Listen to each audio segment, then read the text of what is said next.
Hey everyone, how you doing? Welcome back to VR Bug on YouTube. So I hope you're well today. I hope you've had a good day.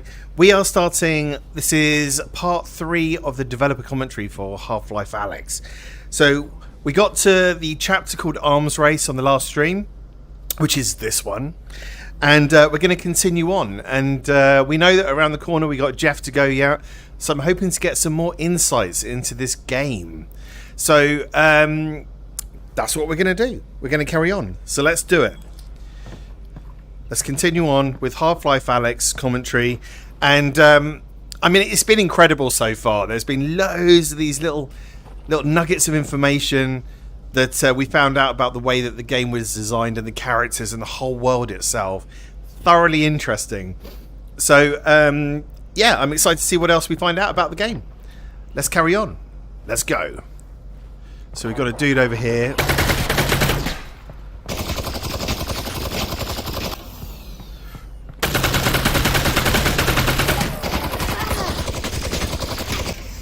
God, he's quite hardcore, isn't he? There we go, he's down. So, just so you know, TTS is switched off the stream at the moment, just because with developer commentary, there's a lot of people talking already. So it kind of makes sense to not have you guys talking at me and the developer commentary and me talking to you guys. The stream will get a little bit busy. So I've got you instead on my hand in VR. So, hey, DJ Clopsy, how you doing? Welcome to the stream. Good to see you again. How's things?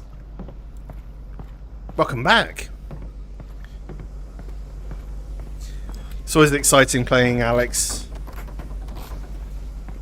I think, as you all well know by now, it is my my favourite game. There's no two ways about it.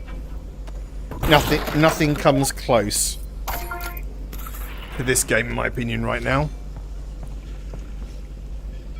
Oh, is that some? Is that a magazine? That's definitely not a magazine. God, my eyesight's terrible. Make sure my IPD's right. Probably make it a little bit clearer. You're good. Good to hear it, man. Welcome, welcome. Let me know if everything's okay with the stream, if you don't mind. Okay, there's no direct path from where you are to the vault, so you're going to have to snake your way there. Well, it's huge, so it shouldn't be hard to know which way I'm going. Hey, we got something we can listen to here, environment art. It isn't practical to spend development time or art resources evenly across every part of the game, so we rely on strategic reuse of resources to maintain fidelity and specificity across the game's environments. This space was initially constructed using industrial models and textures seen throughout many previous environments. To set it apart, we added the large cables and Vortigaunt pods to imply a makeshift combine power plant whose purpose was to transmit energy to the substations. The juxtaposition of this abandoned industrial space with the large combine cables created enough visual interest to make the space feel meaningful at a relatively low cost. The cable motif was subsequently added to other parts of the game to increase visual interest and give the player a sense of being led toward the vault. It may not be obvious, but the cables exiting through the ceiling here continue on to the exterior of the building, across the large construction courtyard, and over the roof of the distillery building, presumably continuing on to a substation or other combine infrastructure. Players may not notice that continuation, but such details help guide us in building a world that feels connected and consistent. Wow, okay, so they're talking about these giant cables here that run all the way through the map. And what they're saying is this goes to a combine substation. But we don't know that as the player. But Valve, as designers of games, they want everything in the world to make sense. So even these cables that are lying on the ground here mean something in the lore of the game, which is just crazy ridiculous. Thank you very much for the sub, whoever that was. Appreciated. Welcome to the stream. Yeah, stream's good. Thank you very much. Cheers. Right. Oh. These ones where you got 3 points to do is always a bit of a pain. Let's try again. Okay, there we go. Work of that. We got it. Okay, grenade. And heal. Make sure we're at full health. Yeah, I'm really interested to see what they're going to say about Jeff in the commentary. That's going to be really interesting, I think. What you been up to, dude?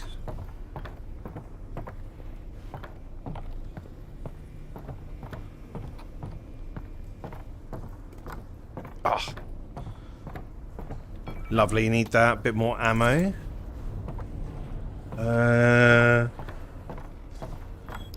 Actually, let's go with this. Let's go with the SMG.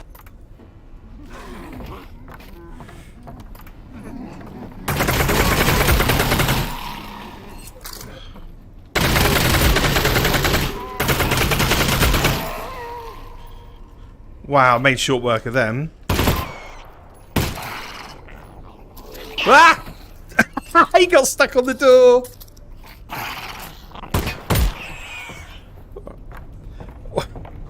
He got stuck on the door and closed it as well. Brilliant. Nice try, head crab. Unfortunately, you didn't succeed.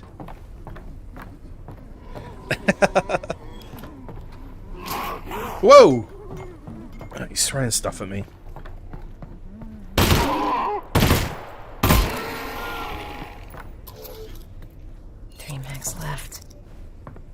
Only 3 mags left. I need some more ammo badly. Okay. Haven't seen a commentary mode here anyway. Oh god. That'll do it.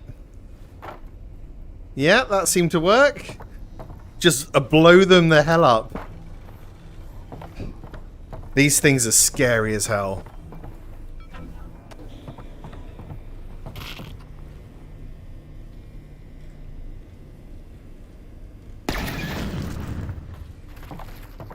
That seemed to take a really long time. Hang on.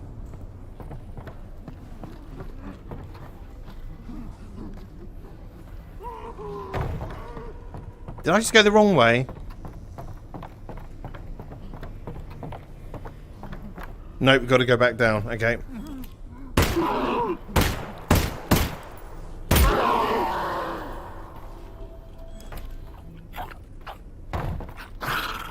Ah! He can't jump high enough. So we've got time to take him out.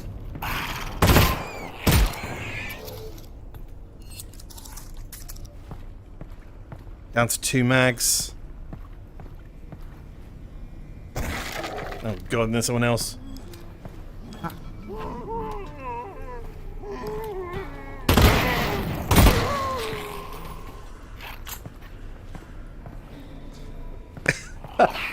Little head crab behind the door. Shall I let him out? Why are they all getting stuck indoors at the moment? The last one did as well. Oh, you're really trying here, aren't you?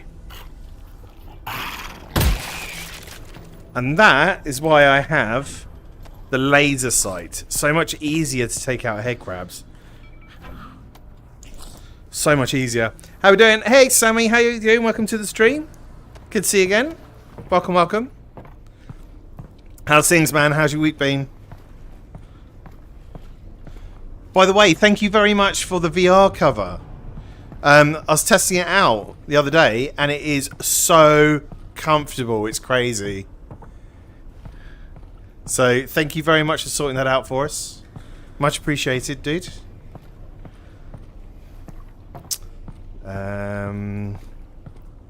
Can we get up here? Where can we jump to that from?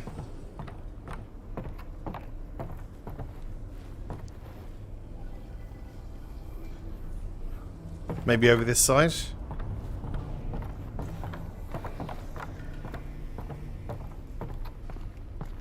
There we go. And down. Oh, thank you. Yeah, cheers, Sam. It's going to make such a difference. I'll be streaming loads with the quest again shortly. There's quite a few new experiences now that I want to have a go on the quest. Totally forgot that happens. There's a big lack of developer commentary nodes around here. Hopefully there'll be some more in the other areas.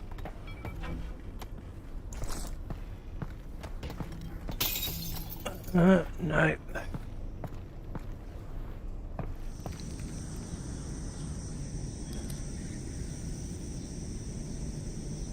Whoa! Oh my god.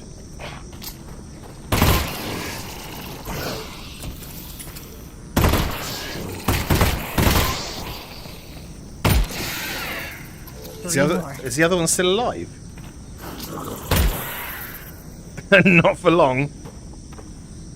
Woo! I'm glad he's dead.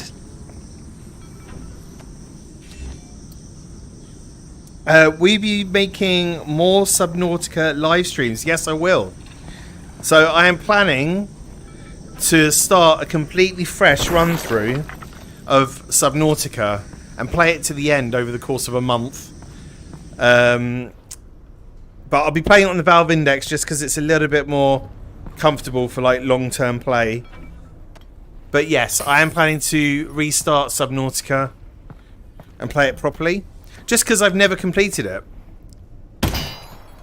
And I want to play it to completion, so... But yes, I will. Are you a big fan, I take it? Subnautica streams are great. Oh, cool! Nice, good to know.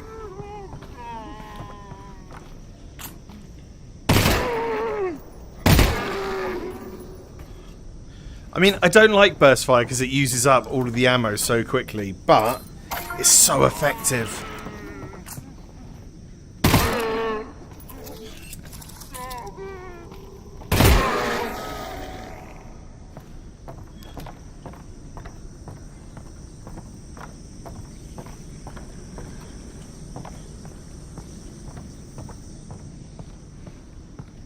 This place is only like half constructed.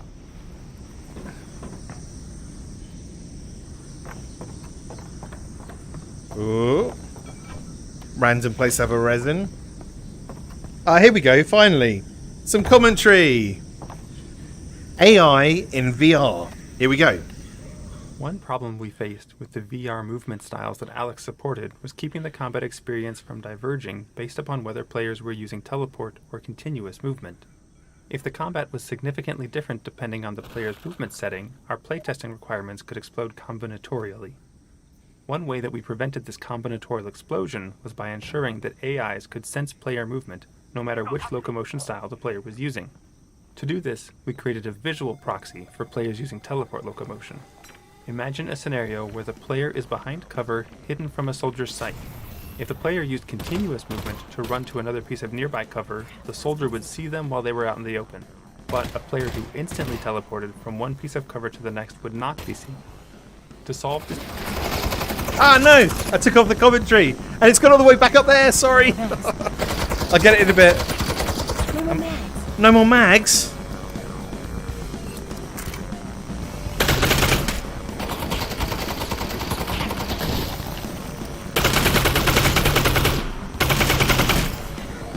How is he not dead?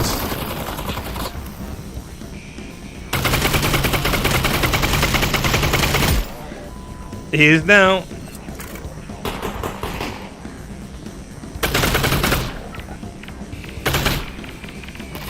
Oh, blew himself up. I like that.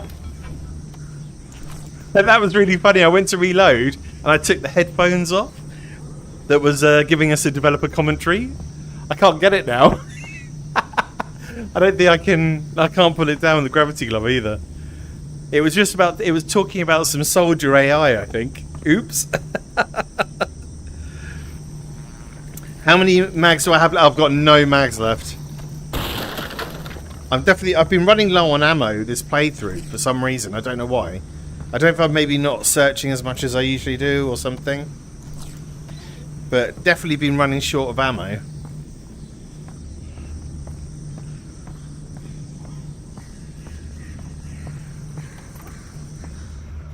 Luckily there's a few lying around here.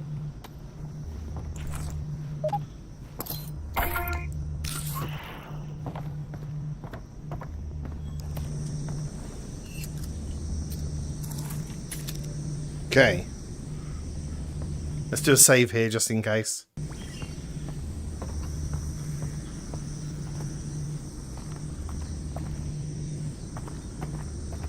Did anyone drop anything?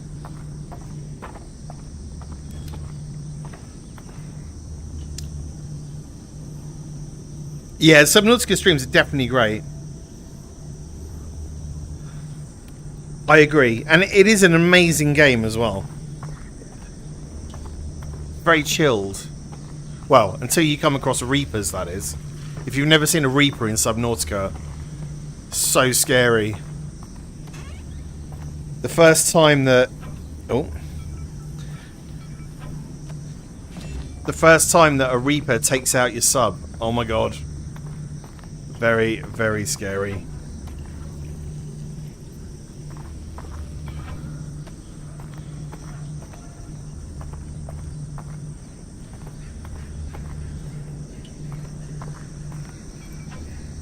Put that over there just in case I need it.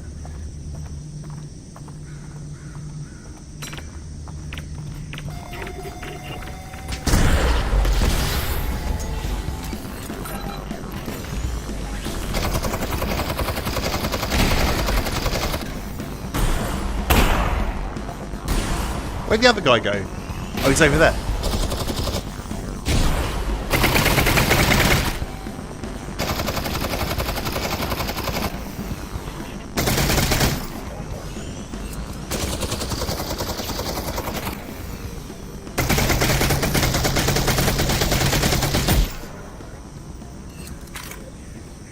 I think the other guy's still there, though.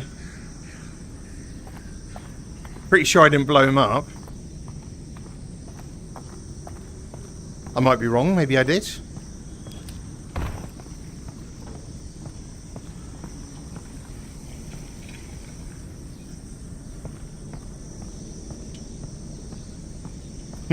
Interesting.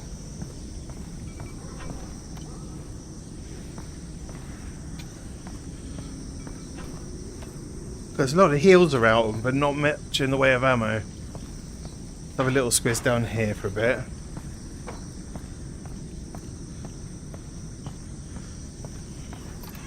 I must have accidentally blown that other guy up.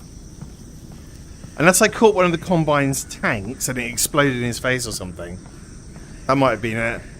Because I'm pretty sure I didn't hit him enough for him to actually die. Wow, look at this.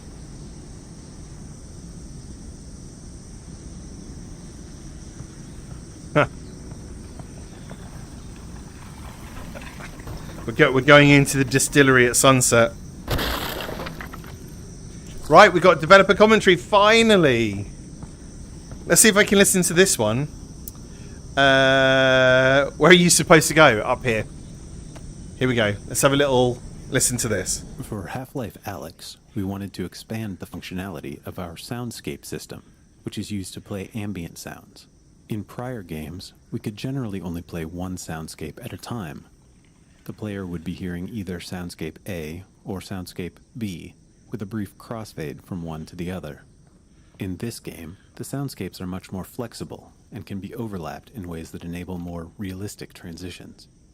For example, the volume of different soundscapes can be controlled by the player's position and the open or closed state of particular doors in the world. We frequently use this functionality in areas like this transition between indoor and outdoor spaces. If you pause outside for a moment, you'll notice the crickets, birds, distant dog barks, and other environmental sounds that help paint the picture of the quarantine zone late in the day. As you move into the indoor area, you'll notice the outdoor soundscape diminish as you move away from the door. In fact, if you close the door, the volume of the outdoor soundscape is reduced even further. And as you progress into the building, you'll begin to notice the indoor soundscape consisting of the indistinct hum of machinery and buzz of electrical fixtures. Nice. So it's so true though, because if we go back outside and we have a little listen. Oh, will it not let us? Oh no, we were up here, weren't we? So if we listen here, he's talking about the soundscape, and it literally kicks in the moment you set foot outside the door. And if I go through here, it changes. Notice that? It just drops suddenly, and then in the background, different noises play for the ambience of being inside. And then if we go back out again, kicks in like almost instantly with the crickets and things. So let's see where we can hear the dog bark in the background. I'm interested.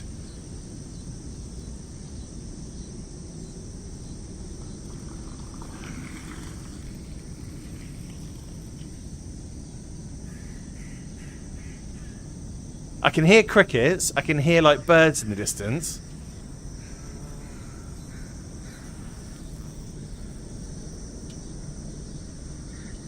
I can't hear any dogs barking. Where did this come from? Oh no, that's used. That isn't. No, I didn't hear the dog barking. Yeah, it is so nice. And that's the good thing about this game is, you know, the detail, the level of detail they've gone to, and things like, you know, basic audio is incredible. And that's why this game, you know, is pretty much game of 2020.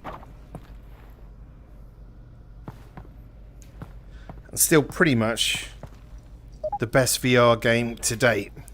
Okay, so we got some tripwires.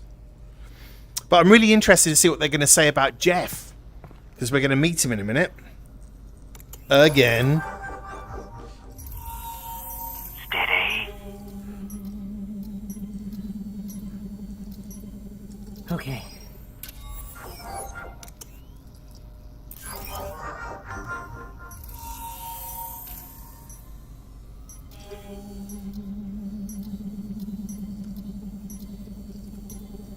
Whew. Okay.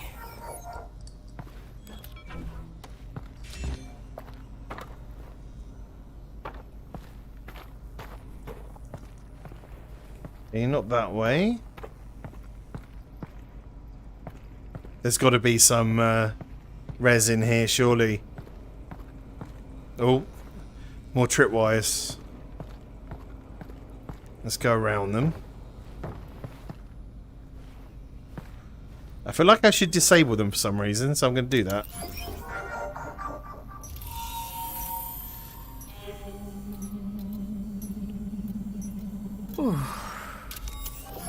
I love the way Alyx goes, ooh, like breathing a sigh of relief. Here we go. Off on that one as well. Nice. There's something very addictive about turning those things off. Here we go, folks. We are entering the distillery and the world of Jeff. Oh, God. Stay up. Up. The most dangerous room in Half-Life Alyx. Exploding barrels everywhere and tripwires. Will you be playing any other VR horror games? Yeah. Yeah, I'm back on VR horror now. After a brief hiatus, I will now be playing horror games. I was playing Cosmodread last week. That is scary as hell. Really, really scary game in VR.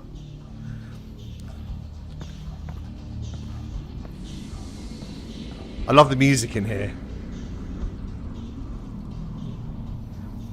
Very dramatic.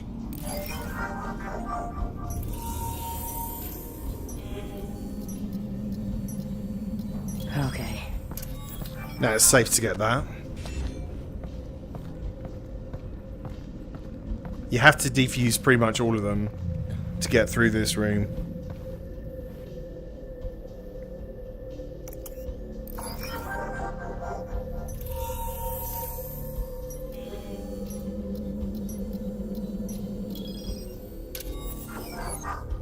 And don't knock anything.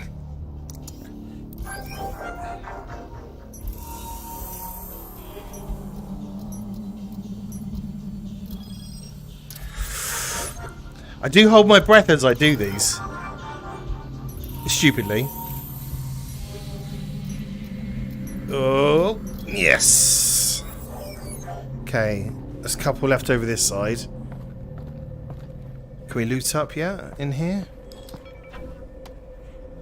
Full health.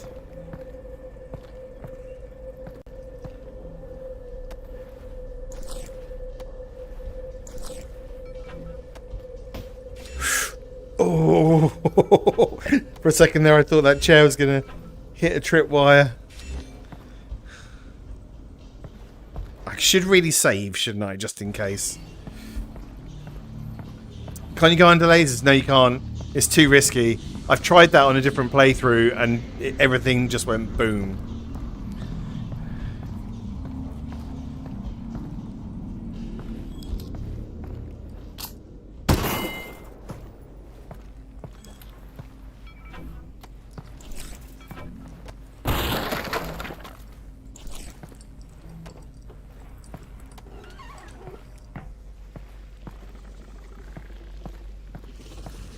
I can hear barnacles making loads of noise.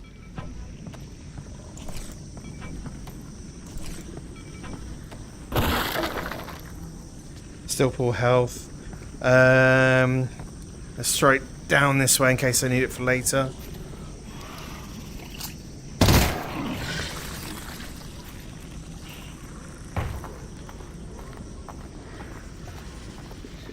Right, we've got like 4 barnacles on the ceiling here, so I have to be careful which way to go. Through here, and there's a barnacle right there, and to get this resin I think I'm gonna have to...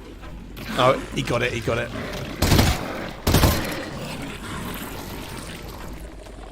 There we are.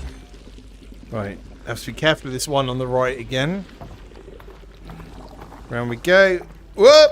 That was close. Nearly got my shoulder. Whoa. Where's all the developer commentary around here? 5 barnacles, actually. Yeah. Okay, I didn't count properly.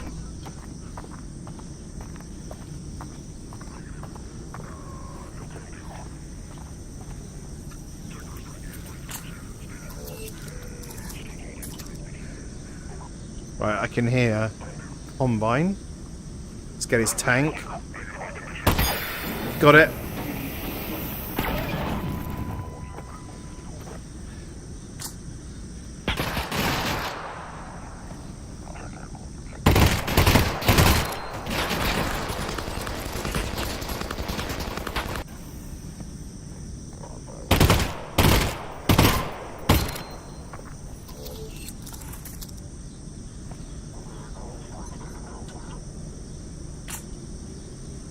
He's only one shot, surely.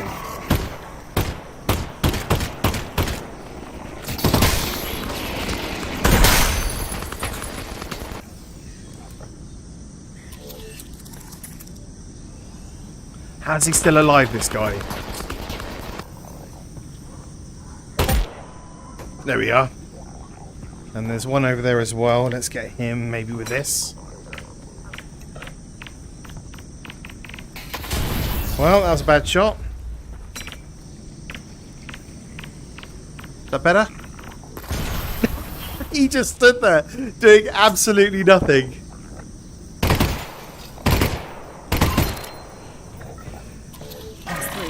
Ah.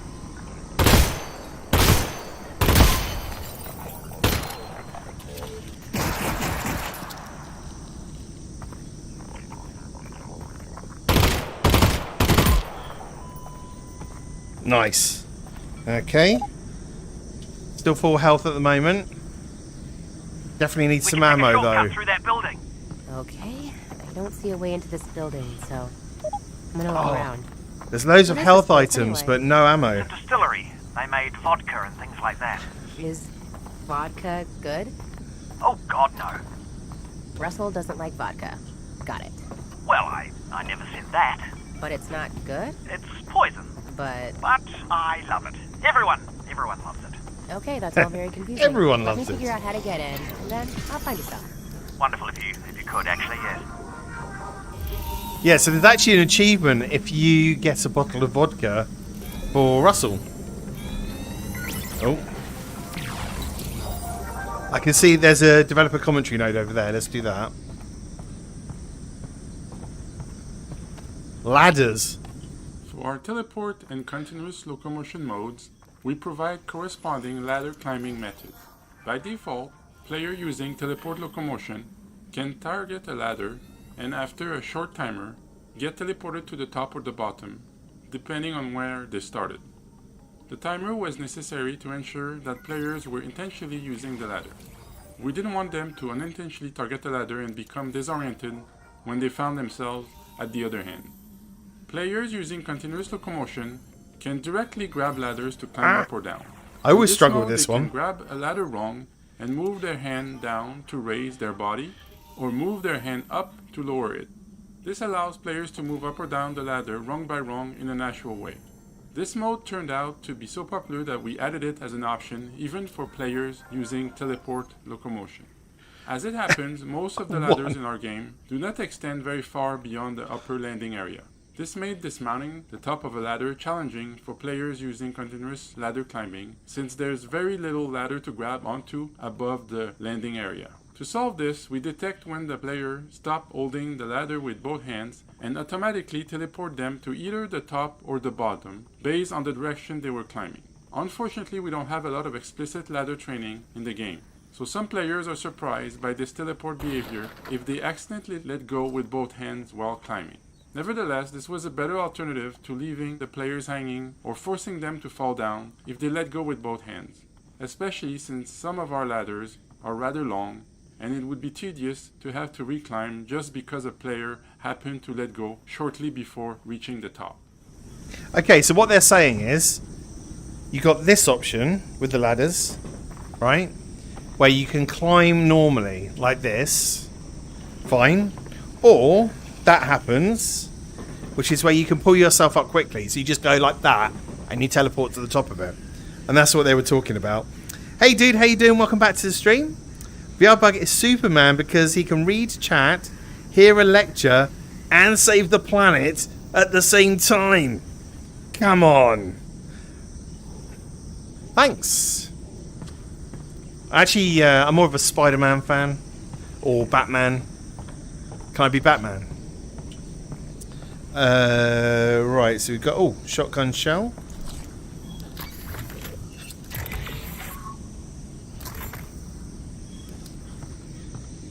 Hello, mate.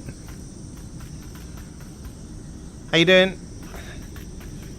You look hungry. Yeah, let me give you my head.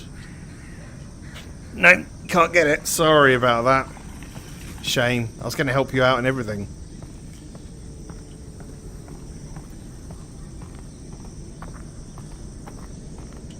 Alright. Ooh.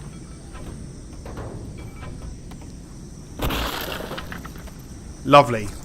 Okay, we're kind of topped up again on ammo, which is good.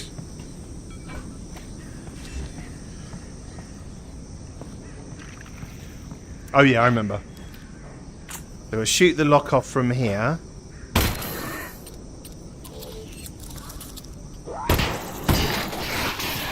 I don't think you can get me, dude. Did he just die? He died. I don't know what killed him there. Something killed him. That was weird. Okay, let's go back over the other side.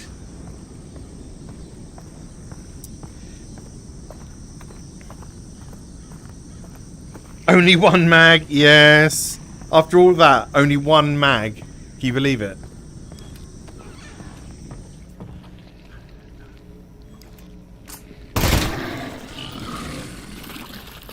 Nice.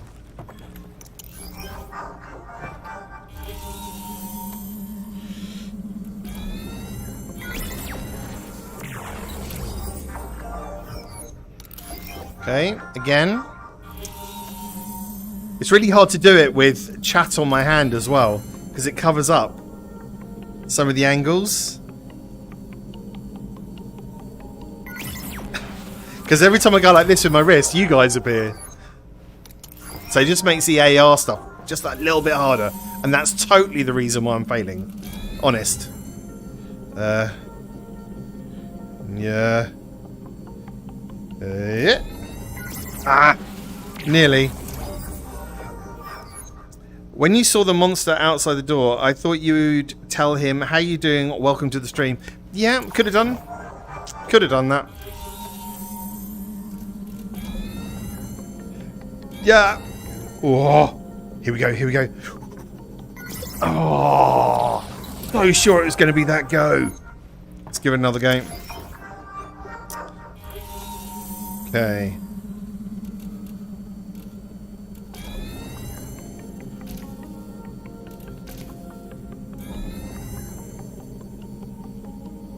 Yes!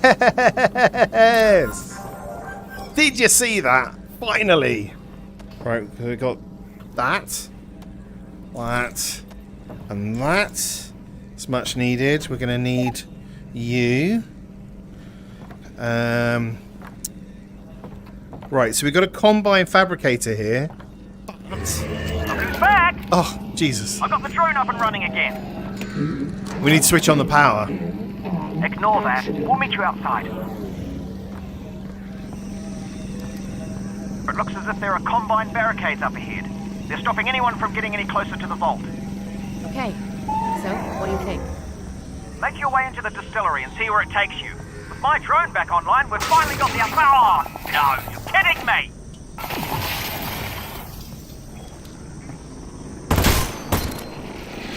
Ah!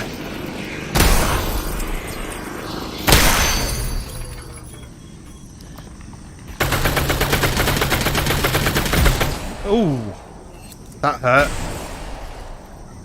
Come on.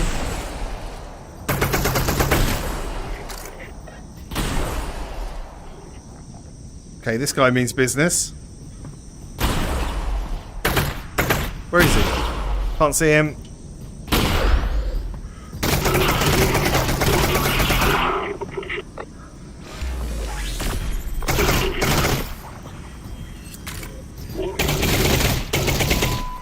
Whew! Intense.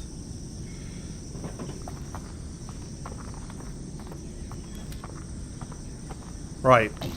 Let's heal up a bit.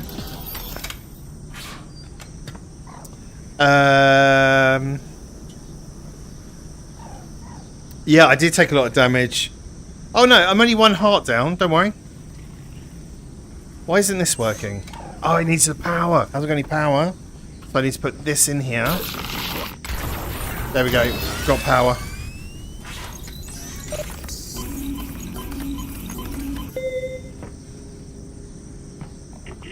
Oh, no more combine.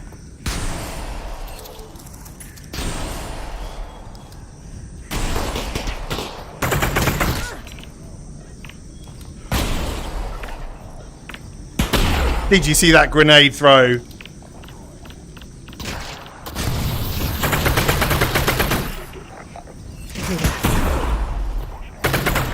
Ow!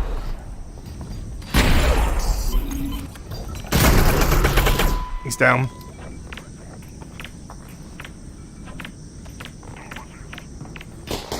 That was really close.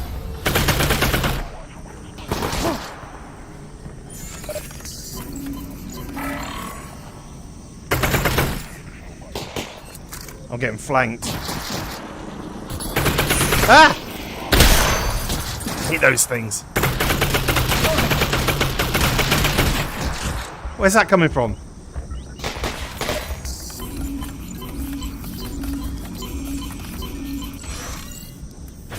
Last cell. Where is he?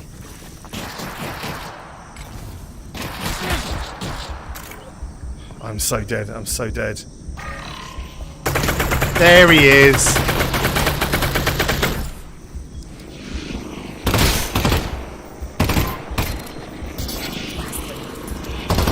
Ah!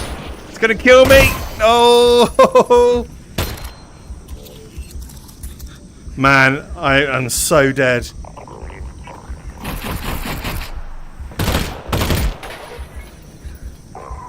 Actually, there were some heals somewhere, wasn't there? Where were the heals? This way? Yes. Okay, I think we've got one left. Where'd he go?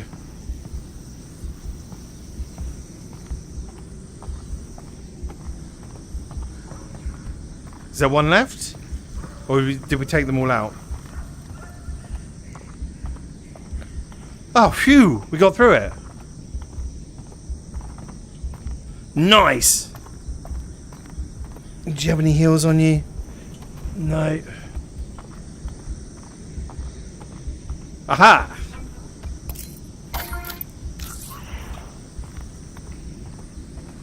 A little bit better. We just about survived that, folks. Left the other hill where the barnacles were. Oh yeah, I think I did, didn't I? But that's quite far back now. So hopefully we've got some more hills in here or something. There we are. We're in better shape now. It's all good, folks. All good. Now the Combine Fabricator's probably back online as well, isn't it? Yeah.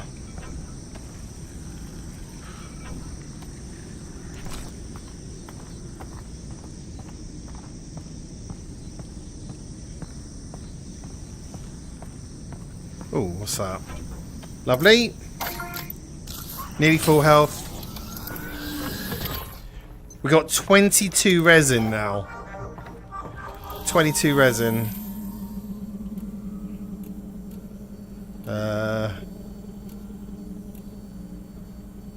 So I think about this. There and there.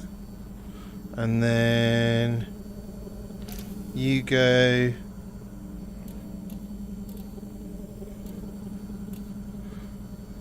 You go there and there, which means you must go like that.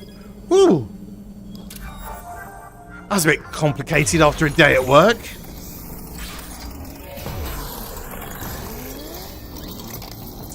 So what am I upgrading? Let's see what we can do with this.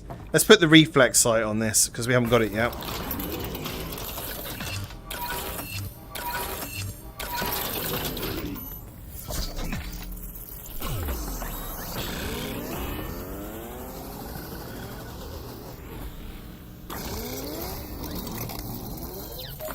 Nice. Come here, you. Wouldn't want to be on the wrong side of that. Yep. Very cool. I love the fact that in VR you can have AR things. Like AR sights. Very nice.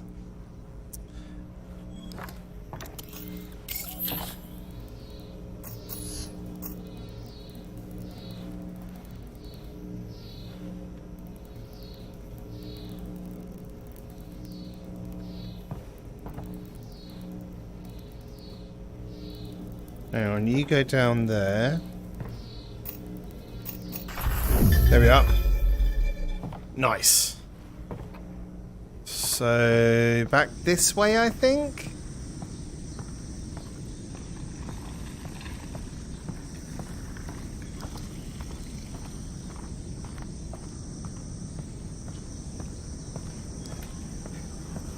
Are we all doing chat house things? That's a nice gun. It is a nice gun. My favourite weapon in this is the SMG, without a shadow of a doubt. I mean, look how big that is. And the detail on the model as well. It's quite incredible.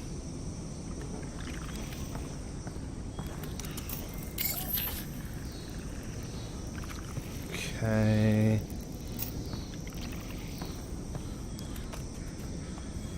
Excuse me, Mr. Headcrab. Get out of the way, please. Alright, stay there. Be annoying. Up there. Watch out for the snappers.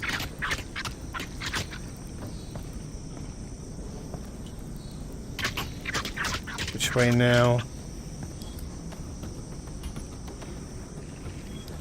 Anything here? There we are.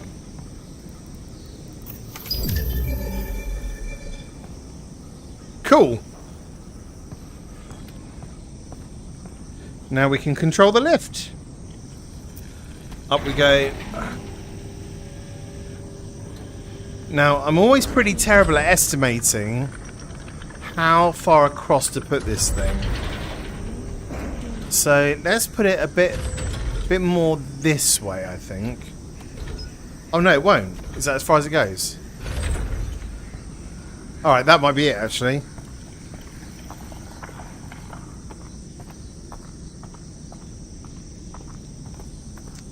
And we've heard this about the ladders, don't need to listen to it again.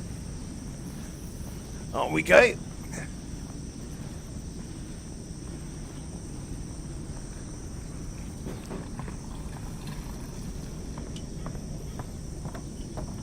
Now the question is, can I teleport across here? Yes.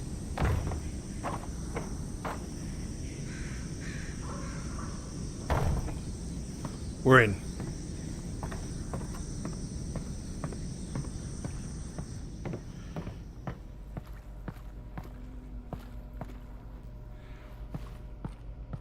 Oh no.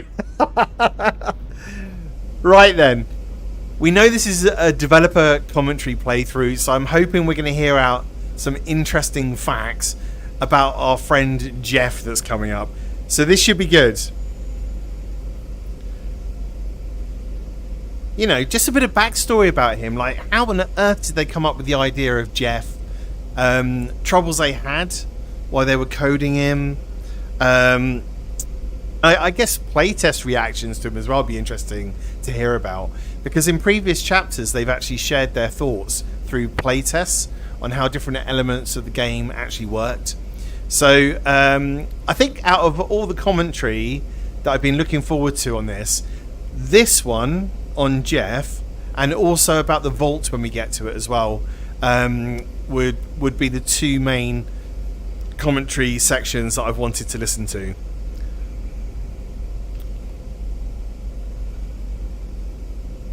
But we're not doing badly, because once we get past Jeff, we've only got probably 5 chapters and we're done. Here we go then. There's definitely a bunch of old bottles in here. Does alcohol go bad? It only improves. It's all good, Alex. Russell, you're breaking up. The vodka is good, Alex. The vodka is good. Okay then. Jeff, let's have a listen. Some of our earliest experiments on the project involved placing old Half-Life 2 models in a level and walking around them in VR. These included static models of enemies, like Combine soldiers or zombies. We found that players really enjoyed being able to inspect these models, because VR let them get much closer than they'd been able to in the past. Players reported getting a sense of the true size of the characters, and would often point out details that they had never noticed before, even though they had seen these models many times throughout Half-Life 2. These reactions led us to the idea of creating an enemy that took advantage of that experience. We're going on to meet Jeff now. Players to spend long periods of time in close physical proximity to it. But enemies typically don't let the player get near them without attacking, so we felt it made fictional sense for this enemy to be blind, and to feature non-combat gameplay as its focus. Early experiments with guiding a blind creature using sounds were immediately interesting, and gave us a way to create scenarios unique to the product.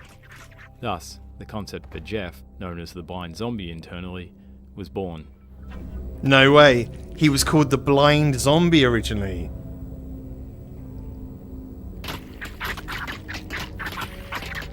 Little snappers.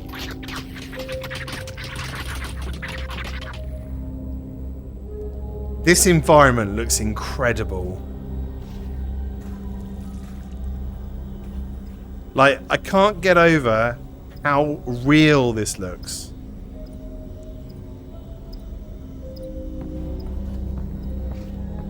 Oh, we've got to start covering our mouths, haven't we?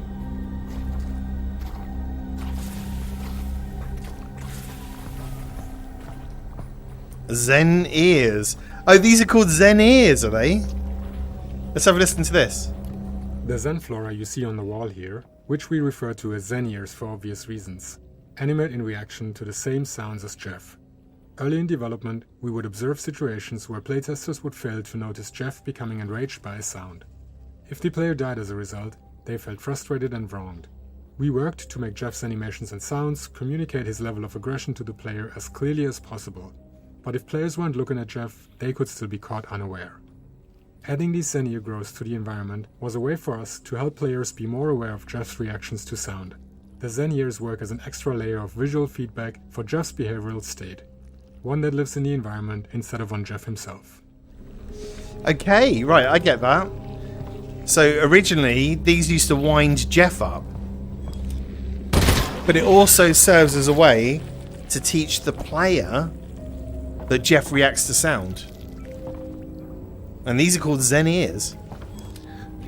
Ooh.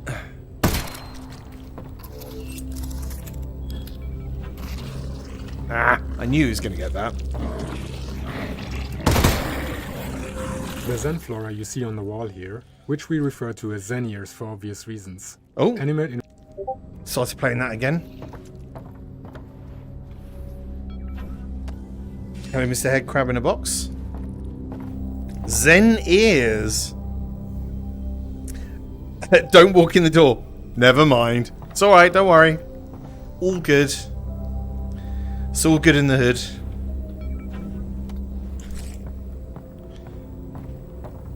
Let's just make sure we haven't missed anything in the way of resin and ammunition in here.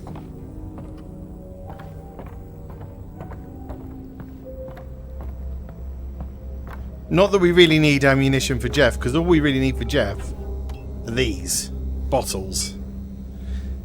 That didn't smash. Did that time.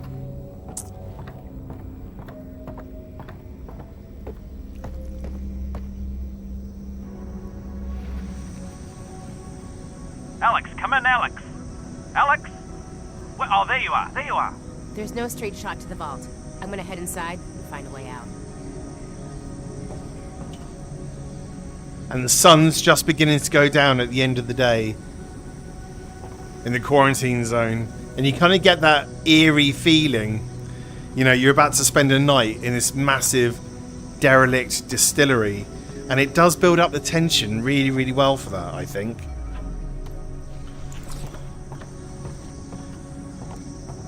I wonder if they're going to tell you about the character in here that you meet in a minute.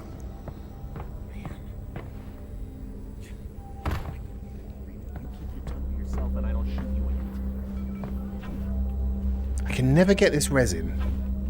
Hey, I got it. Result. Wait, is Jeff a zombie? Yeah, he is. Yeah, he's a zombie. Right. Zen clams. Russ? What are Zen clams? Let's have a listen. Right from the beginning of development, we intended to feature a variety of visually distinct Zen flora and fauna. Oh, these are Zen clams. But we didn't yet know how these visual elements would be used to craft interesting gameplay. Referred to internally as Zen clams, the Zen plants you would see here were originally built to add visual flavor to the world and were only lightly interactive. They would track the player's head and hands and would close tight if the player got too close. When we began working on Jeff, we wanted to find surprising new ways to use sound as a core gameplay mechanic.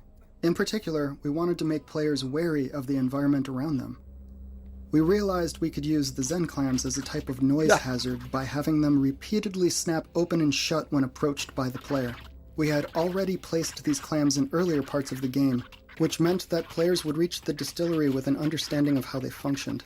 The introduction of Jeff changed the player's relationship with the Zen clams, as they went from being harmless but annoying to a dangerous hazard that players would need to take care to avoid. Yeah, because every time you go near these things, they make so much noise that they attract Jeff.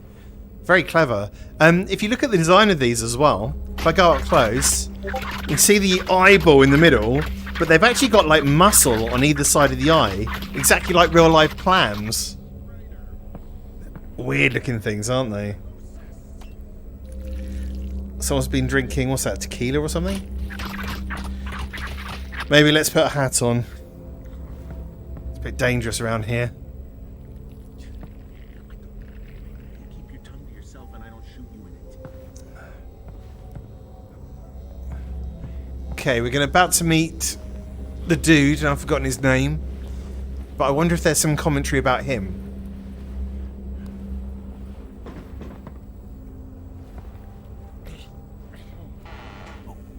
Hey, Yeah, there is. you with the blood on you. You with the blood. Hey, got a little situation here. Yeah, you sure do. You don't happen to have a gun on you, do you? Thanks. What the hell was that? Oh, God. Oh, that's Jeff. Jeff? Oh, don't worry. You can't see. Ears just fine, though. Got an ear like Mozart. Who? All right, now let me help you out.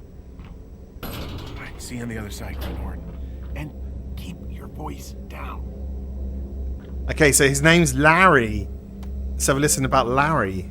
Early versions of the distillery explored a variety of methods for subtlety, teaching players how Jeff works without any explicit exposition. Though some of the training techniques were quite successful, anything less than a complete understanding of Jeff's behavior resulted in players bungling their way through this section of the game and having a terrible time doing it. Eventually, we determined that explicit training was necessary, and that's where the character of Larry came in. Larry acts as a gate, delivering critical information about Jeff's behavior before allowing the player to proceed. It's a dense learning environment and a delicate balancing act, ensuring that we deliver the rules of Jeff while still making Larry an interesting character. To spread out the exposition, you'll notice that it's distributed over a few different story beats as Larry first introduces Jeff, then demonstrates Jeff's predictable reaction to a breaking bottle, and finally explains that the player can prevent their own coughing on Zen spores by covering their mouth. Ah, okay, so he's a teaching mechanism. Right, Larry's over here, so he's going to tell us to shut up now, isn't he? There he is. Jeff. Right, watch this.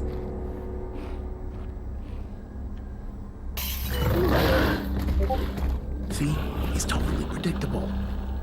But he will rip your arms off if he finds you.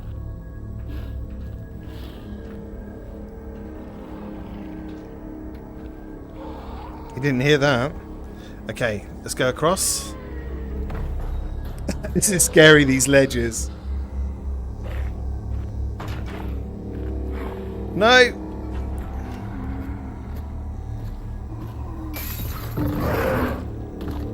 Oh man, the first time I played this game and met this guy, the scariest part of the game by far.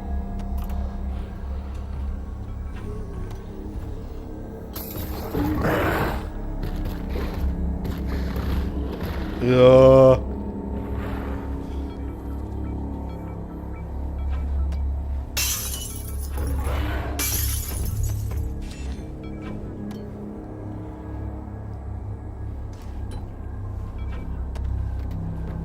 Okay. Here we go, folks. It's Jeff o'clock.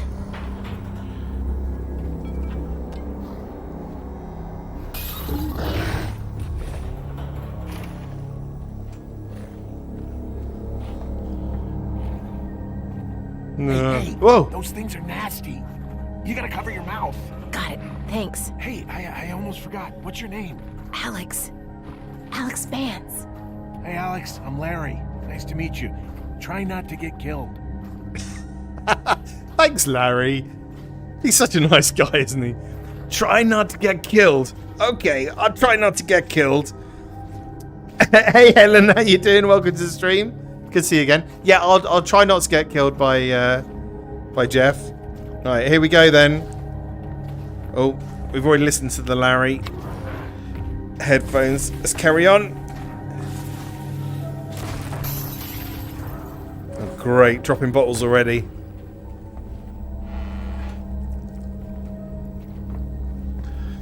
Okay, coughing. Got some more commentary. Here we go. A core element of both the environment and Jeff himself are the Zen plants seen here spewing toxic gas that makes the player cough. These were not created to be merely ornamental or to support the novel VR interaction of players covering their mouth. They were added specifically to solve a long-standing challenge that we had with illustrating Jeff's personal space. One of the trickier aspects of designing Jeff was striking the right balance between perceived threat and actual threat. Many scenarios in the level forced the player into close proximity with Jeff in order to create tension. We found that these moments could be exciting, but they could also become frustrating when players accidentally got too close to Jeff and were killed unexpectedly. Players reported not understanding how close is too close. We tried a number of solutions, such as adding glowing tentacles to Jeff that acted as a visual representation of the perimeter of his personal space. Touch the tentacles, and you die. Getting the look and feel of these tentacles to a satisfactory place proved challenging, however, and we backed away from the idea. Another problem we encountered was that a subset of our players quickly became comfortable around Jeff once they became adept at keeping their distance from him and avoiding sources of noise. For these players, dealing with Jeff felt trivial. He simply didn't feel like a threat to them. We discussed a variety of potential solutions to these problems, even wacky concepts, such as giving Jeff the ability to teleport to sources of noise.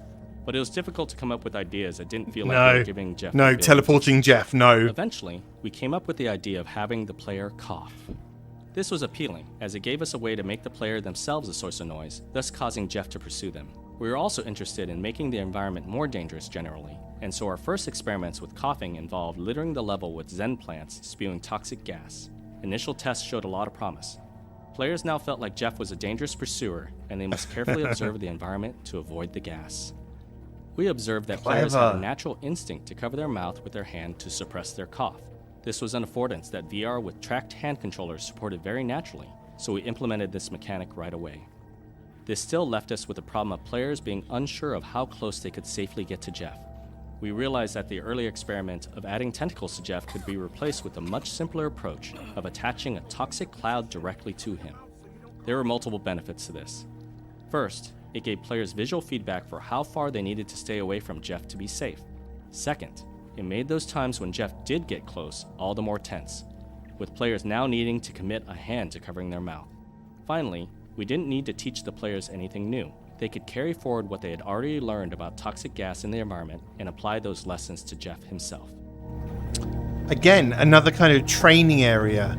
So you learn about this toxin in the air, you have to cover your mouth, and then you notice that Jeff, on his back, has these same things.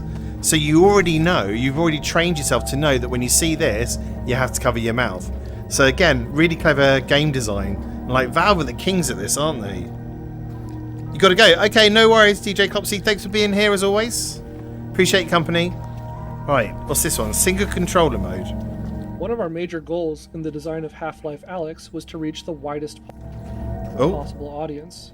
This meant developing for all of the major VR hardware in the market, as well as accommodating different sized play spaces, traversal preferences, and so on. The accessibility option that had the most knock-on effects into the design of the game, from controller bindings to game logic to level design, was the support of a single controller mode for players who don't use two controllers. In this mode, reloading is performed by moving the weapon to the shoulder and pressing a button, much like arcade games which require the player to fire their weapon off-screen to reload. The flashlight was modified to attach to the primary hand, and gas masks were added so that players could muffle their coughs hands-free. Okay, let's have a listen to this one. As we refined Jeff's behavior and visual design, we thought a lot about how we wanted players to feel about him. The goal was to have playtesters describe Jeff with words such as menacing, threatening, and deadly. And for that reason, it became important that players not survive if they got too close to Jeff. So we decided that his attack should result in instant death. This would teach players unambiguously that Jeff was too dangerous to trifle with, but it left us with the challenge of teaching this to players without necessarily killing them. The approach we took was to give the player opportunities to witness Jeff attack and kill other characters. Early versions of the level included scenarios where Jeff and the player would encounter zombies and combine soldiers.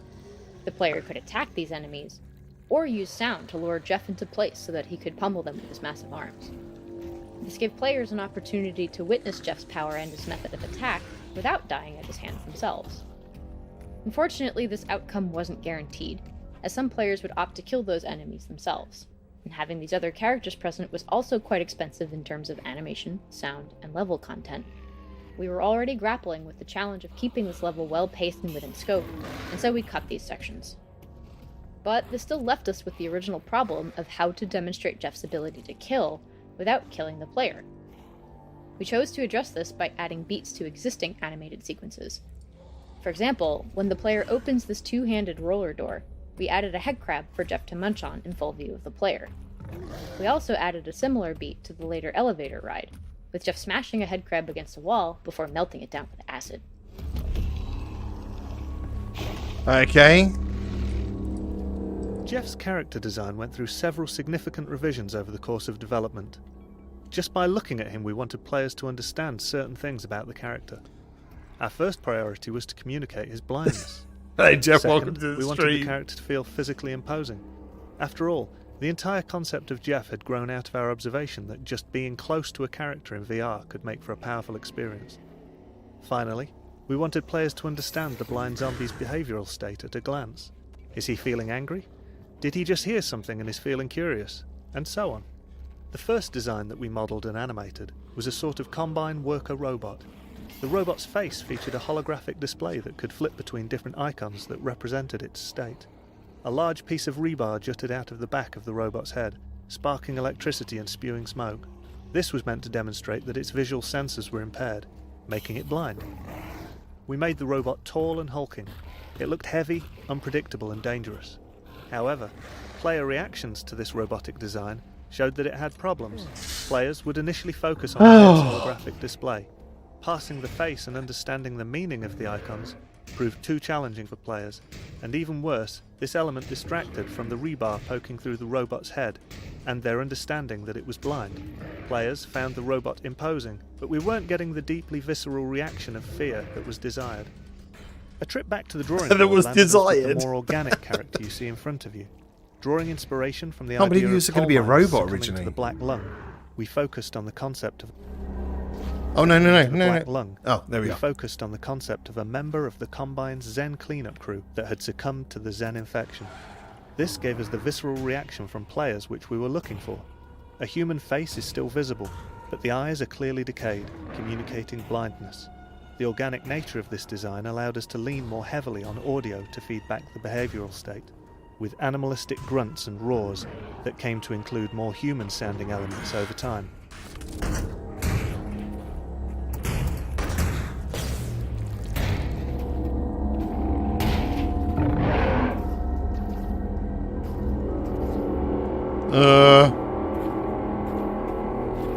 Okay, Jeff's character design here we go. Went through several significant revisions. No, over the course I of don't want to listen to that development. again. Just by looking at him, we No, wanted stop players throwing to ammo understand everywhere. certain things about the character. Hang on, I've got to take off the Our headset. first priority was to communicate his blindness. Second, we wanted... There we are.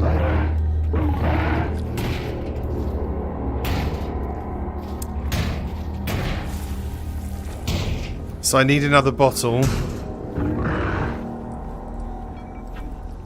And then we're going to undo this.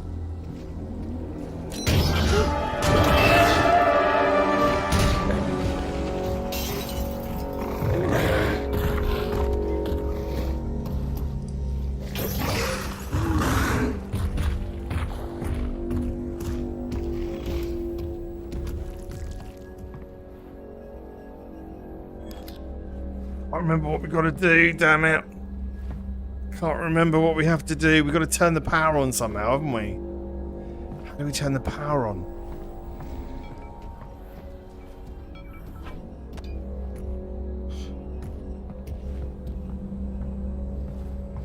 Hello, Jeff. How are you? Can you go over there, please? Thank you. Let's go through here. Oh, here we are. Oh, he's heard the snappers, isn't he? Sorry, the Zen ears they're called. Here he is. Hi, dude. You can stand there as long as you want. I've got things to do over here. Right, that goes around that way. How do I get rid of him?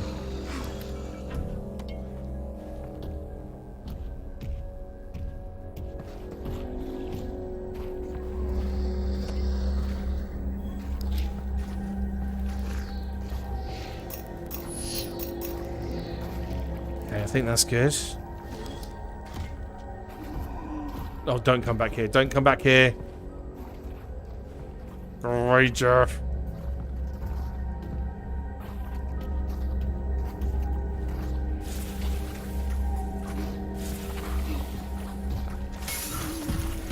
Counter puzzles are a useful design tool, since they force players to move around the environment and also occupy their primary hand via use of the multi-tool.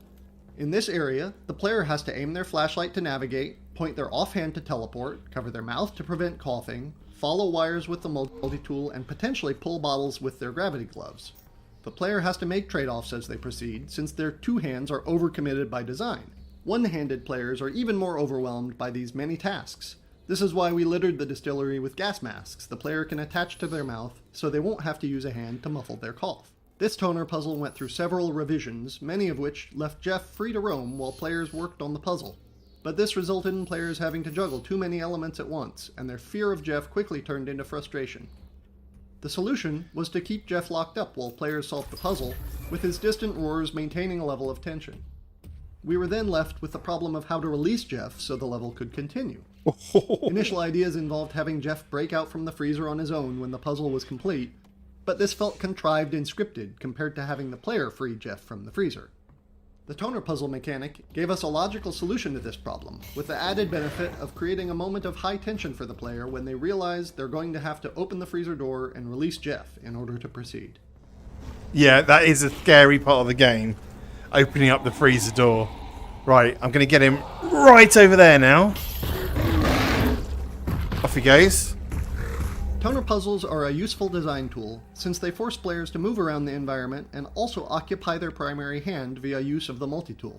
Many of our ideas for Jeff involved coming up with plausible ways to force Jeff and the player to occupy an enclosed space at the same time. An elevator ride was on the table from the beginning, but we were unsure of how successful it would be in execution. There was also a concern that such a sequence could be technically expensive to pull off. Our first prototype was extremely rudimentary. Players would get into an elevator with Jeff, the ride would last around 30 seconds, and then Jeff and the player would exit. There was no complicated level scripting, no bespoke animations for Jeff, and no special audio or lighting treatment.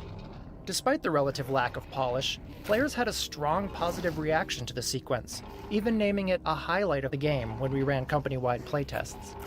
This convinced us that it was worth putting more work into the elevator ride to make it something really special.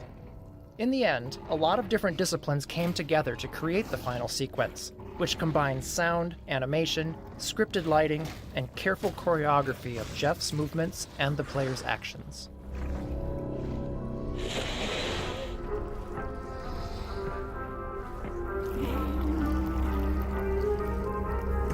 Look at him. Oh, man.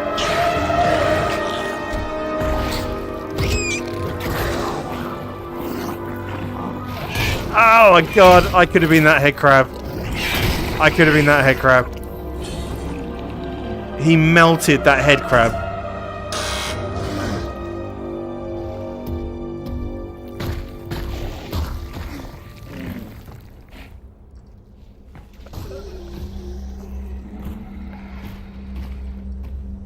Okay.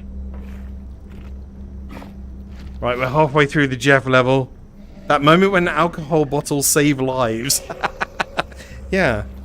Normally alcohol doesn't save lives, but it has in this case. Alrighty.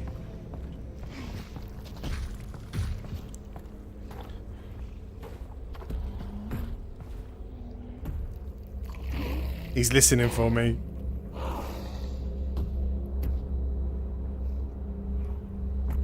There's an antlion leg here, look.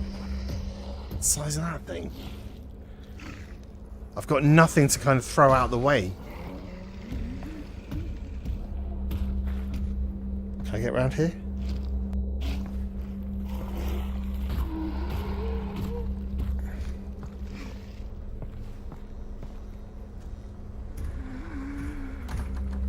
Oh shit.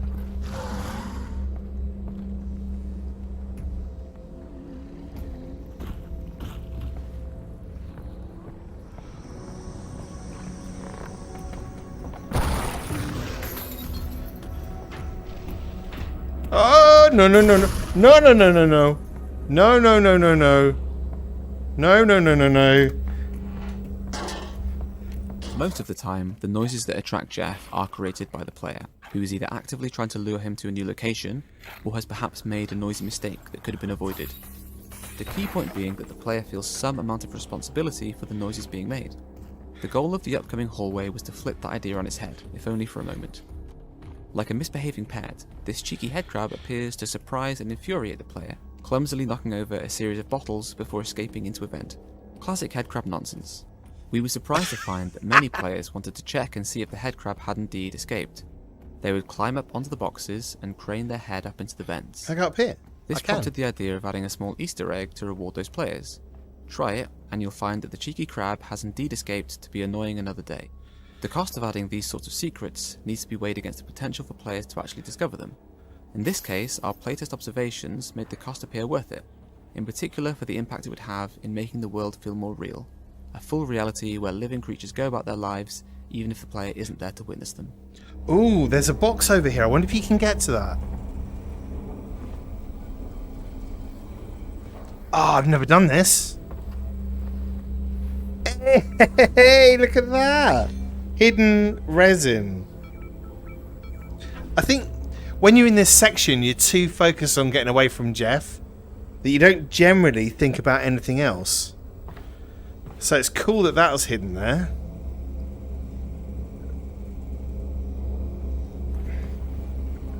Alright. Now we're halfway through the Jeff level. It's not over yet. Arguably the worst is still to come.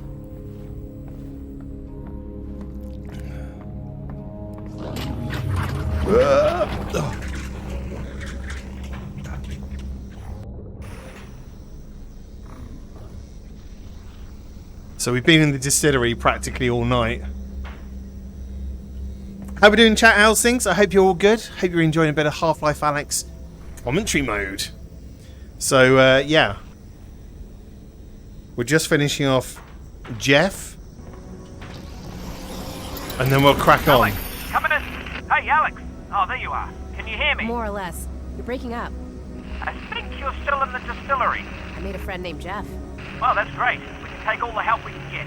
Yeah, we're not really close. Listen, there should be a big tunnel-sized plug in the floor there somewhere. That's gonna be... The tunnel out of here? Correct. You get it open, I'll figure out where it leads. The Combine, like, arms and things like this are just crazy. Like, look at the design of them.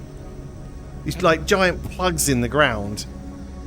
It's exactly the same as the one that led you into the quarantine zone as well. It's like a giant plug kind of system. It's weird. But very, very cool.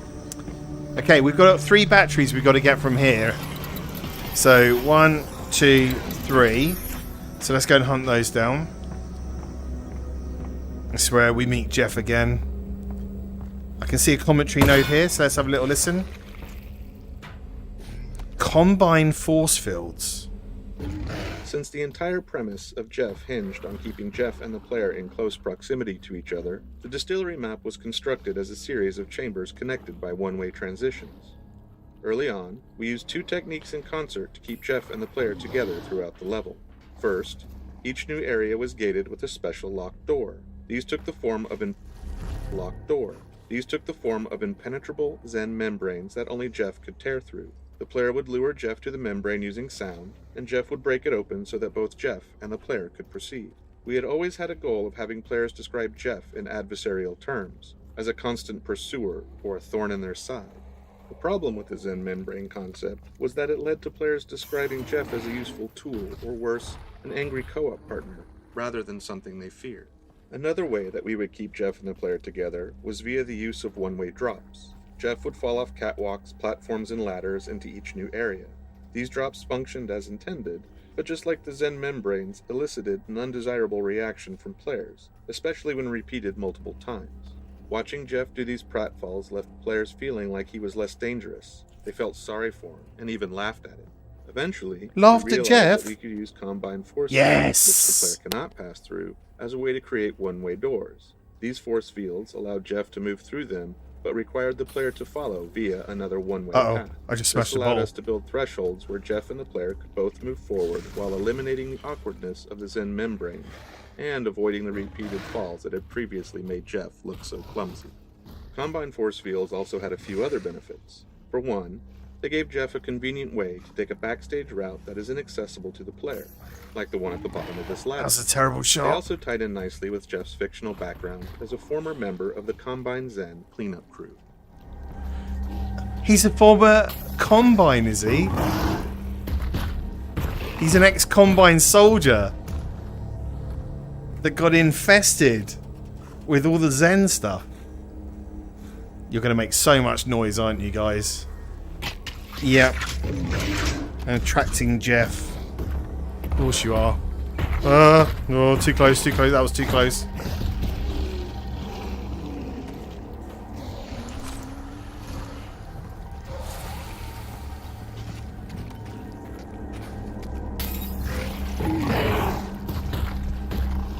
Now I've got a respirator on, things are a lot easier. So I don't have to cover my mouth anymore. So just a little bit easier. Hello, Precy. How you doing, dude? This section of Jeff was really good because it wasn't as scary, but it was still just as fun. Not a Combine soldier, a Combine cleanup member. Oh, okay. That's what the hazmat suit is. Gotcha. But yeah. Yeah, man. Like, this whole section is still fun. And that's it. It's scary, but it's incredibly fun at the same time.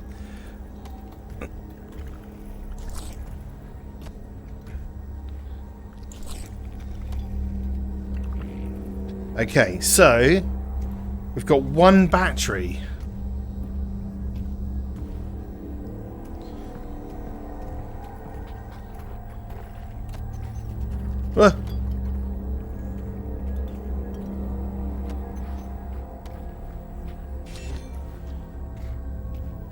Now, I don't know where. No, that's right. Where are the other batteries? Oh, I think I know. I know where the other batteries are. Right. There's Jeff going for a little walk. So let's go this way.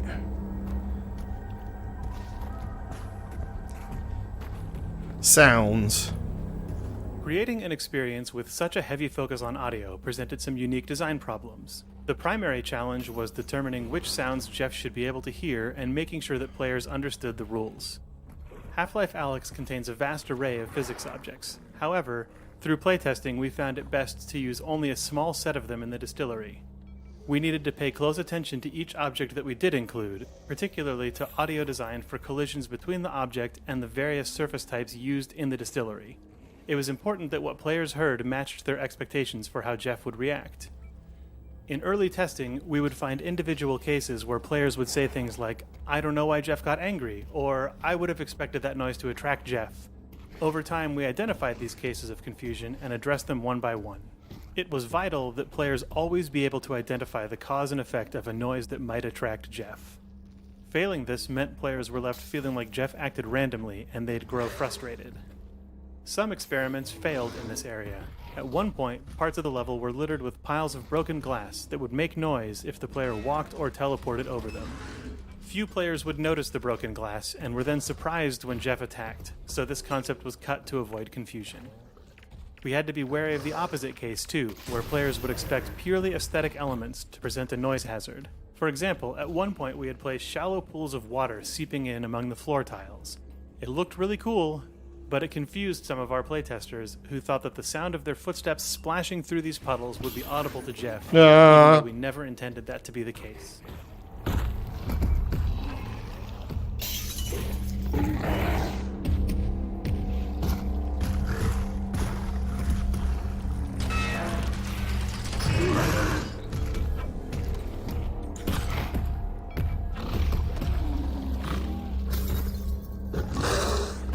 Oh, he's really close. Jeff, can you kindly foxtrot Oscar out of here?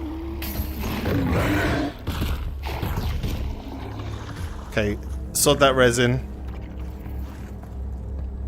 Alright, there's another battery in here. But first of all, I'm going to get these two in.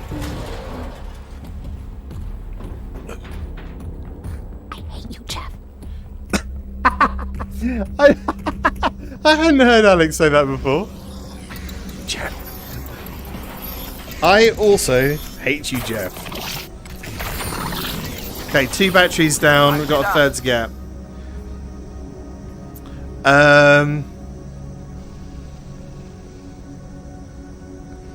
That walking on broken glass as a sound is a mechanic in Bioshock Infinite, Buried at Sea. Is it really? I haven't actually played that yet. One of the best chapters of any single player campaign. Completely agree. So good. Right then, so we've got one more battery to get. And then we're going to squish Jeff.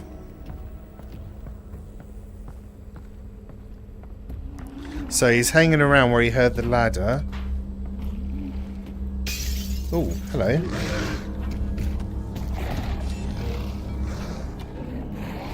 Right, I need him to go away for a bit, so Actually, let's just drop down.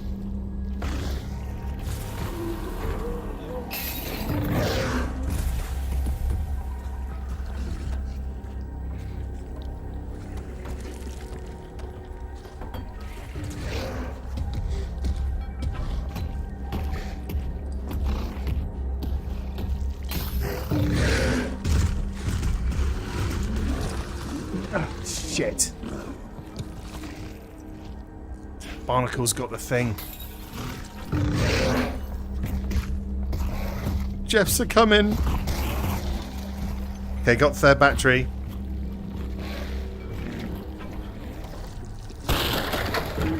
That was stupid. Ah! He double bat. He nearly got me there. It's insta death with Jeff. It's insta death.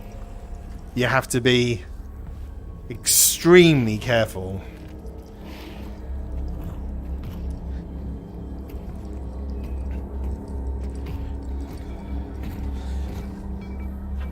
No, no.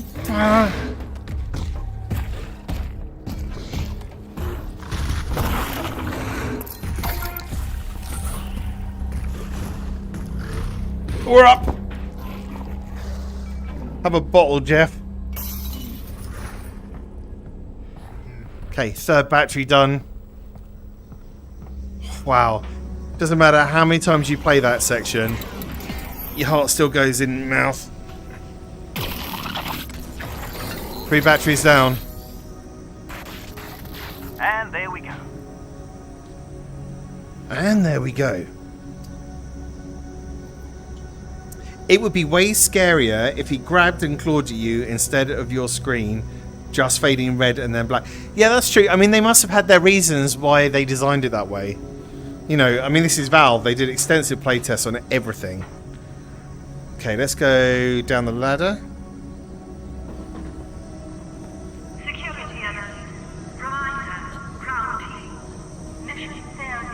You definitely have that feeling like you've been in here all night and you've just come out. It's just incredible.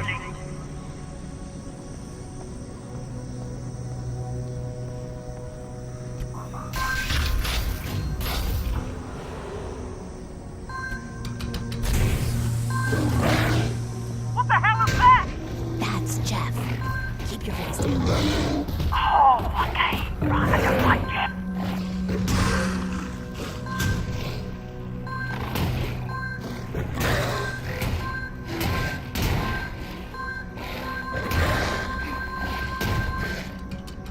I'll just wait until Jeff has finished freaking out on the machine.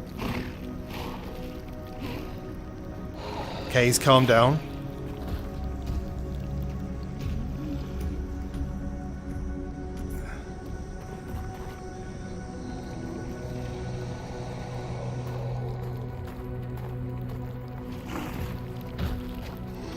No, no, you dare.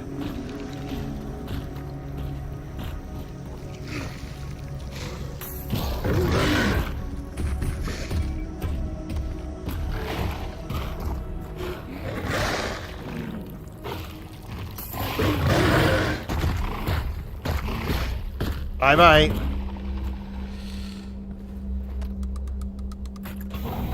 Right, let's have a listen to this.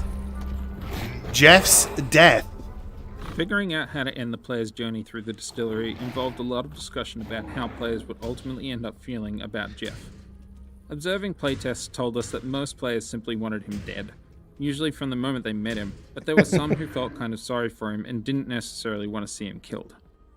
Our first version of the ending involved the player's actions unintentionally resulting in Jeff being attacked and dragged away by antlions. Part of the goal was to demonstrate that the antlions are even more powerful than Jeff, to amp up the tension just before players have to square off against antlions themselves. This ending left players feeling a little empty. They felt detached from Jeff's demise and wanted to be more directly involved. Dark stuff, to be sure. Plus, we weren't really servicing those players who felt sorry for Jeff and didn't necessarily want to see him killed. There were other problems too. The antlion attack felt random to many players, which reduced No, its you can let impact. him out. And because Jeff presumably died off-screen, players were left without a sense of closure. I didn't know you could This let him prevented out. players from being able to switch gears and settle in for their Didn't know you encounter could with the let him out. antlions. The trash compactor was a solution to these problems. It gave players the opportunity to decide Jeff's fate and be left with a sense of closure, whether they decided to squash him or just leave him imprisoned. I had no Even so, idea. it has to be admitted that most players seem to crush Jeff with zero hesitation. Monsters. Most players decided to crush Jeff. Do you know what? I'm going to let him survive this playthrough. I crushed him last time. What did you do to Jeff? Yeah, I trapped Jeff in the trash compactor. Well, I hope you came across some of the good stuff. I'll see you around. See you, Larry. Thanks for nothing. Thanks for absolutely no help. Plug open so we can get through those tunnels.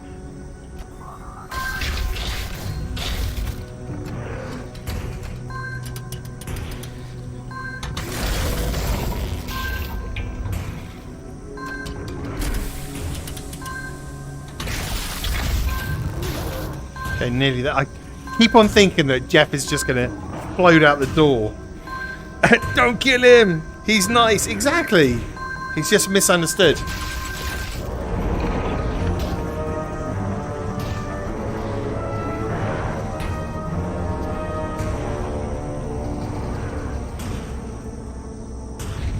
Good news. That tunnel heads to the vault. Great. Also, little heads up. I think the tunnel is full of antlions. Just in case I cut out permanently. Antlions. Antlions. Leggies. Yeah, you know, aliens with stabby legs. Oh, yes. And very small, like ants. No. Like tiny little lions. No, that's not them. These ones are pretty dangerous. Right. Well, whatever they are, they're down that tunnel. Yep. Off I go. You see, I think they missed a trick here, and they should have had antlions in this section. Like, just a couple of them, even if they were just in the distance, and you just kind of observe them. Because it kind of feels like this is like a missed opportunity, this part of the game. Like a whole cave section. They could have had this a little bit longer as well.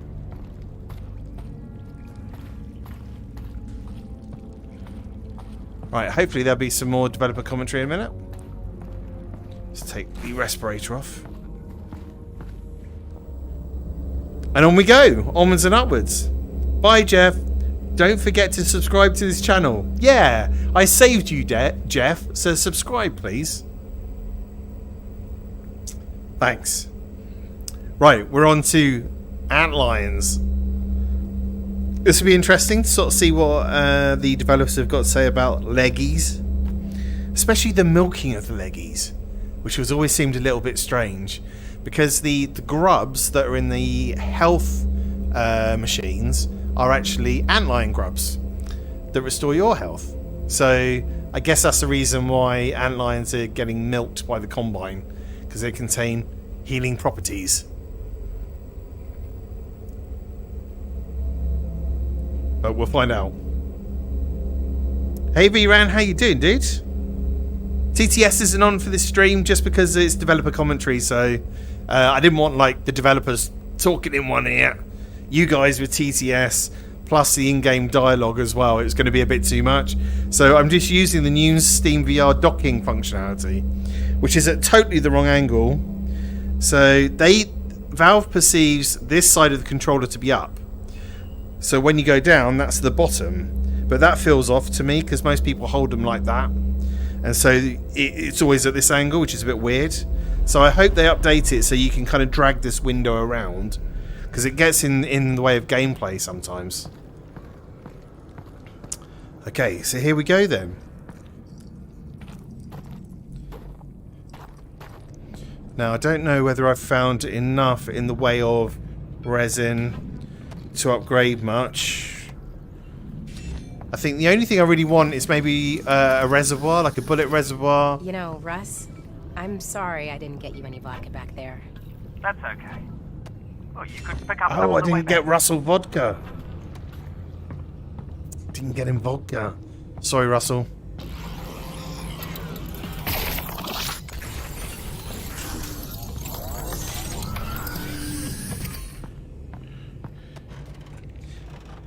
He probably hasn't had vodka for years. To be fair, I haven't had vodka for years. It's been a long time since I've had vodka. Too many bad memories of it growing up, I think. Way too many bad memories. And tequila as well. Tequila can do one. Alrighty, what have we got? Ugh. My right controller feels like it's going now as well, not just left. Yep. Okay. And... Nope. Yes.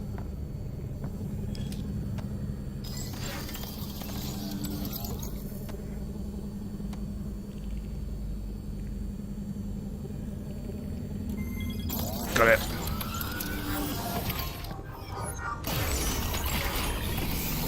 So let's go with bullet reservoir on pistol if I've got enough. Damn, okay. I don't want reflex sight. I'm not bothered about reflex sight because laser sight is by far the best. So let's... What have we got on here? No, okay, I'm going to save the resin. We're going to save the resin, folks.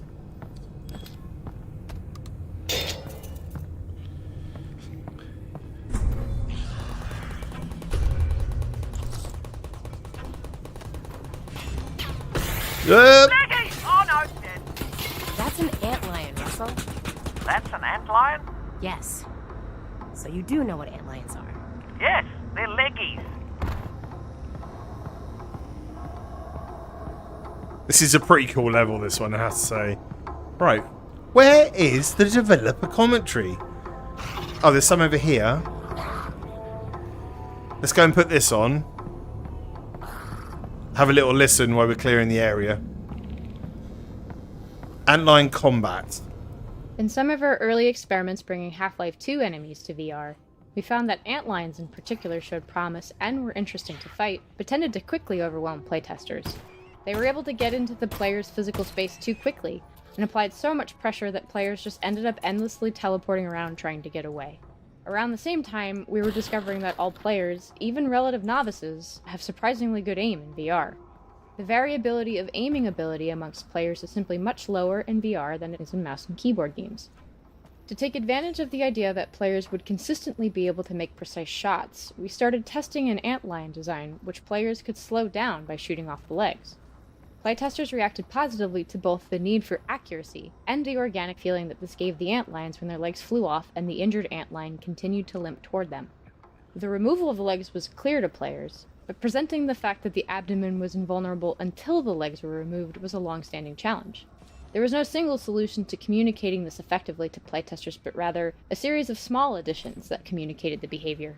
For example, we made the abdomen dull and black when invulnerable, and changed it to match the bright orange legs as it became vulnerable. Shooting armored parts of the antlion would generate sparks and hard ricochet sounds, while shooting the vulnerable body parts resulted in orange blood spurts and soft impact sounds. We also designed the death animations to emphasize the abdomen exploding, and ensured that an exploded abdomen chunk was left behind after the antlion was dead. Okay, interesting. So it was talking about specific parts of the antlion that you could destroy and why they enable you to do that. And what's quite funny is the fact that most people had good aim in VR, like instinctively good aim. But then when it came to mouse and keyboard, like, it's a lot tougher. But in VR, people can hit things. That totally explains why I was terrible at PUBG, but I'm okay at like Standout or Pop 1. Because instinctively, we're better at aiming in VR, which is kind of cool. Right then, antlion time.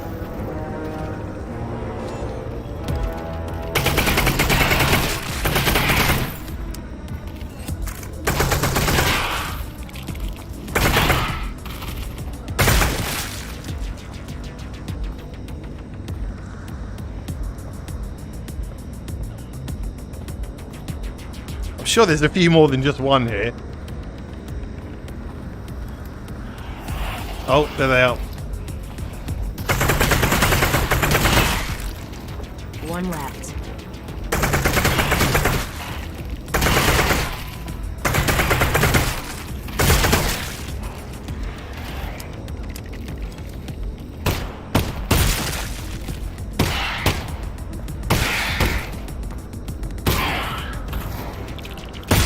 Ah!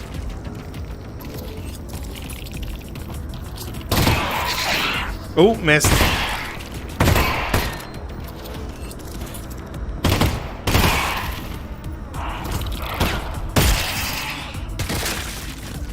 God, they really explode, don't they?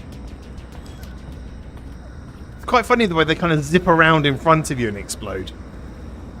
I thought the milking was for some sort of anti-hazardous stuff, because you see barrels of the stuff in earlier chapters. I missed the woman's voice chat. Don't worry, it'll be back on for other streams. It's just literally this one. I'm using the standard desktop capture. Vodka is horrible, yeah. I used to make vodka jelly. Oh my god, that used to blow my head off.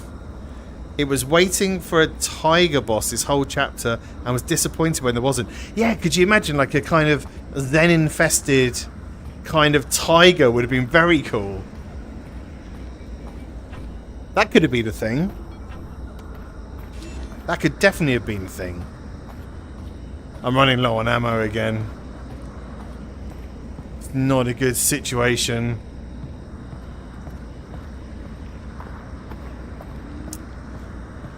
Yeah, so this thing here is an antlion grub.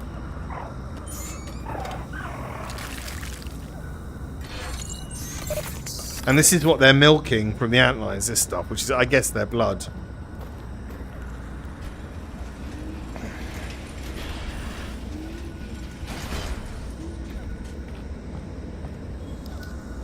I'm out.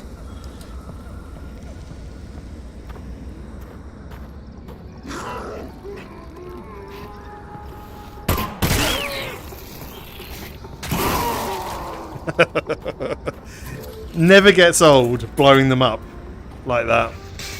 Never gets old.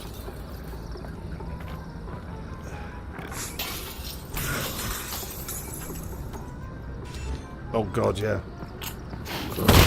Yeah! He disappeared for a second there.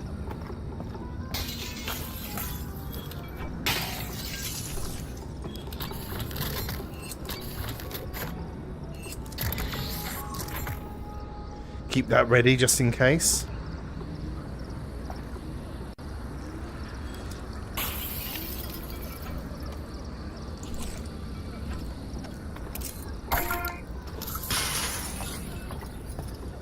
Alrighty.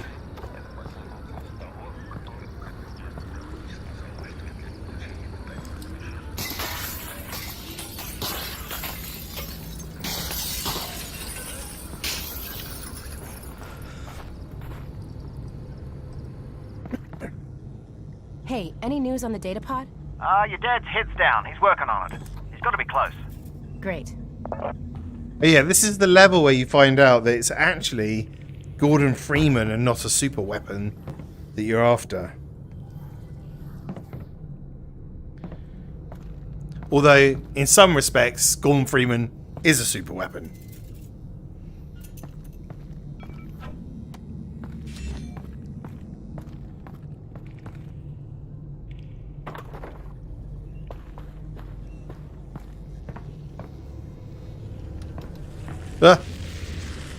That came down rather quickly. Shit! Every single time I play this game, that mannequin makes me jump.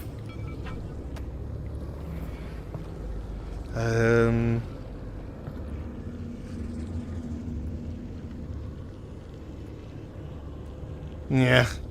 Well, a little bit freaky.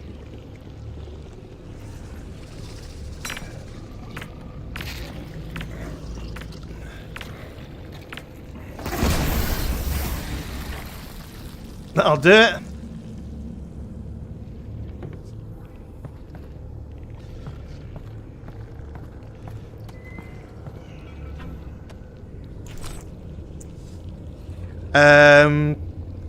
Breezy, I just pictured a tiger running wild around the zoo, eating antlions for sustenance. That could have been really cool. That's a really good idea. That could have been really cool. Yeah, totally. The double twist in this game is when they twisted the twist, didn't really get me because I was like, you wouldn't need all that. Oh, what you mean to hold when we found out it wasn't Gordon Freeman? Yeah. Yeah, but they did need all that to hold him, didn't they? They did need all that.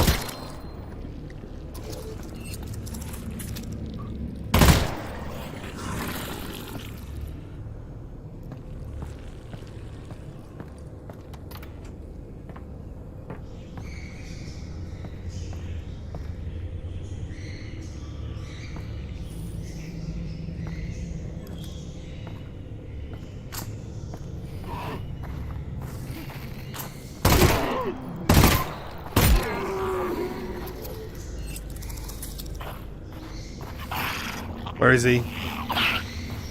There he is. Jumping around all over the place.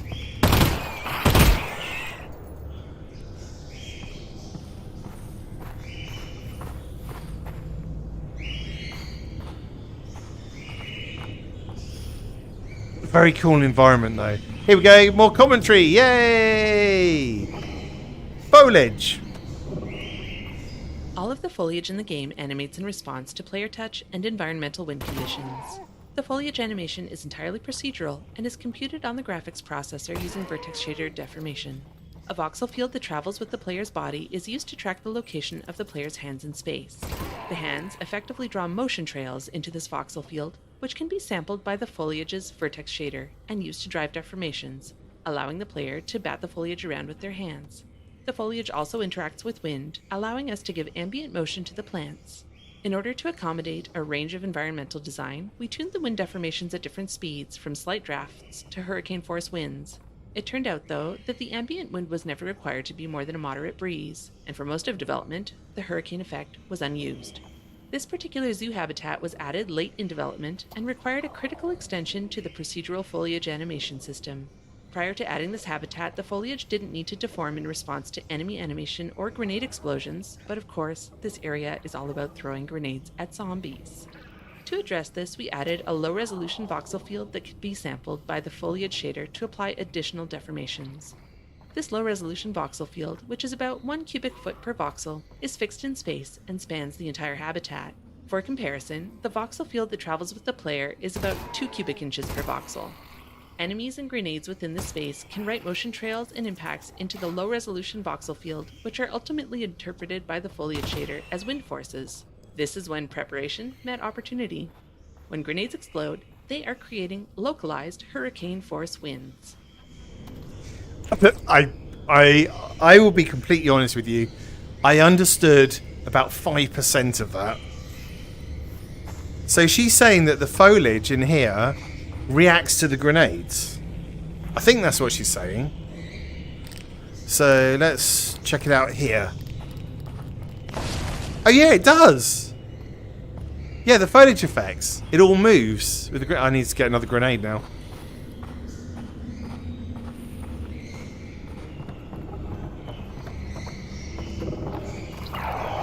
Got it that time.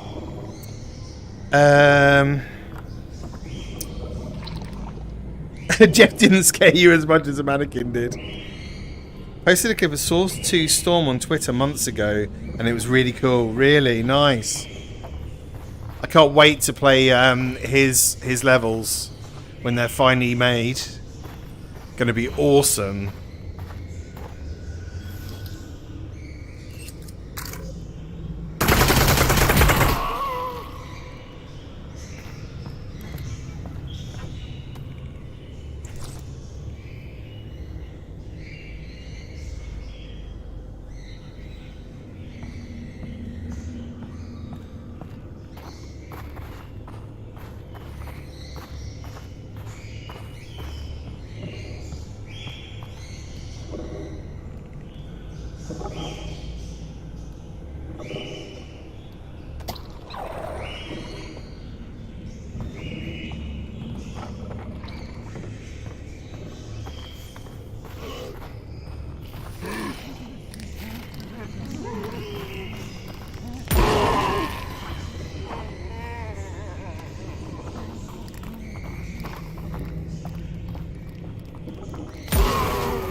Boom. Very satisfying.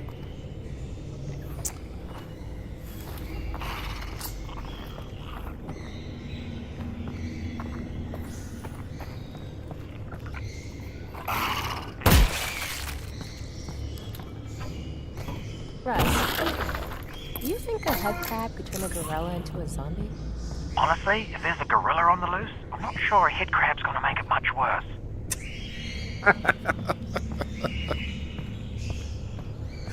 Oh man, the dialogue with Russell is so good. It's so well written.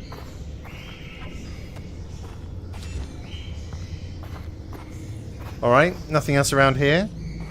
So let's carry on going. Can't see a developer commentary node anywhere yet. We'll probably get another one when they're just about to have a chat about the super weapon. That's coming up. Oh, look at all this. Oh, no, I forgot about that.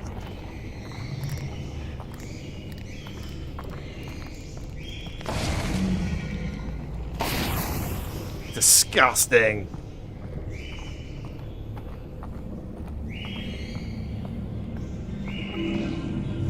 How did that one not go as well?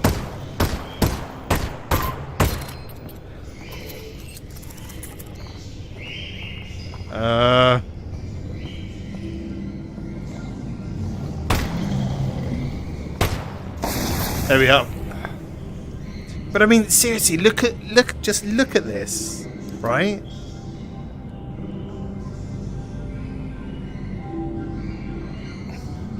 It's absolutely incredible.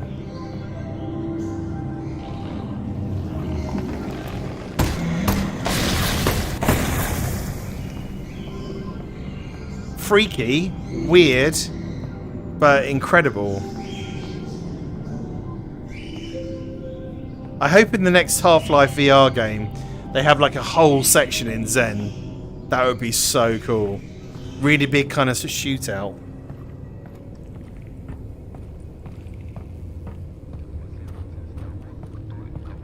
I got something. What is it? Yeah. What is it, Dad? It doesn't look like they actually built the weapon.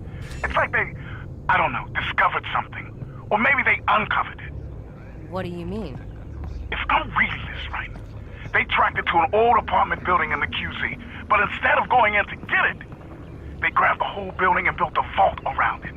Holy crap. They must have been terrified of this thing. I'm trying to figure out whether we ought to be.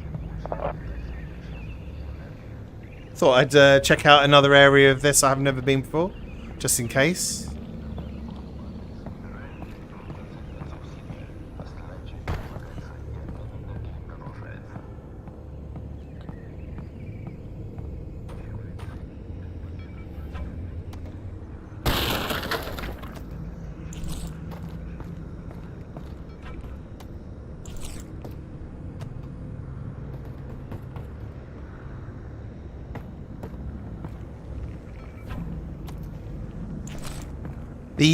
The gravity gloves, they just never get old. I wish they had them in every single VR game.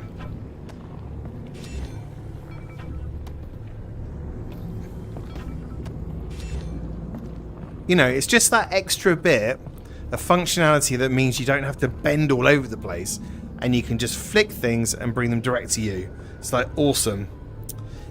Hi Helen. Nice plants to help you along the way. Exactly. But a nice fauna and flora. Gorilla boss fight confirmed. I think I prefer the idea of the tiger boss fight, if I'm honest.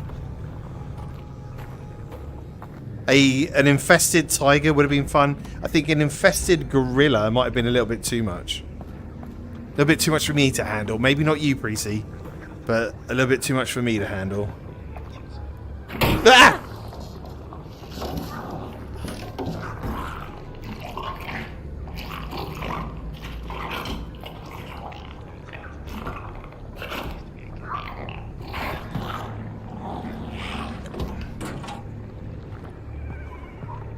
Right, antlion sounds. Here we go. Everyone listening?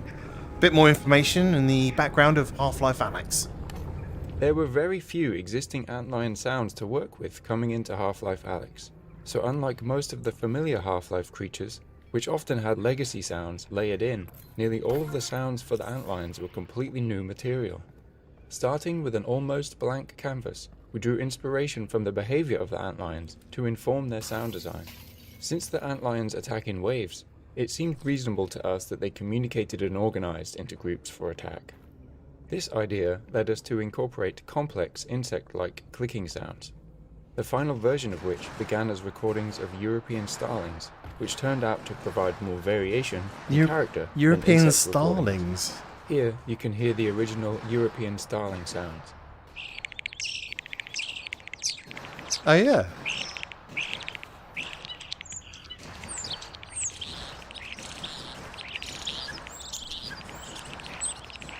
We took those recordings and layered them with designed elements to create the antlion sounds used in the game.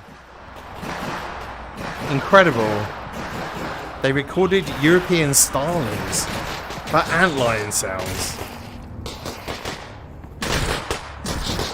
Okay, there's some 2 combine up the top there, shooting the antlions. I'll just wait until they've killed a couple more, and then I'm going to blow them up. Oh, they're coming towards me now. Let's get the barrel. There we are. Oh, he's still alive. He isn't now. Now, this, of course, means the antlions are ready to start eating me. So, I have to be a little bit careful. Okay. Full one of those. Full one of those. Need a full one of these. Let's put it on burst as well. I'm going to save it here. Because, you know, antlions.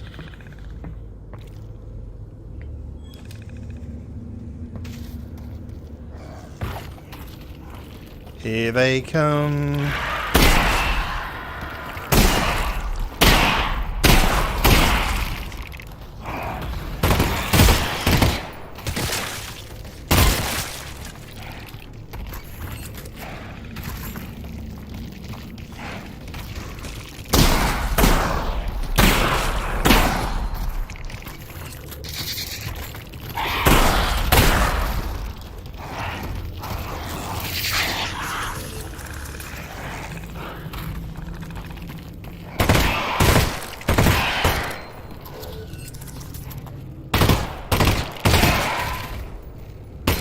Ah!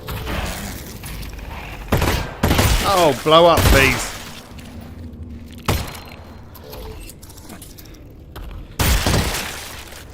Wow, that seemed to take forever.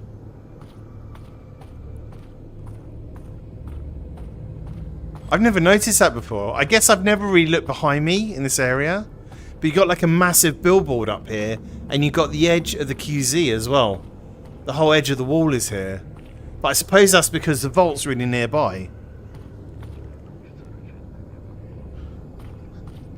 I mean, the environments are just so detailed. They're so well designed. Is there any more antlions here? I'm going to blow them up if there is. Got a vague memory of one being in here. Maybe not. Okay, that's good. We'll leave you outside then. Any resin or ammo? Ammo. Can we get up here?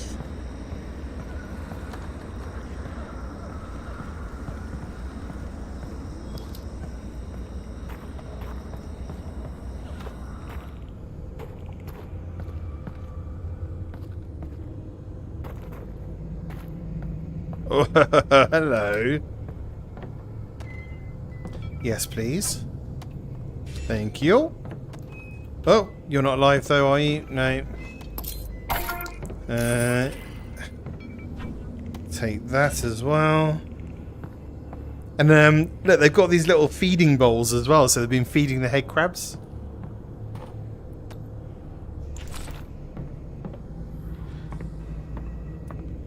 I think in other playthroughs I might have forgotten about this rune, which explains why I run low on ammo.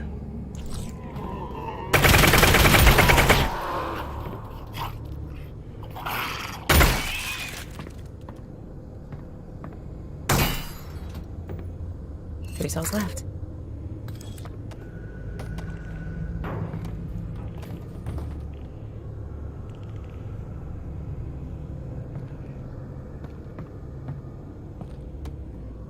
Alright.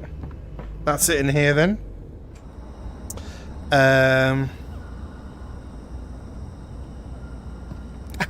Take that thing on. People's aim is much better in VR than me shooting at lions. Yes, I know. I blame my terrible shooting on the index controllers because they're breaking.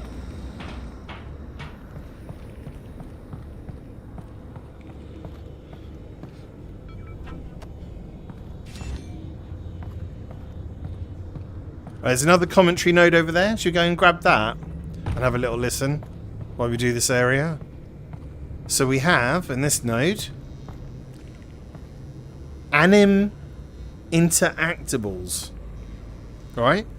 In traditional games, analog controls like levers, dials, and crank wheels usually play simple animations in response to a player's mouse click or key press.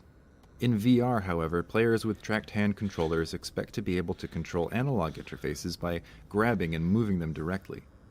To support this, we developed a new system that we call Anim Interactables. The opening mechanism of this health station is a good example of an Anim Interactable. To your left and right, you can see some more examples, such as a large railroad switch, the Vortigaunt's fire alarm doorbell, a crank wheel, a rolling cabinet door, and both the antenna and tuning dial on the radio. Anim Interactables like these allow us to give the player control of analog interfaces while constraining their input to an authored range of motion. The system uses the position and orientation of the player's hand to drive the animation of a model which defines the analog interface. As the player moves their tracked controller, the Anim Interactable continuously performs a search to determine if playing the animation forward or backward will place the interaction point closer to the tracked controller's position in space. This allows the player to drag the animation forward, backward, or hold it stationary. The result is an intuitive correspondence between the player's body and the virtual interface. Furthermore, these interactive animations don't necessarily have to make physical sense. Artists simply animate the range of motion they want the player to be able to control. These Anim Interactables have their debug visualizations turned on, so you can see the authored range of motion, including the nonlinear paths used on the railroad switch, the health station, and the crank wheel. Anim Interactables allowed us to make all kinds of objects in the world interactive, from mundane man-made devices to intricate combined mechanisms, without the need to run complex physical simulations. Feel free to play around with the Anim Interactables in this area before moving on. Oh, don't worry about that. I've already played around with them. Interesting. So Valve developed their own interaction system. Right, so if I break the circuit here, it doesn't switch on the trip mines. So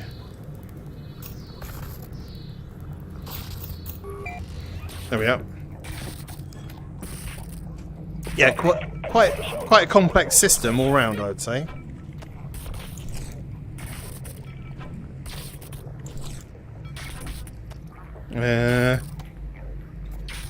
Nice. I killed flies with a slipper, feeling Alyx shoots giant insects. Yeah, not quite the same thing. Hitting flies with a slipper versus shooting antlions with an SMG. Not quite the same level. Helen, I know a worse shooter than you. Me. I don't know, I'm pretty terrible. So it's not physics-based, but still animation-based. I'm actually shocked by that. Yeah, I mean, it probably makes more sense to you than it does to me. I'm not very good when it comes to understanding the ins and outs of the code. But yeah, it's nice to kind of get a look under the hood, though, isn't it? Don't you think? I like the way that it spawned all those objects that you can play around with as well. Ah! Where did he come from?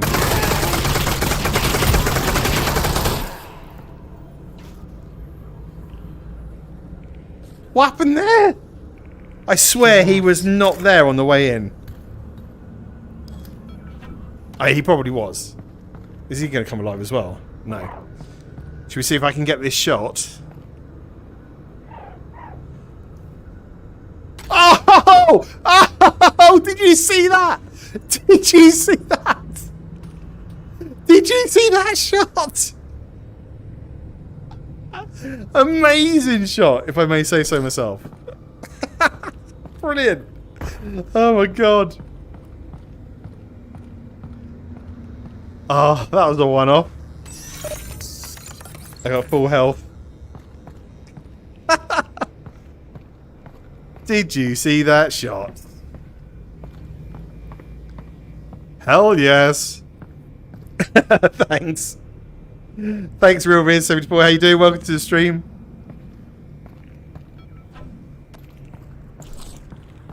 I think that's the longest throw into one of those bug machines I've done so far.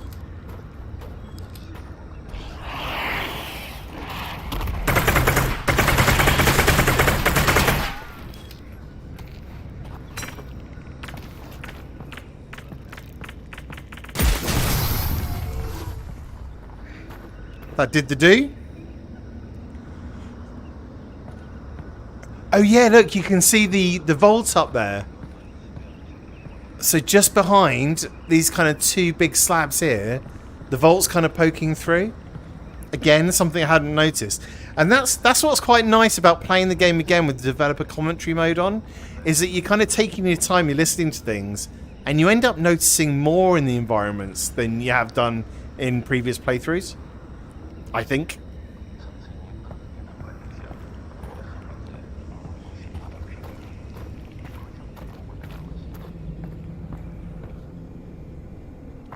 Oh yeah, this is clever. So the moment you reach for this, it knocks the combine. I think he drops a grenade or something. That's it there, look.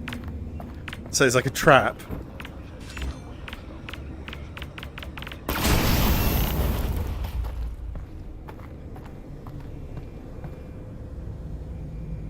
So much fun. So much fun. You know, and you got to remember, I've been playing through lots of other modded campaigns recently, and it's still an absolute pleasure to come back to the original. Wait, Dad, what? It's not a vault. It's a prison. They didn't build it to keep us out. They're trying to keep something in. Keep what in? I don't know. I'm not sure if this data part even knows. But they got something trapped in there. Whoa. Okay. So if it's not a weapon, are we still doing this? The way I see it, whatever's in there doesn't like the Combine very much. So we got that in common. True. So, are we still doing this? We've come this far. I say we keep going. And if you find out it's something we really shouldn't mess with, we'll call it off. That's my girl. I'll let you know when I find out.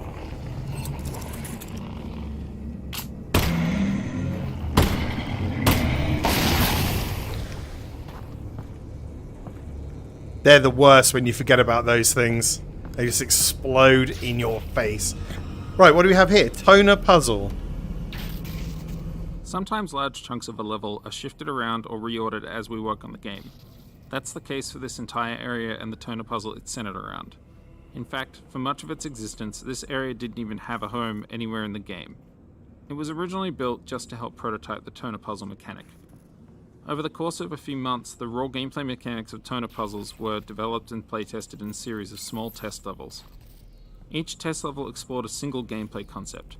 Those were things like using the toner puzzle to draw the player's eyes to something interesting, such as Zen flora and fauna, creating moments of surprise when an enemy head crab popped out of a vent, or requiring the player to thread their arm and hand in behind pipes or other tight spaces. Once we figured out which of these ideas were working well, we combined them into a single test level with the toner puzzle that strung all these concepts together in one single puzzle. Further playtesting in this level made us confident that toner puzzles should be included in the game, and we started adding them into other areas. But we didn't include the test level itself anywhere in the game. It wasn't until later that it became apparent that the zoo was in need of a pace break. We pay careful attention to player fatigue when we playtest, and look for cases where a puzzle or some exploration and resource gathering can be used to give the player a break from combat. There was such a need toward the end of the zoo level, and thankfully in this case we were able to make use of the toner prototype level that had already been built. Okay. That's cool. So this was kind of like a missing piece of the puzzle, this level, and they added it in afterwards. Very cool.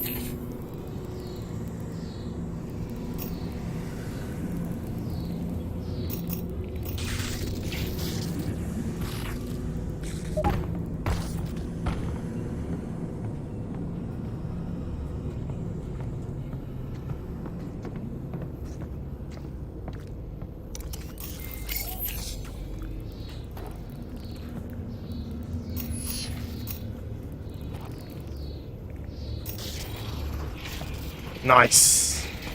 Tripwires. Head crabs. Tripwires and head crabs. Not a good combination.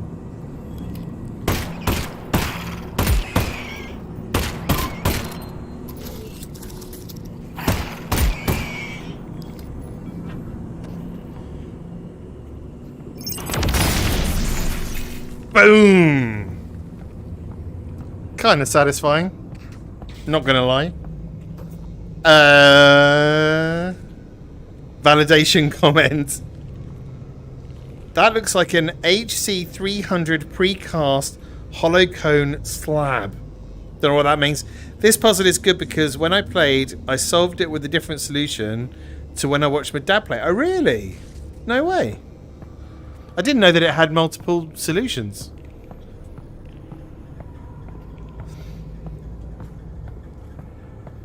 Whiteboards everywhere.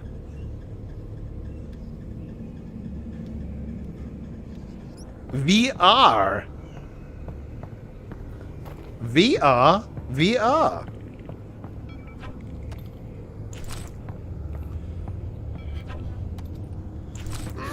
Ah. Hidden behind the tiger.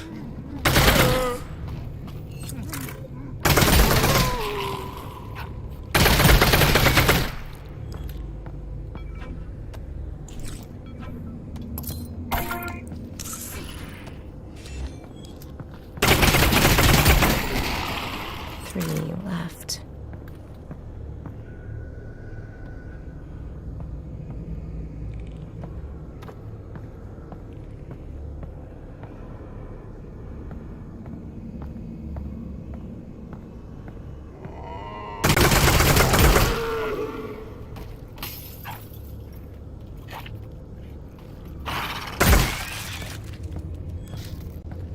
I always remember this from the trailer. So there's a section in the trailer where she does this. She does that. She grabs the shotgun shells. And then she loads up her shotgun, cocks it, and then shoots a combine here. And this is where they filmed that.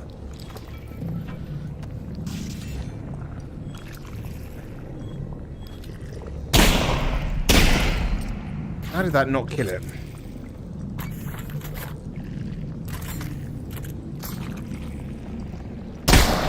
There we are. Done.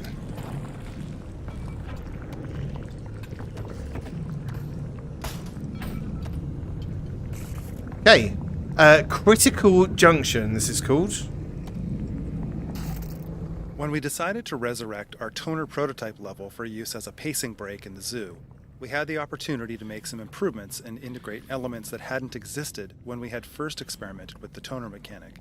For example, the newly developed explosive Zen bloaters were added at various points along the puzzle to surprise players and remind them that they need to keep an eye out for these hazards. Also, in the intervening months, the toner mechanic itself had evolved from one where players merely push a ball of energy along a path to one which included branching paths and rotating junctions. This junction here in the breaker box is the linchpin of the whole puzzle, as the player must interact with it 3 times.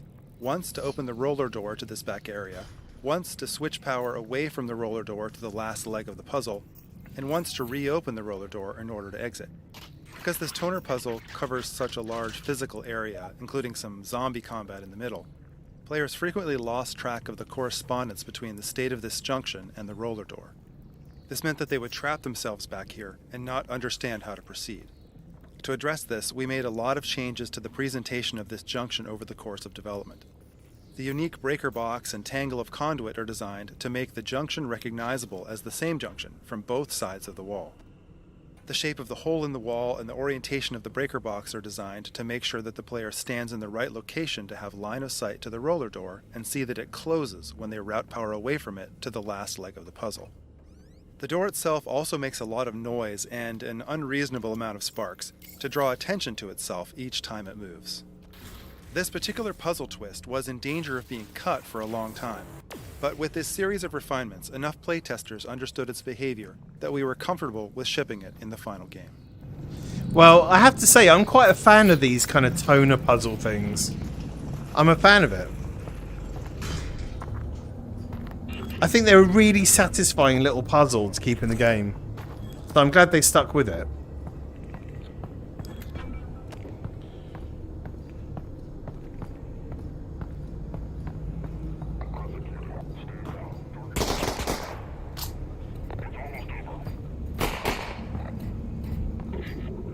Is that it there? Yeah. Come on, in you come, Combine. I got some.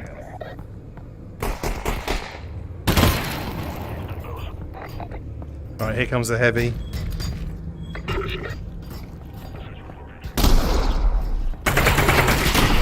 Jesus, he's close.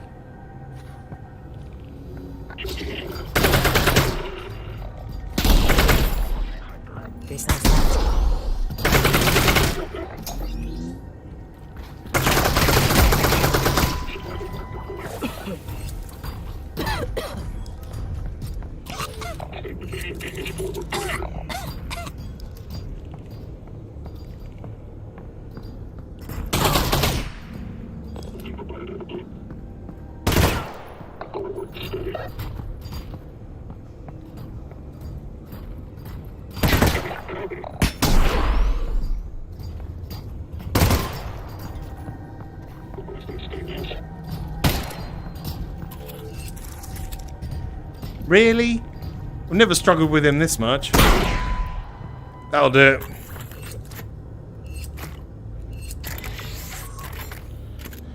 Should he really use a shotgun all along, I think. Right then, let's carry on. Gets to another commentary node. But yeah, I think the commentary mode is definitely interesting, and it's worth doing. You know, if you're a fan of this game, I think it makes sense to kind of do this and give it a go. And listen to the full commentary. Hey! He got the throw again. This time I do actually need you, my friend. Nice.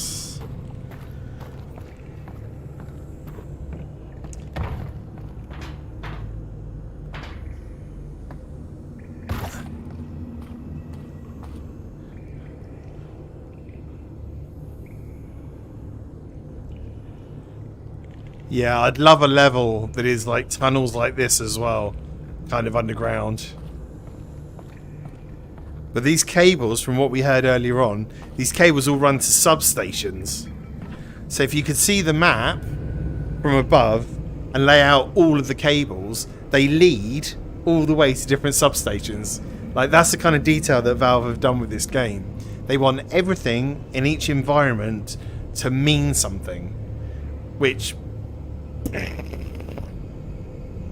totally and utterly blows my mind. Not far from the vault now, folks. How we doing, chat? How's things? I hope you're enjoying a bit of Half-Life Alyx commentary mode. It's nice to play through the main campaign again. And, of course, nice to get a bit more insight into the game. It's definitely a different experience, and one that all Half-Life Alyx fans should really have a go at, I would say. Like, even if I wasn't streaming it, I would do this off stream. Definitely. Okay, so how many chapters left? 1,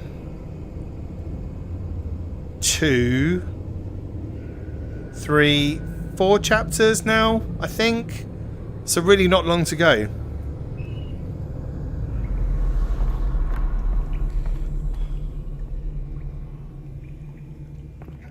Oh, hello.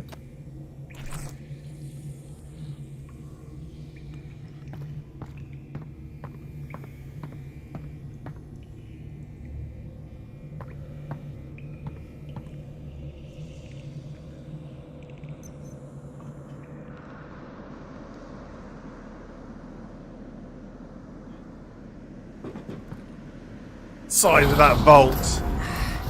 They're locking down the area. Good luck trying to lock out someone wielding an Alyx.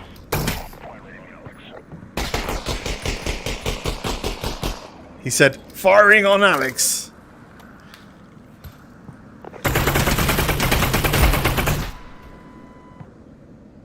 SMG in the face. Didn't really stand a chance.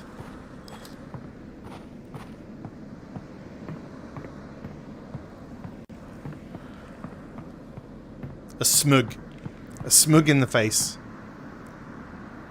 Ah, more commentary. Nice. Whoa! Russell! Forge just took down the last substation. Oh, let me see. Eli, the Force just took down the last substation. Brace yourself, Alyx. It's gonna come down. What the? Amazing. They've activated some sort of emergency backup. They've activated a backup. Tell Alyx there's no way that backup is stable. She can shut it down. Your dad says... I heard him. So head towards those beams, right? Right. That's gonna be the backup station. Right then, let's have a little listen to this. This should be interesting. About the tractor beam. Nothing. I'm on my way. The emergence from the zoo gave us an opportunity to present players with a dramatic vista and to show them how much progress they had made in the journey to the vault.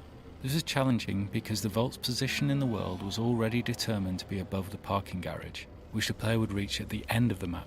But placing the vault correctly in support of that location left the vault looking too distant to create the dramatic view we wanted here. We also intended to portray the cutting of the vault's power cables by the Vortigunts at this point, but having this take place at such a distant location was unclear and confused playtesters. The solution was to move everything closer. The vault looked more imposing looming above the player, and the effects of the Vortigunts' cable cutting efforts were much clearer. All we needed then was a conceit to justify the two vault locations, the location here at the start of the map and the eventual location at the end of the map. Around this same phase of development, we were in the process of defining exactly how the player would bring down the vault, and our solution to that problem also helped justify the two vault locations. Tractor beams are a familiar cliché in science fiction and often share a common visual style of an enveloping force field emitted net-like from a single point. Using a tractor beam as a combined failsafe device to catch the vault served us well here. It allowed us to prevent Alyx from being crushed by the vault dropped out of the sky when the Vortigunts cut the final power cable, and it gave us a satisfactory mechanism for moving the vault to the location we need it to be at the end of the map. Throughout the map, the beam itself also serves as a beacon, ensuring that the players are always able to recognise their new goal, the tractor beam control station.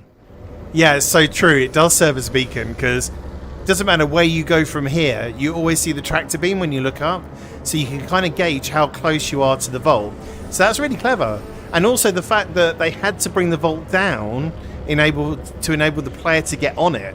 So the tractor beam enabled them to do that, which is just brilliant. Really good game design. Here's a question for you. If you use the bug for life and you didn't use it all, can you go back and use the rest of the bug? Yes, you can, Ellen. You can indeed. You can use it until all the juice runs out, basically.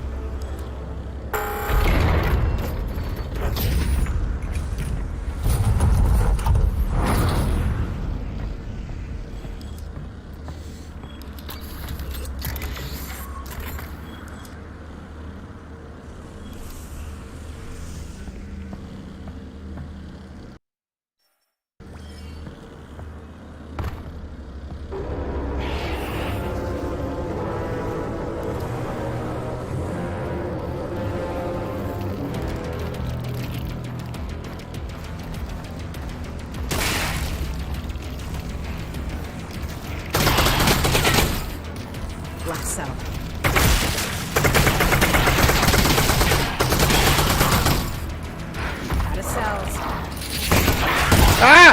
Shit!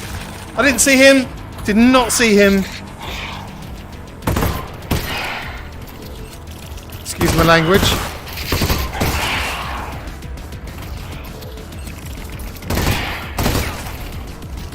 Burst fire is definitely the saviour here.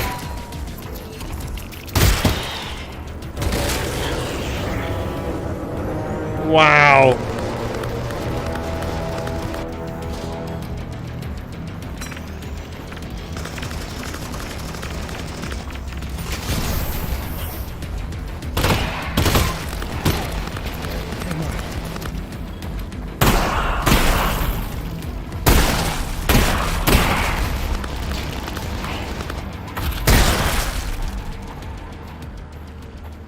Bits of antlion everywhere.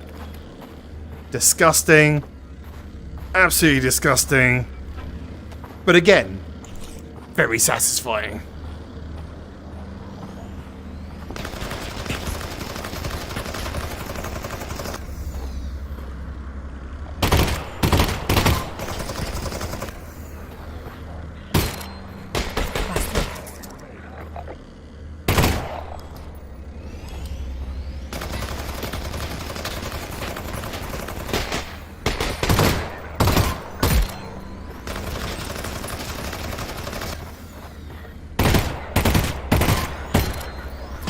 One left. Oh, how is he not dead?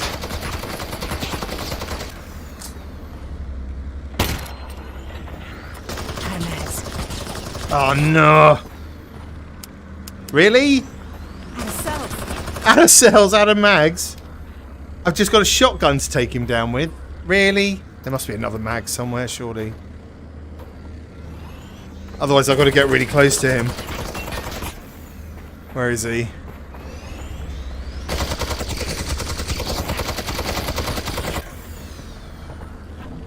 Aha!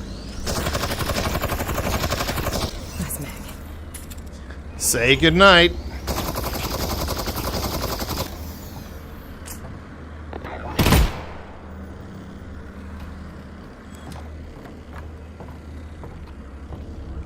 Right.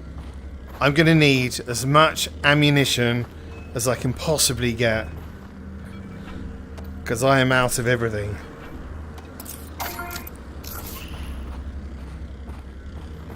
Was there anything else in this car? No, no, no, no, no, no, no.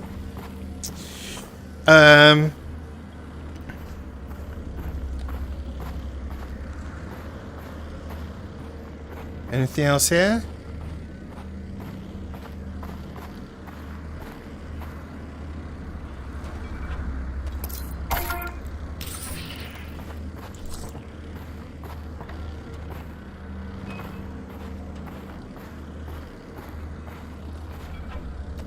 Lovely.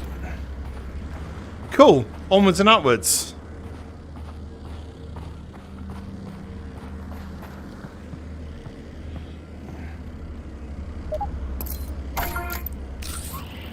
Thank you very much.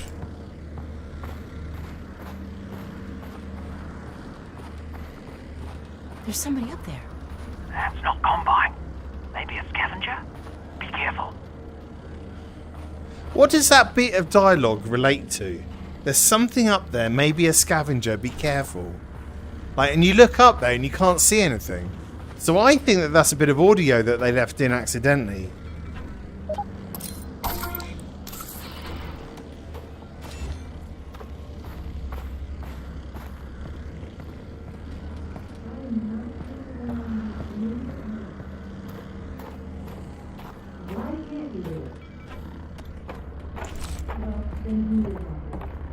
Eli, come here!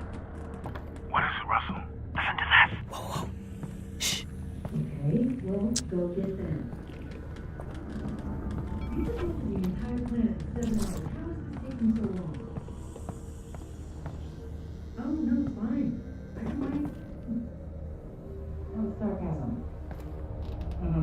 Well, I'm thrilled you thought that.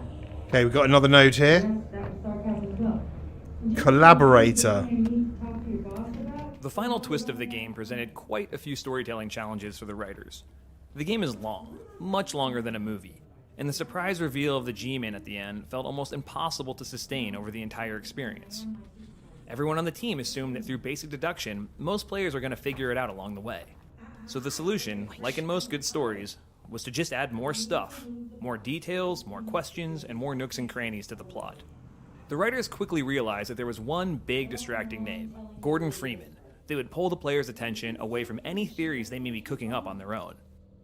We then realized that we could use the absence of the G-Man in the story, in the eerie parallels between the G-Man and Gordon's experiences at Black Mesa, to redirect player attention and propel the story towards the final act. If the player thought they had uncovered a new mission, to save Gordon Freeman from stasis, then the twist at the end could be secure. To pull it off, the writers created a new, mysterious character, a scientist collaborating with the Combine. This addition came late in the project, so the writers relied on another tried-and-true tact. Base the character on an actor we're fond of, and then do our absolute best to cast and record with that person. The chosen actor had struck a particular tone with the writers. She has an easy, in-command confidence, and a smooth southern Missouri drawl. This not only sets her apart from the other characters in the Half-Life universe, but makes the character easy to hear on the page, which is incredibly important when time is short at the end of the project. And once she was in the studio, her pitch-perfect performance assured us that we'd made the correct decision. Of course, then the scene still had to be built. Level designers figured out what existing chunk of level track could be bumped out to fit the scene. The area we chose previously held some barnacles and a few light puzzle elements, which the designers weren't upset to lose. The level track had to be altered to funnel you into a place where the scene could unfold and the player could eavesdrop without getting a good look at the character. This served two purposes. One was that it would benefit the mystery for the scene to feel furtive and for the identity of the character to remain secret. But also, we could shroud the performance and the intricate facial animation necessary to bring a character to life, all in shadow, for the animators and the choreographers. Like in a lot of cases, not doing the work was the correct thing for both the story and our tight shipping schedule. Not doing the work was the answer. I like that. Amazing. So she was called the Collaborator. I guess because she collaborates with the Combine. That's right.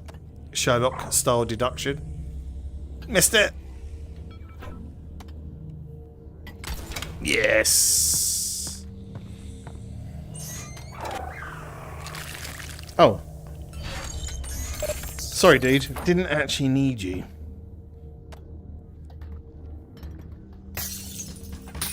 Anything? No. No.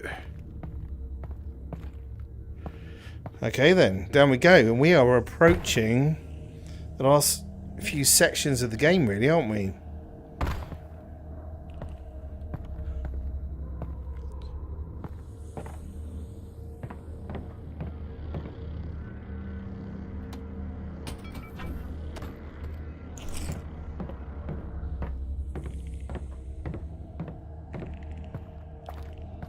Good to see it's given me loads of ammo.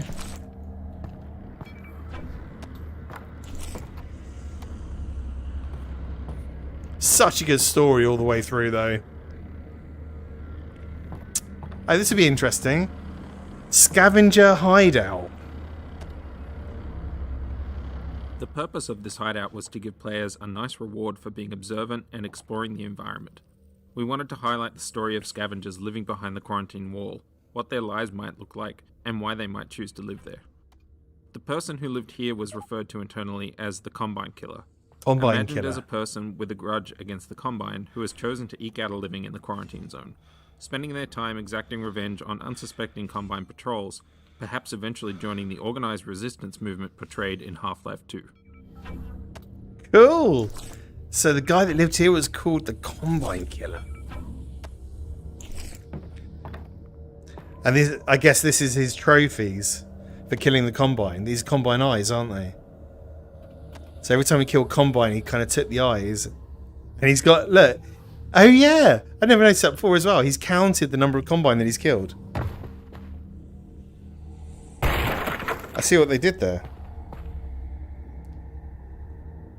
And he's even got some plants. Some of the Zen plants in a jar. Next to his toothbrush. Interesting place to put it. Very cool. That's a nice little segue, wasn't it? Those cars, those houses, those words on the signs. I recognise my favourite, Russia, with love from Russia, cute monsters. So it is actually kind of based in Russia then, parts of it.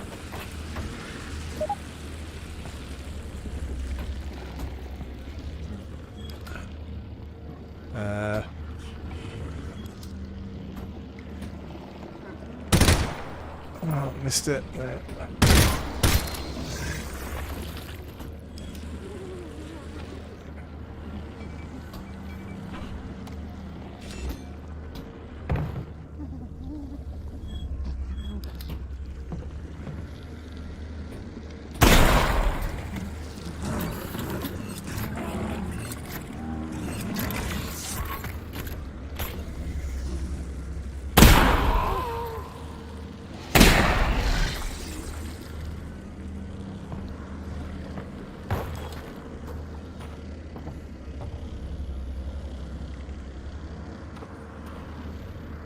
So again, you can see when you look up in the sky how bright it is, which is telling you that you're near the tractor beam. And this is where they milk the leggies. What do you think they're doing in here? Looks like they're milking the leggies.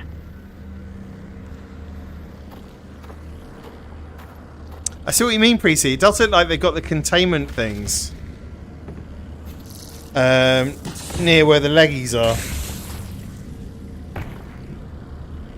Yeah, I see what you mean about that.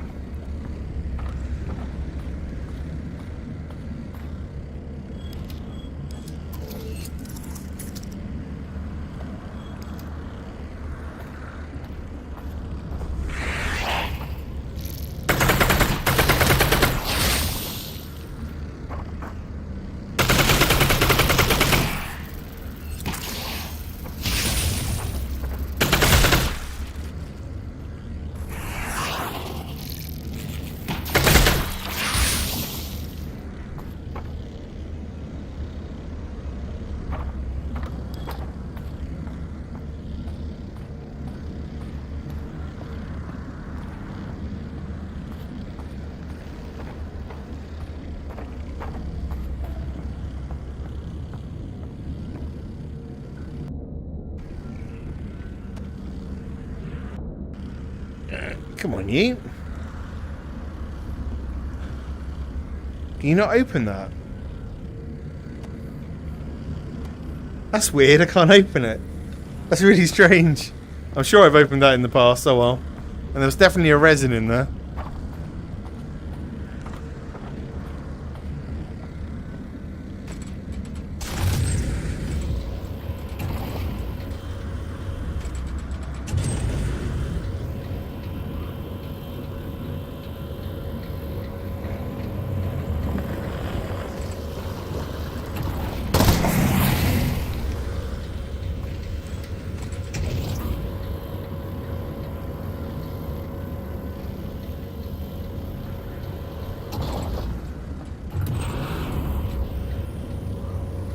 Once we get Gordon back, we can really get ambitious, don't you think, Russ? Maybe we could take down the Citadel. Well, he saved humanity once. I'm willing to bet he can do it again. And this time he won't have to do it alone.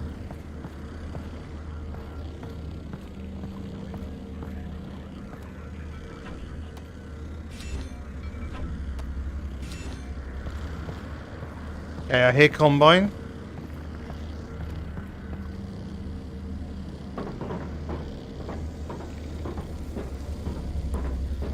Hopefully another commentary node in a minute.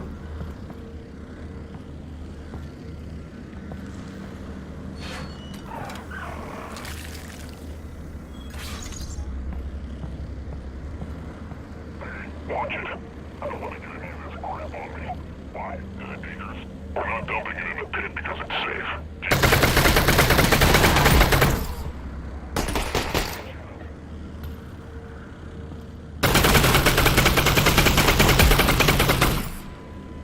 Out of cells. Out of cells. Got me a little bit there.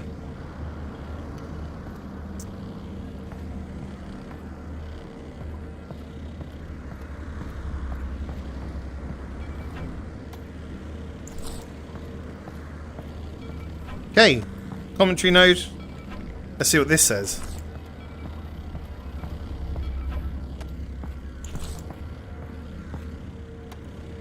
Spectator HUD. In recent years, video game streaming has become one of the main ways that players engage with the culture of games, and this is even more true for VR titles, where players who do not have VR equipment want to participate. To address this audience, we created a spectator HUD, which displays the VR player's health, which I haven't got on, resin, and the contents of their wrist pockets. I forgot about this information is overlaid on the 3D scene in the desktop window, and lets viewers track the state of the player's resources, without having to rely on the player to look at their wrist or open up a menu. The Spectator HUD started off as a tool used by the development team to display resources, as well as the state of controller buttons and other diagnostic information. An interesting side effect of this HUD was that it made playtests way more exciting to watch, because we as an audience had information the player wasn't necessarily aware of. For example, playtest observers might realize that a player had barely survived an encounter when the players themselves had never even checked their health. We even saw cases where players killed an enemy with their very last bullet without realizing it themselves. How brilliant. The highs and lows we felt watching our own playtests were something that we wanted to share with the streaming audience, and it's been exciting to see streamers using it in the wild. Nice! Yeah, I totally forgot to switch on the streamer HUD. Sorry about that. Fail. Hope you're not watching, Valve.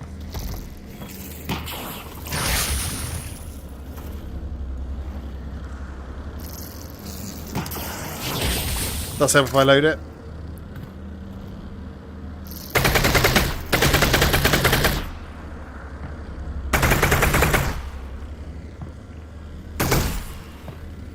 One left.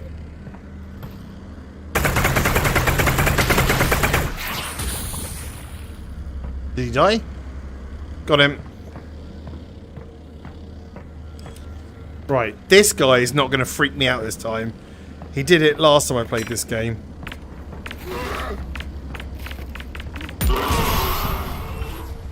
Dealt with.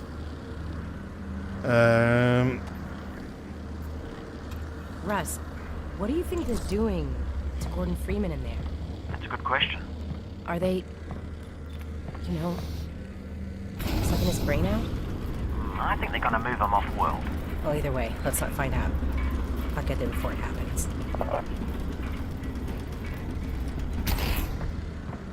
Very interesting bridge design. I love the fact that they were saying that while they were playtesting, they were using the Spectator HUD, and saw how exciting it was to actually watch people in VR playing the game. And, and they decided to include that in the final iteration, which is just fantastic. And it just shows how much Valve actually cares about getting the game right and trying to, just sell it in as many ways as possible.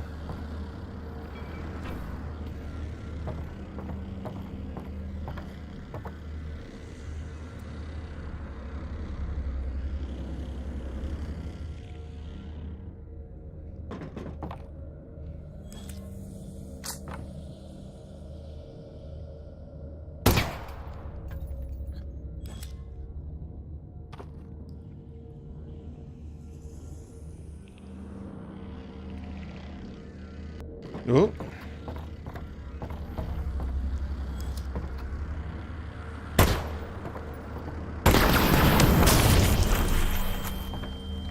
That'll clear the way.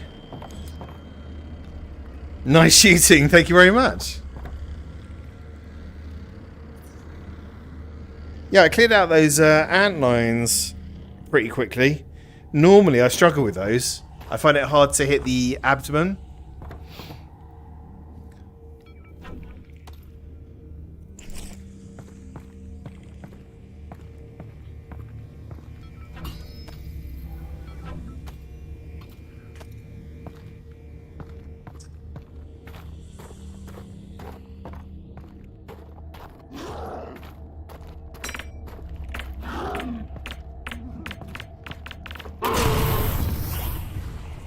How did that not kill them?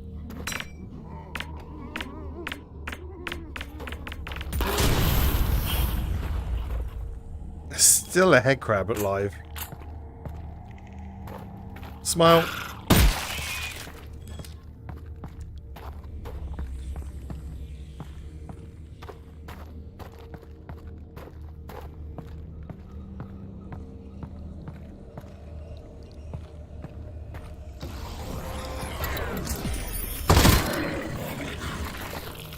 Russ, what's the deal with the crowbar? Oh, you mean Gordon Freeman's crowbar? Yeah. Oh, Alex. Porter's way out of Black Mesa was nothing but that crowbar. No way. It's true. Well, it's true that that's what they say. You know, nobody knows for sure. Well, when I get him out, let's give him a gun. Yes, but not mine. I'm out of the gun lending business. Okay? Nice little bit of backstory there. It's like, how did he actually get out of Black Mesa with just a crowbar? And like, Alex doesn't actually believe the story. Which, when you think about it, is right, you know? You shouldn't really. But then, video games were very different to this. When Gordon Freeman was originally around. Okay.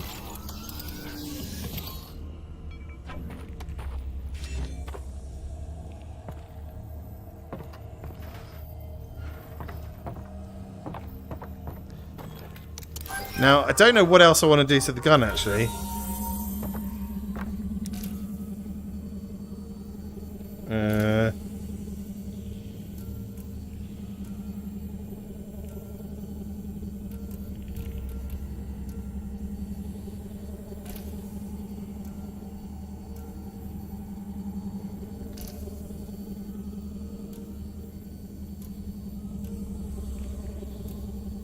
Ooh, this is actually quite a tough one.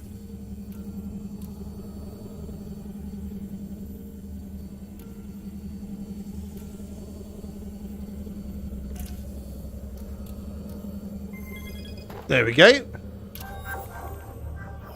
I think that's the biggest one of those puzzles in the game. Now, what are we going for? So... 56 resin right now. That's pretty cool. So what I might do is go for...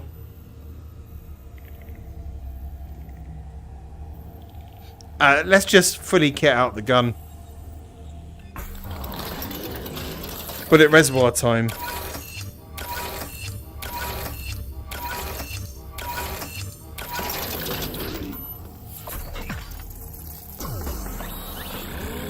Can't wait to hear the commentary about the end of the game.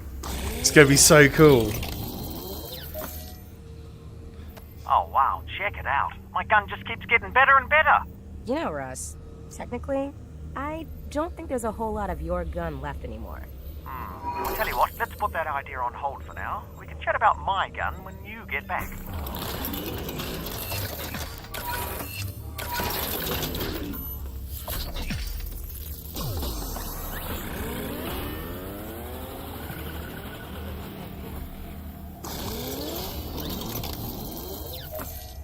Well, awesome. It's official. There is nothing left of your gun in this gun. This is my gun. All right, fair enough. It's Alex's gun now. I still want those Russells back, though. The Russells.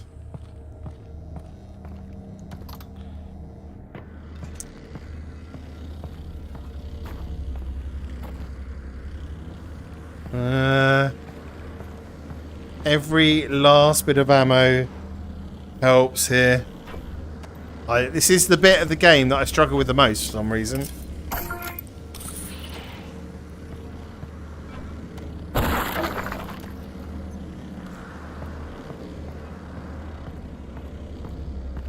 Oh, more developer commentary. Here we go. This is Tanker Yard Combat. Tanker Yard Combat. Creating a climactic battle that capped off the antlion combat proved to be a challenging design problem. We wanted to create a sustained combat experience that was substantial enough to challenge players who had refined their skills against the antlions. but simply throwing a large number of antlions at the player all at once was not a particularly engaging experience, nor was it compatible with our established combat balancing. Rather than containing the player in a restricted space and spawning waves of enemies, we wanted to keep the player engaged and moving through a gauntlet of constant pressure toward a goal. To do this, we needed an arena with a clear linear flow and a porous layout that would allow the player to maintain sight of their goal while being flanked by swarms of antlions as they move toward it. This tanker yard, which we had originally built for a narrative scene that was cut from the game, had the properties we were looking for. The long tanker cars lead toward the intended direction of travel, and their positioning requires the player to pay careful attention to their sides and rear as they advance.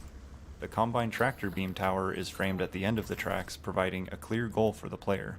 The placement of the glowing red sign in the direction of the tractor beam was also a deliberate decision, a technique used by the environment artist to subconsciously pull players in the desired direction via visual contrast, even in the event that they've momentarily lost their bearings in the chaos of the battle. The pacing of the combat here was carefully balanced to leave most playtesters on the brink of being overwhelmed and feeling like they made it through by just the skin of their teeth. It took many iterations of enemy placement, ammo and item placement, and player path adjustments to achieve this balance. We ultimately settled on a design that featured a steady stream of advancing antlions, with antlion spitters placed at the far end of the space applying enough pressure to prevent players from rushing toward the goal. Combine soldiers up on the raised platforms divert player attention to the right-hand flank and provide verticality in target prioritization, adding to the sense of frenzy we sought to create. Wow, a lot went into this area then. One thing I hadn't noticed before, that I just noticed now, was the dropships coming in. I've never seen the dropships come in. There's like 4 dropships.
Now we've got an antlion over on the left hand side here that's been trying to get me for ages.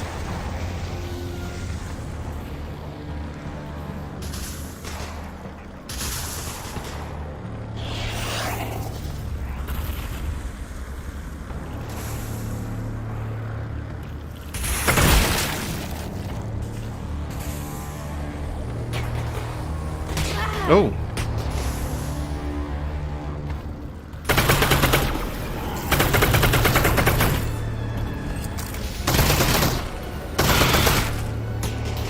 His leg went flying.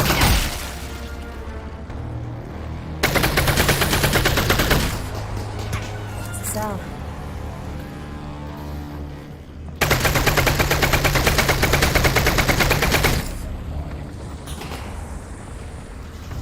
An out!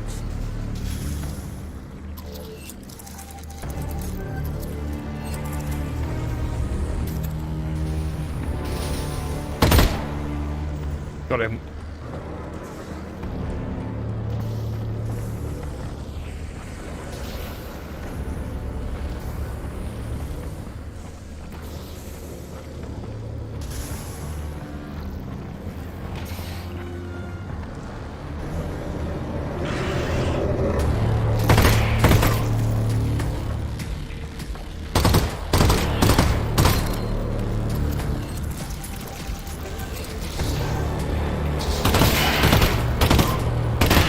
Hit it then.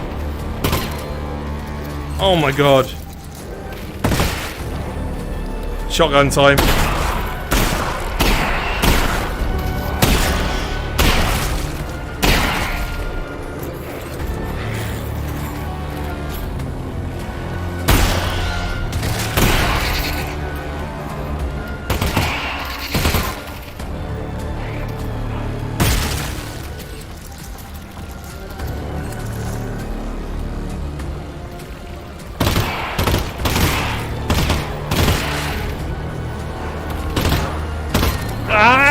Come on! No!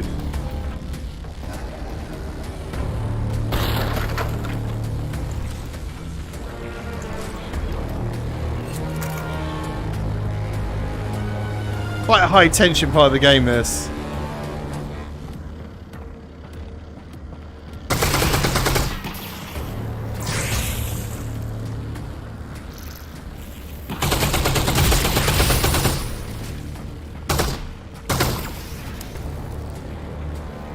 Last one. Ah, he got me! Ooh. Last one. Hey, Russ. You want to swap in here? Yeah, no, I would probably die instantly.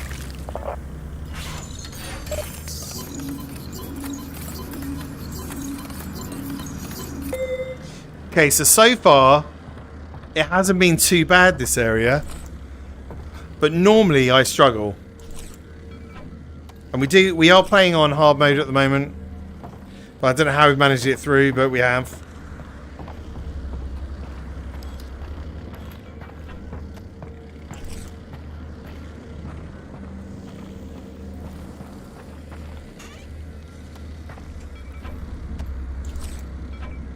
Topping up on ammo again, nice.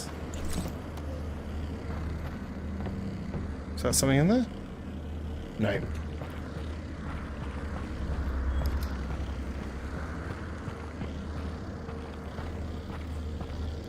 And we made it through. It's so epic. Right near the vault. Now we've got this this puzzle to sort out. Which is always a bummer.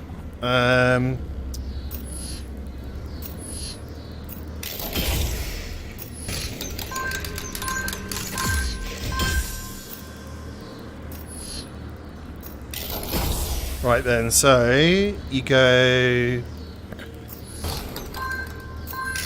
Right, so it's that one. So that one, that one, that one. That one, that one, that one. Nope. Hang on.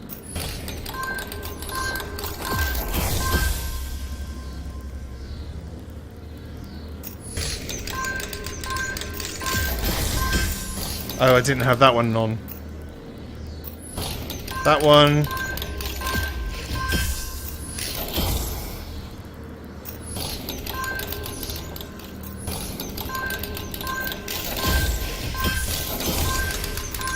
There we are. I got stuck on that for ages the first time I ever did that puzzle. Here we go, folks. Heading into the vault. All good. So we're still waiting for a bit more of the developer commentary. It's been a little bit sparse on this level, I think. We've only had like 3 headsets or something to listen to. So looking forward to maybe a ramp up in commentary towards the end of the game, explaining a bit more about the G-Man, perhaps how he ended up in the vault. You know, where the idea for the vault came from in the first place. That would be interesting to know. And their kind of thoughts on maybe where the game goes next. For all we know, they might give us a few hints as to what's coming after Alyx. Mind you, if that was the case, and I'm sure that would have leaked out by now, and a lot of people would have said on the net, so maybe not. But I can dream that they might mention something about the next iteration of the game. Okay, let's go. Breaking and entering.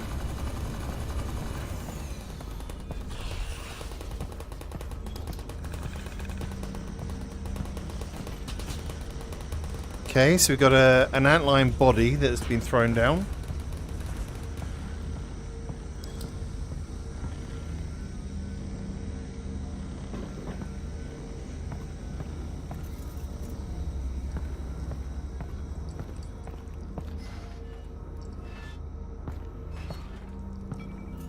That.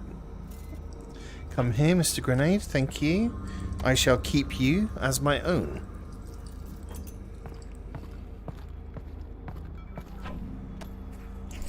going to come alive? No.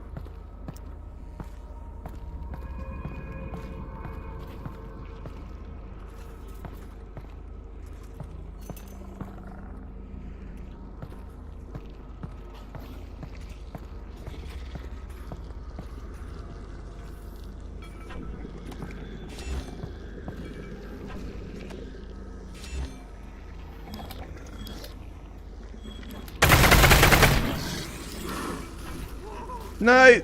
Come back here. Thank you.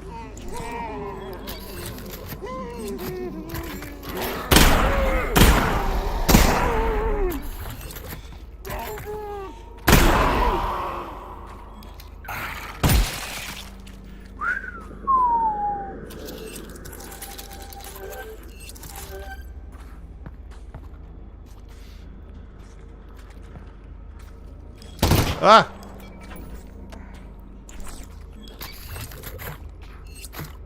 4 shells left.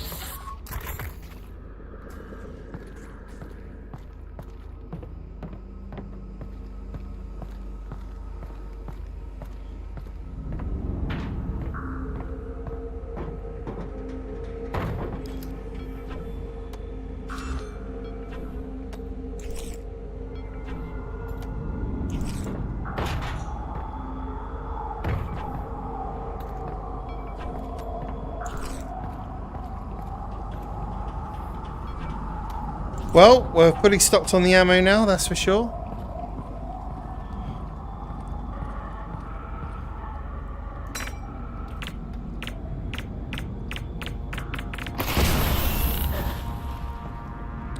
We've got another developer commentary headset over there, which we'll have a listen to in a bit.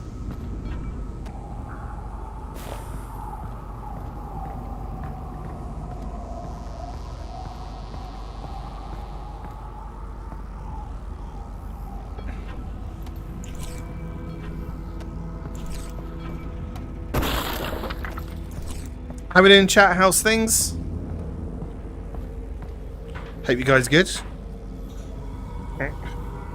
Why can't I grab that?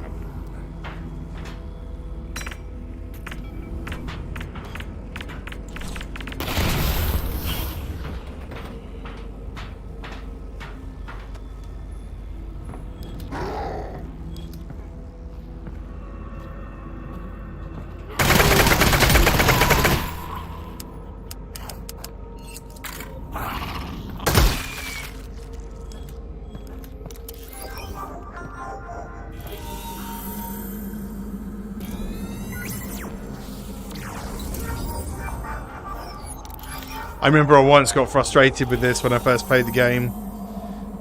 See if we can do it. Because you got some nodes that move really fast on this one.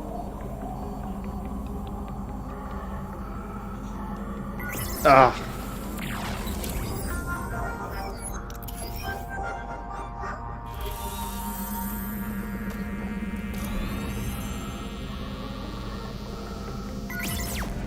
No, okay, I'm not going to carry on.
Right, let's see what it has to say about this interesting area.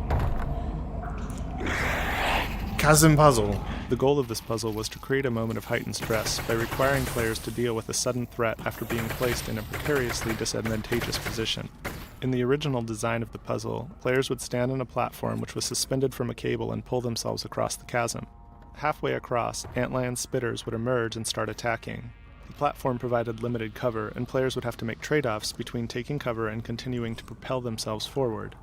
This succeeded in creating the desired spike in intensity, but unfortunately, the lateral movement of the platform caused considerable motion sickness for most playtesters. Even players who were comfortable with the vertical movement of elevators elsewhere in the game were adversely affected here. The puzzle that we shipped retains the same sense of tension due to being stranded in the middle of a chasm under attack, but does not rely on physically moving the player.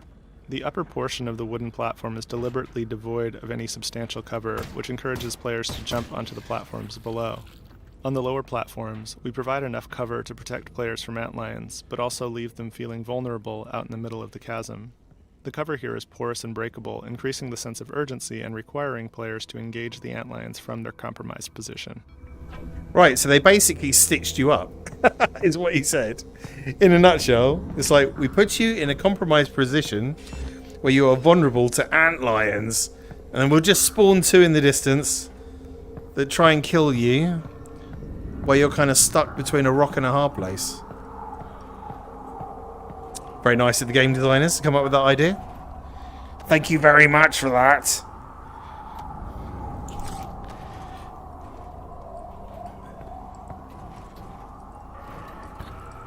Oh, lovely.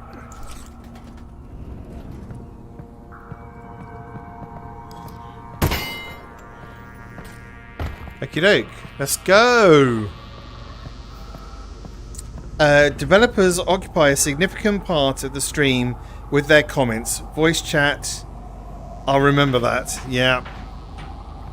I remember that indeed. I wish you could get up on this platform. I always thought you could somehow, but apparently not.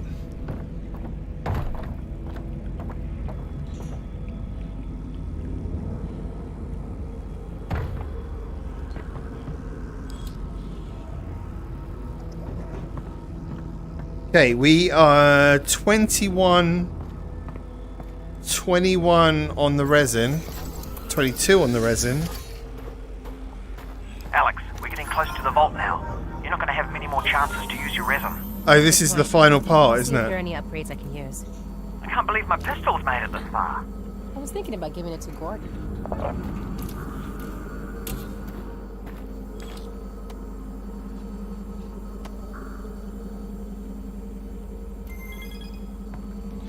Yeah, this is the final combine fabricator, but we've only got 22 resin, so I don't think there's much we can actually do.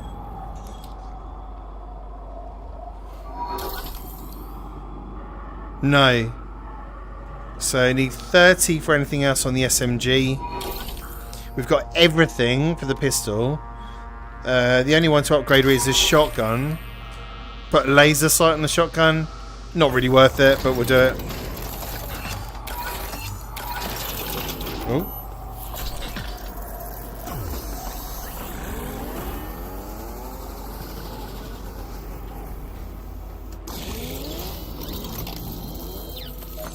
Oh, that should come in handy.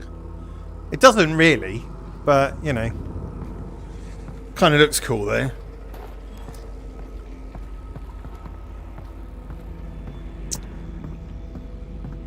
It's actually very interesting and unusual, the developer commentary. Yeah, it is, and I don't know what it is. There's something about it that wasn't what I expected, the commentary. They go into quite a lot of technical detail, which I guess, if you're a developer yourself listening to, you would find it really interesting. But it's almost like the developer commentary isn't necessarily aimed at your average player. It feels like it's a bit more technical than that. I mean, some of it is, but some of it isn't. It's almost like Valve's kind of showing off how they do things to people. And quite rightly so. Or maybe they just want to share the knowledge.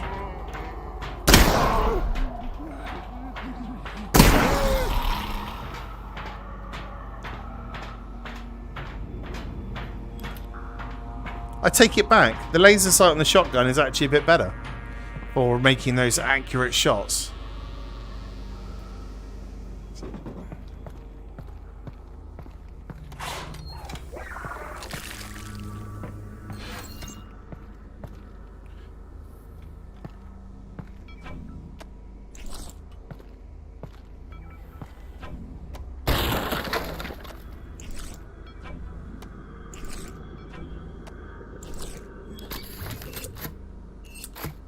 portions left.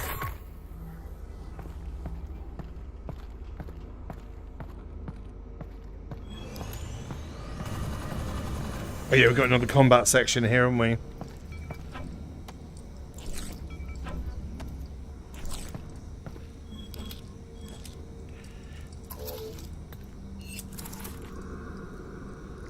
Okie dokie. Let's go, folks. Maybe a save?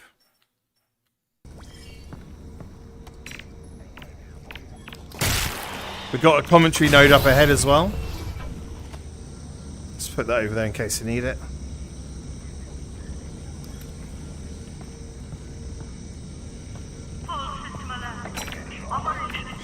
That was a terrible throw!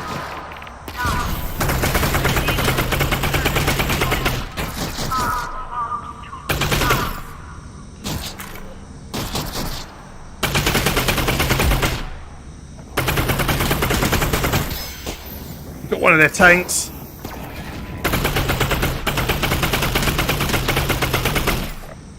Missed him completely. Left. There we go. That was nice. That was nice. What does that mean? I mean, that went well. Is what I meant. That was nice. Killing is not nice, people. Okay.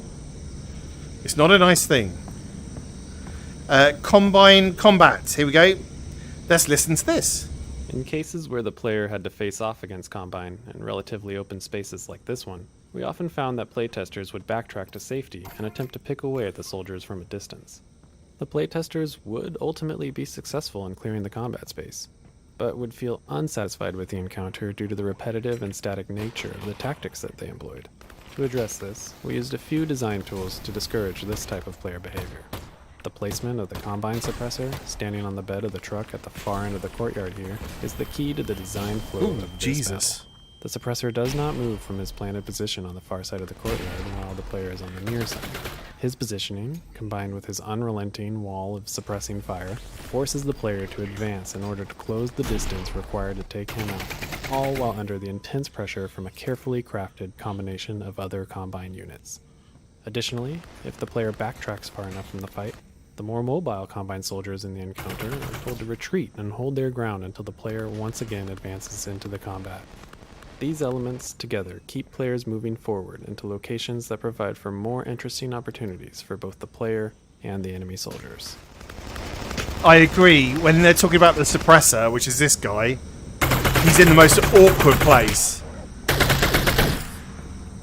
One left. So it does kind of make you end up in various situations when you're trying to get an angle on him.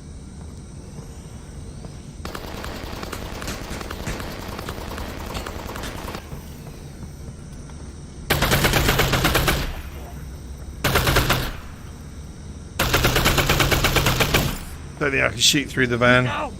I'm out!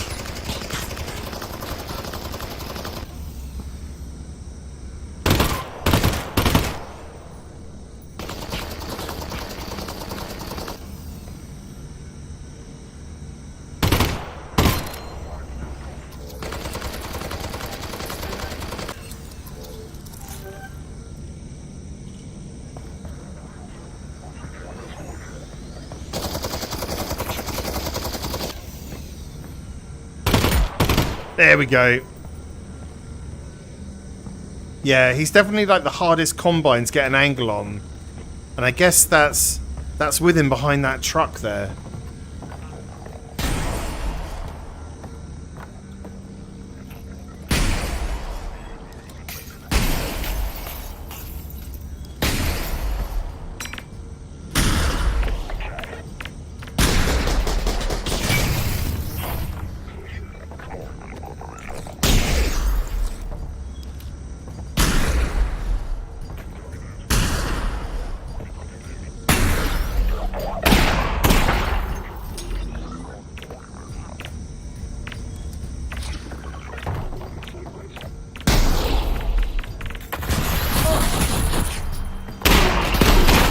No! I died! I died! Holy cow. Oh, somebody had flanked me, that's why.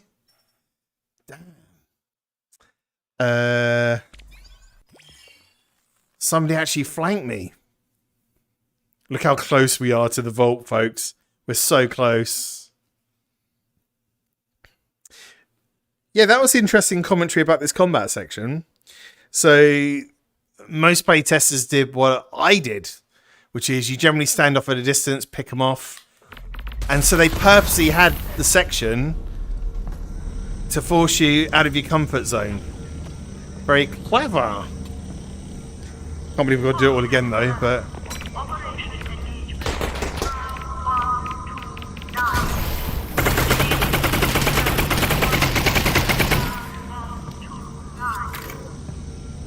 we'll get through it quickly.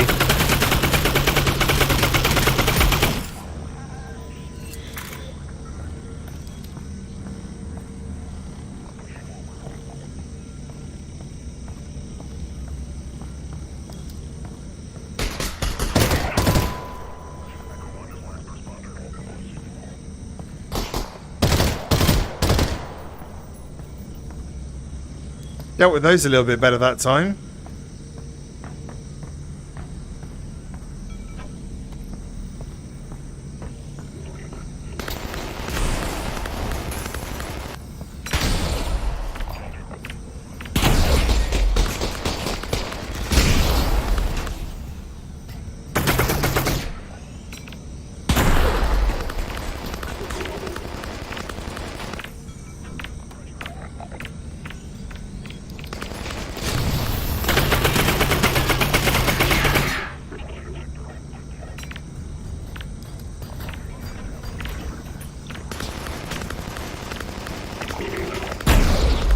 That should do it.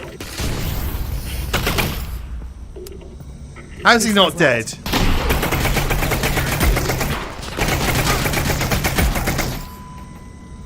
Whoo!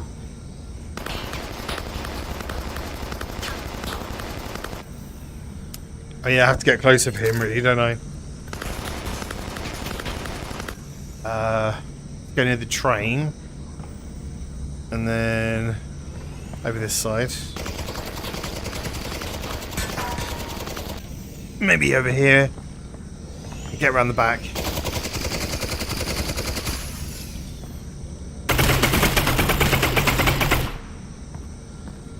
I'm coming for you.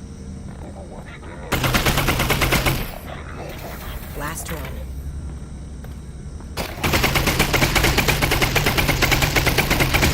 Oh, come on. How are you not dead?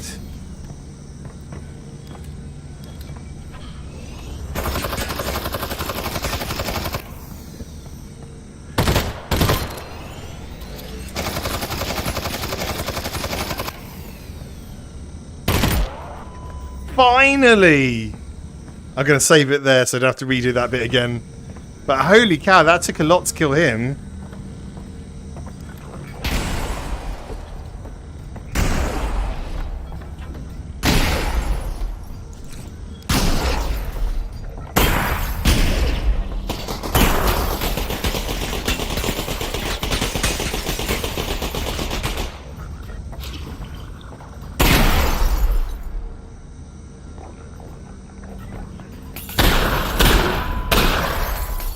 Got him that time.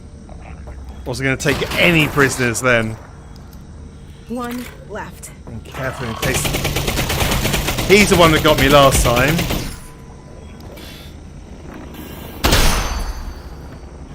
Oh god.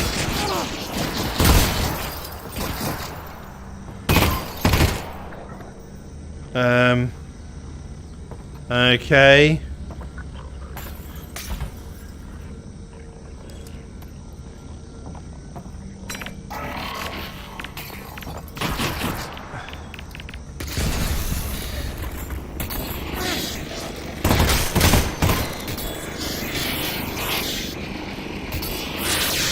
Damn it!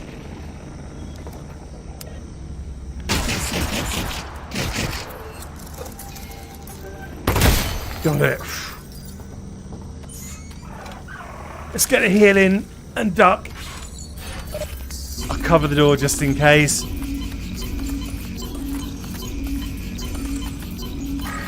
We're good.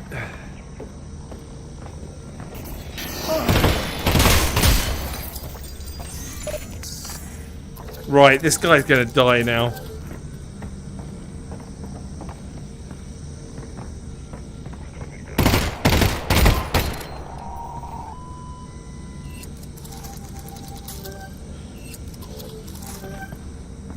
Ooh, that was hardcore, that was. Proper hardcore. How we doing, chat? How's things? I hope you're enjoying a bit of Half-Life Alyx commentary mode. Coming up towards the end of the game. There has been some interesting information that I've learnt about this game. A lot of technical information as well, which has taken me by surprise. But overall, the experience of the commentary mode has been very pleasant, and highly recommend you play it if you've never played it before. It adds another layer to the game, which didn't know existed.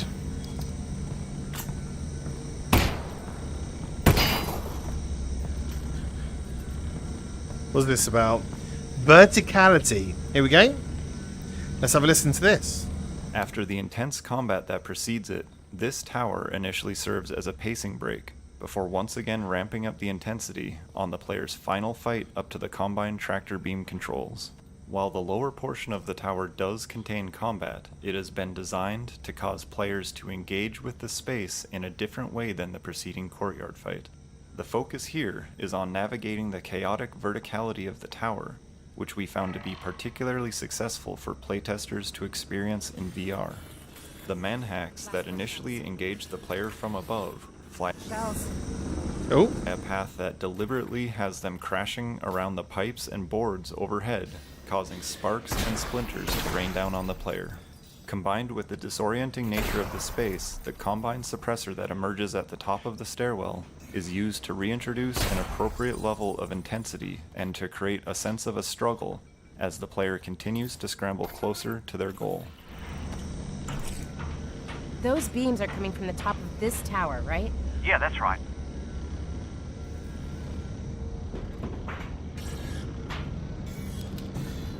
Out of shells. Out of shells.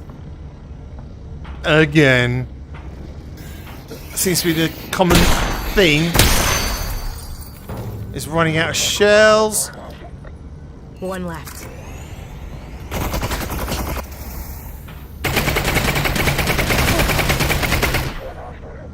Oh, you got me good there.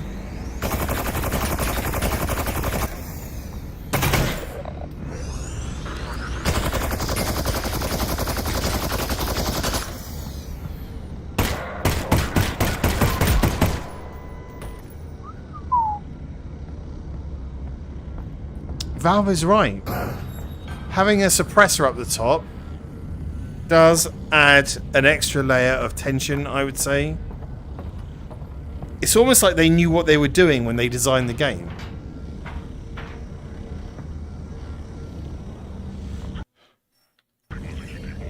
Wow, look at this.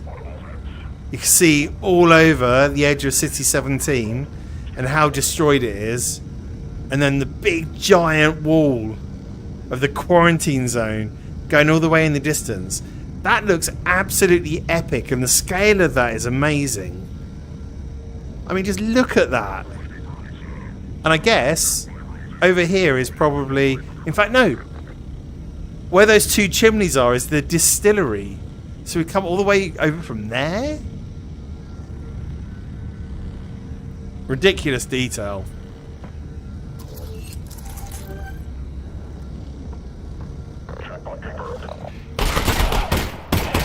Didn't see him there. And I'm nearly dead.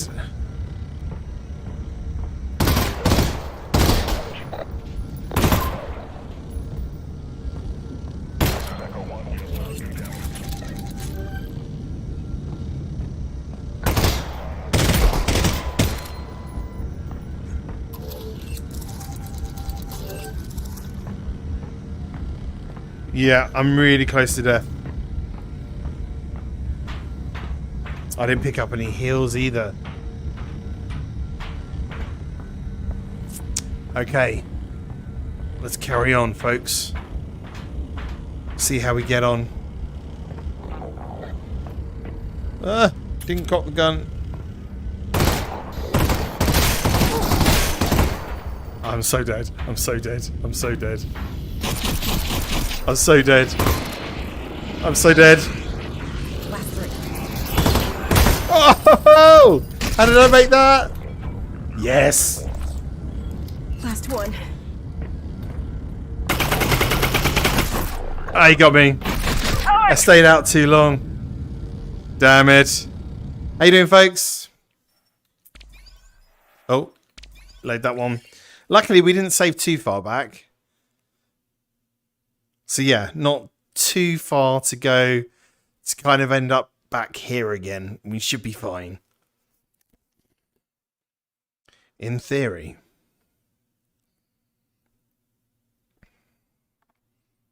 Very excited about going to the end of this game again. Such good fun. Okay, we've got 2 hearts. Better than just one time.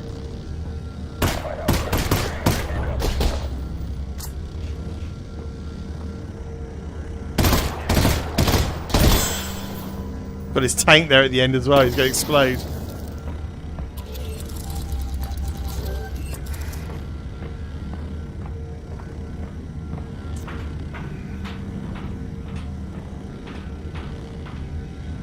Oh god, my index controllers are screwing up again. They seem to be okay at the beginning of the stream. They get worse as I carry on playing. It's weird. Right, so do we have any more shotguns? No. We are literally... Oh, yes. Lasso.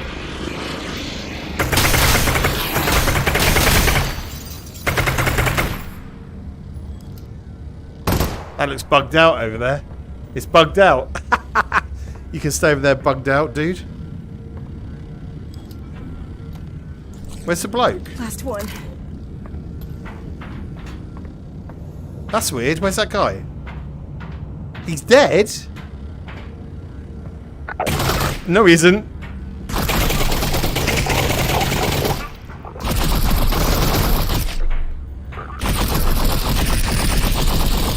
Shooting around the corner.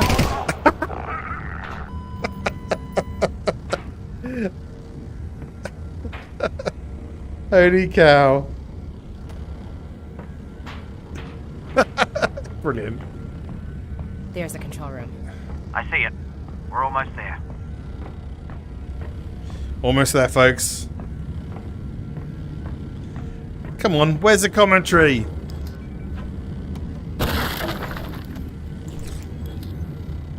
4 shells left. And out. I mean, don't get me wrong, you know, I'm enjoying playing through Alyx again, but I wanted more commentary.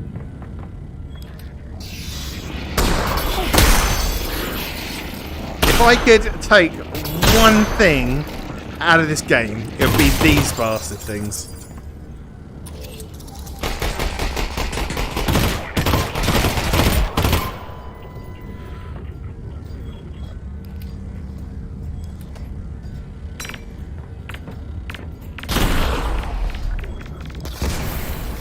I'm out.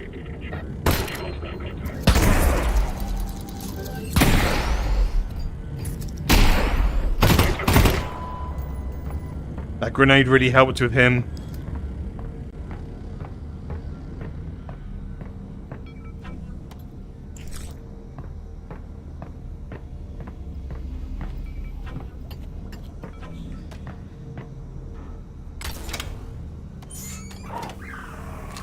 Let's get that full health up.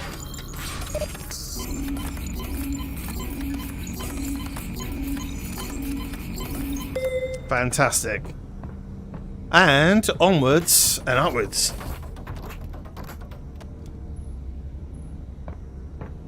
Alyx, you there? Yeah, Dad? It looks like you will be able to get into the vault from up there. There's a terminal that extends a bridge to the entrance.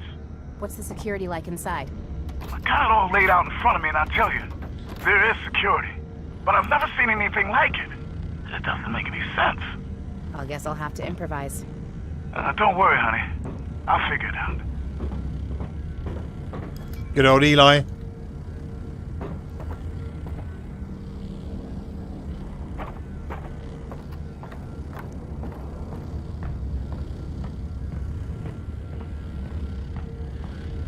Okay, we're at the controls to the tractor beam.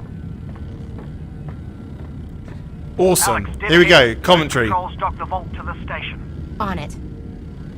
The Vault Panel, this is called. At the start of the previous map, we introduced the tractor beam, a failsafe device used to catch the falling vault when the last substation was knocked offline. In this location, the console looks like it could be used to control the tractor beam to dock the vault for entry via the nearby gantry on the left. We decided to have the vault crash to the ground spectacularly, but for this to work emotionally, we needed the scene to increase in tension beforehand. The whole vault docking console is absurd by design. If the console appeared too much like a legitimate puzzle, playtesters could take too long and let the air out of the scene, unsure if there was something that they could actually solve. The more inscrutable the machine looked, the more likely they were to interact with the levers and play along with the unfolding disaster. The first phase of the puzzle extends the catwalk and unlocks the main lever bank, which responds to the player's input, engaging them in the solution. Every subsequent lever thrown does nothing except increase the tension as things continue to go wrong. The back and forth radio dialogue between Alyx and Russell completes the scene with growing panic and keeps players in the moment, flipping levers in an attempt to save the vault. Clever. Really clever. So they give you a bullshit machine in front of you to play around with that does absolutely nothing because it's all about ramping up the tension for like the final scene. Brilliant. That's a genius design when you think about it. Okay, here we go, folks. See, we've got 2 levels left. This one, and then we go up to the vault. So I'm really hoping for some commentary as we go through the vault and get right towards the end where the G-Man is.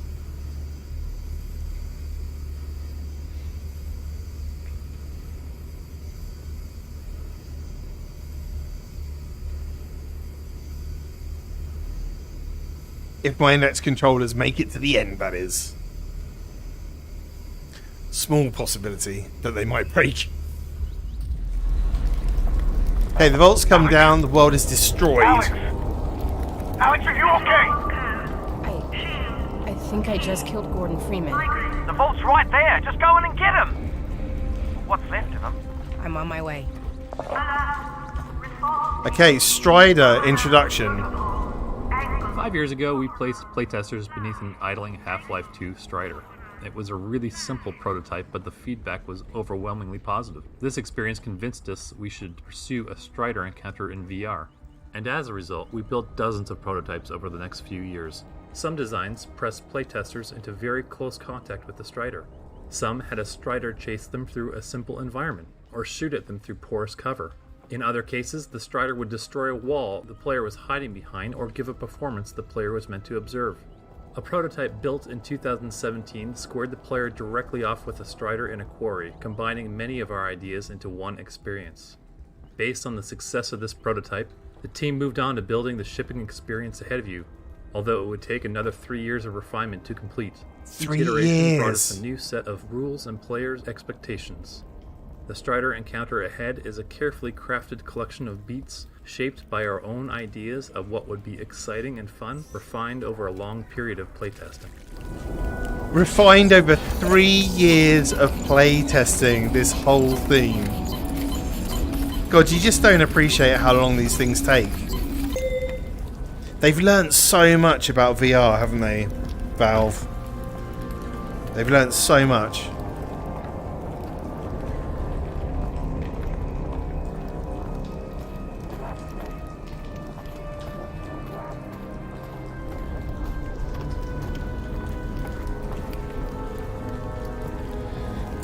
Down we go. Oh, another commentary node. This one is...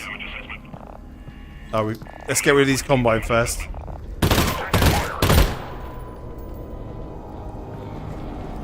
just one.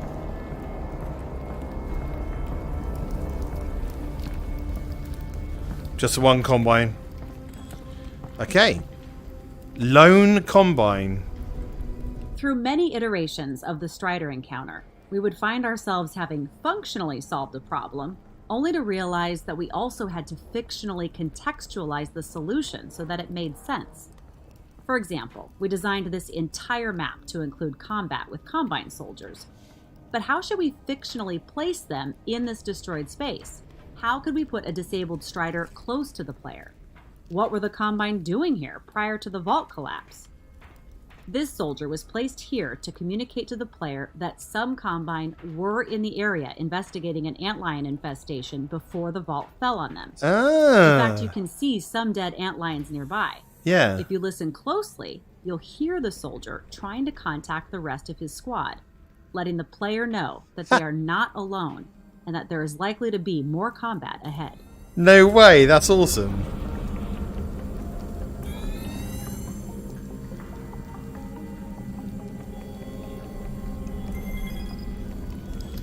I mean, detail again, you know, detail. He was speaking to his squad mates. Didn't even notice that. Last step. Last 2 shells. Whoa! Frame rate drop. Don't know what happened there. Out of shells. Out of shells. Okay. So we've got another dead combine.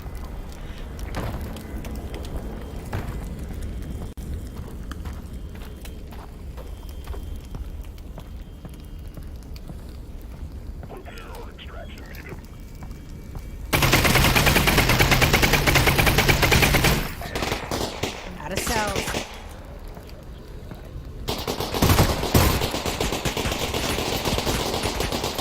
More.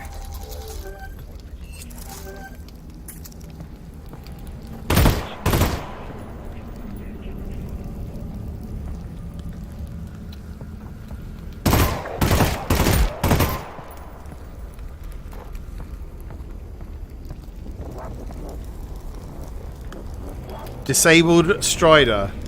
Although we could excuse a few random Combine in this area left over from investigating the antlion infestation, we needed a way to justify the large squads of Combine in the combat encounters that occur later in the level. These 2 Combine are part of a squad sent down looking for survivors after the vault collapse, and their dialogue is designed to inform the player that the Strider they have found may not be dead. Fictionally, it tells you combat that. with these 2 soldiers that alerts the rest of the Combine in this area to the player's presence. Oh my god, I need to listen more closely to what the Combine is saying. The lion and the mouse. Oh, tracking, hello. For many players, Striders are the most feared and powerful enemies in the Half-Life franchise, and we thought it would be interesting to flip player expectations on their head and experience what it would feel like to team up and cooperate with a Strider.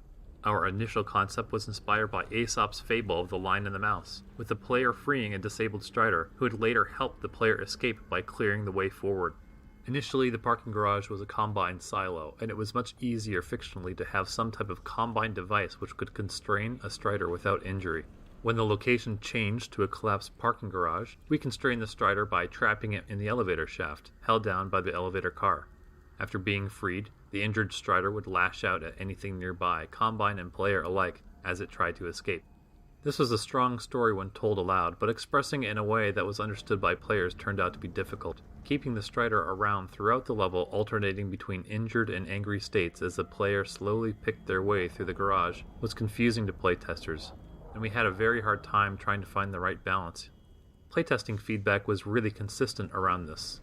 So although we loved the idea, we let it go in favor of a more straightforward and achievable dynamic of hunter and prey that eventually shipped. The year we spent pursuing the lion and mouse idea wasn't wasted, however, as we created and refined many of the different story beats that shipped. We also crafted some performances and technology that led to the success of the final experience. Holy cow. Oh no, my controller's nearly gone. Having trouble turning to the left at the moment.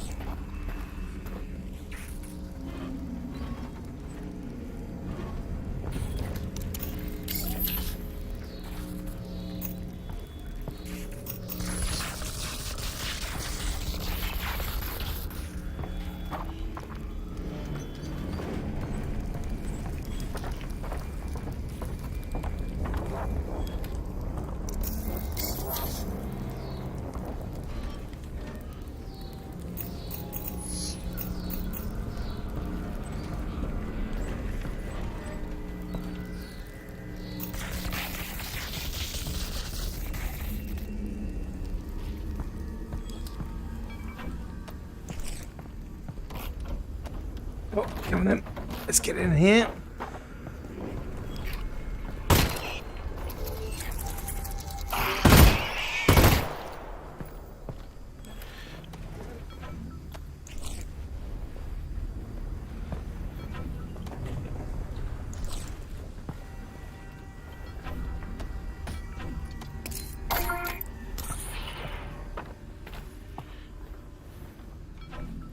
Lovely shotgun shells. 3 shells left.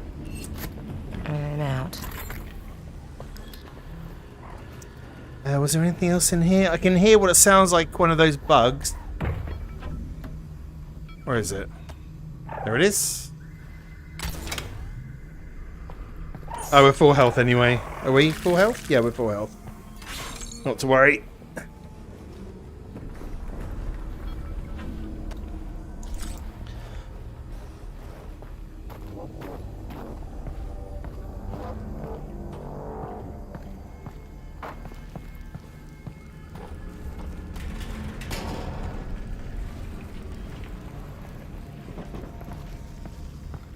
Nearly time to fight the Strider.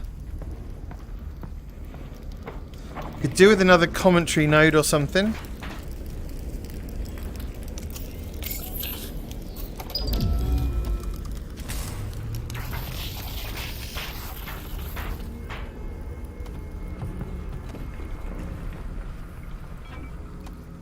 Actually, we'll save that for later just in case.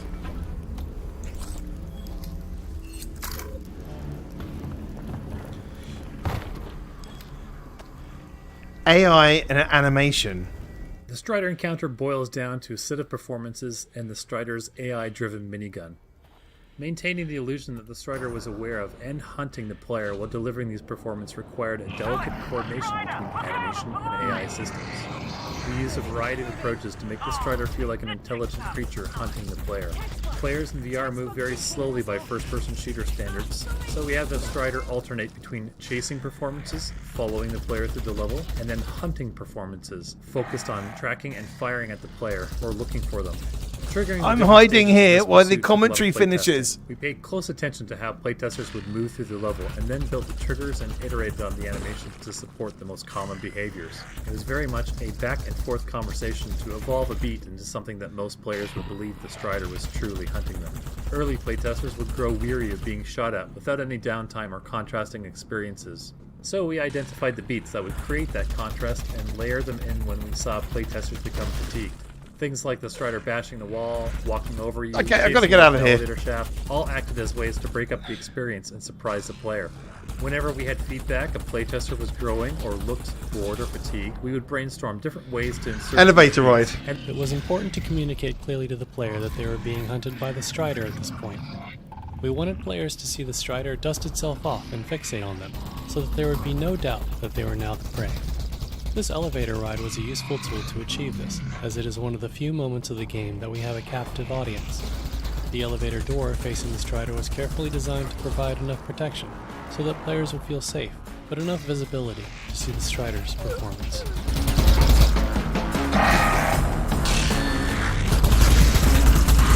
During development, we talked a lot about the experience of the Strider minigun blasting through the walls and floors of the parking garage while hunting the player. How are you meant to listen to all these commentary nodes while you're playing the game? Around 6 months prior. Let's stand here for a bit. To address this, we designed the destructible cover to visually communicate that it was being broken down prior to actually fracturing and breaking. Initially, the cover would look like an unremarkable piece of concrete or other building material, but when it took sufficient damage, it would start to visibly crack and throw off dust particles. When the same piece of cover took further damage, it would then fracture into pre-cut physics objects and generate more dust and debris particles.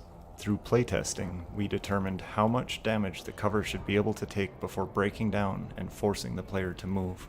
In the end, the destructible cover system allowed us to deliver on our goal of giving players the impression that the Strider was capable of tearing through the parking garage with its minigun as it pursued them. That's true, actually, because the way that the wall was crumbling as well, it kind of got to a point where I'm like, I have to move because he's going to be able to kill me. Okay, next one, Strider minigun. In this area of the map, we began hearing from some playtesters that they found the minigun firing monotonous.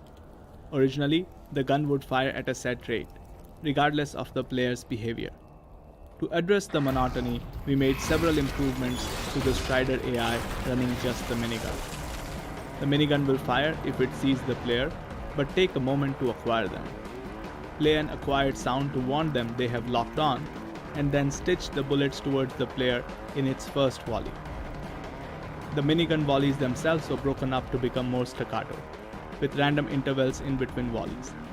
If the player ducks behind cover, the Strider will keep firing where it last saw the player for a short period. These changes to the minigun behavior eliminated the monotony and gave players the impression that they were fleeing a living creature. Nice. Okay, the next one, door frame bash, which is what the Strider just did. Interesting throughout the level, we knew that we wanted to challenge the player's understanding of what the Strider was capable of. We identified this upcoming room as a space where most players felt they understood the Strider's capabilities, and built this next beat to surprise them. To create the door frame bash moment, we used the Strider's animation to drive an offline destruction simulation that could be played back by the game engine in real time. We coupled this with particle effects and physics impulses on interactive physics objects in the room to make the player feel unsafe. To fully sell the idea that the Strider has been searching for and has found the player, we gave the Strider a moment to pause after tearing away the wall to look at the player before it started to fire again. Blimey. Didn't realise so much thought had gone into the Strider scenes.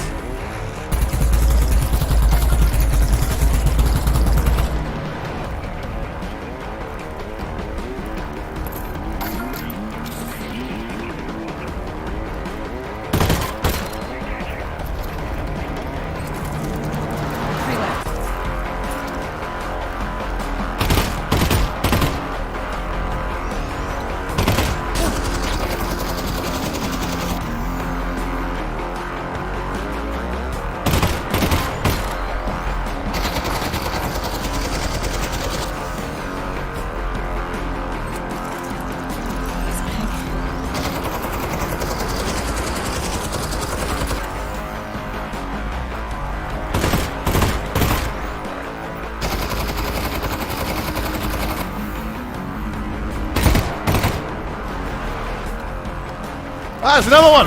Where'd he come from? Time for the SMG, I think.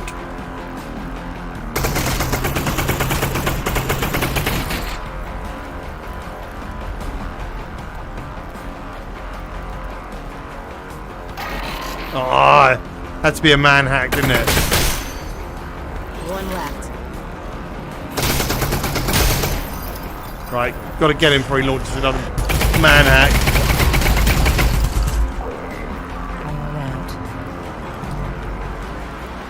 No more mags. No more mags? Damn.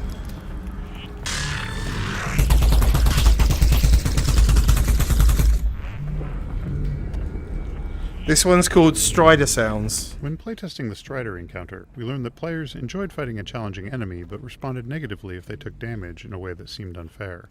To address this, we used audio to communicate the state of the Strider. This sounds like Gaben. For example, when the Strider did not have line of sight to the player, it would emit a periodic hunting sound. This sound was meant to communicate to the player that they were currently safe, but that the Strider was still there. Once the Strider had seen the player, it would switch to its chasing state and make corresponding chasing sounds. When the Strider was ready to start firing at the player, it would emit a target-acquired sound before firing.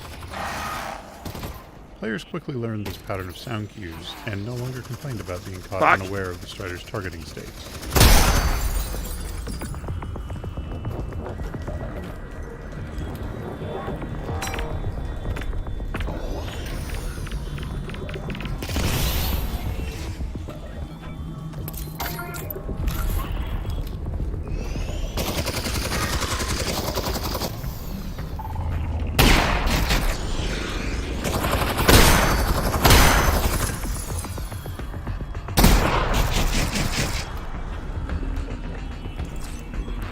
Three left.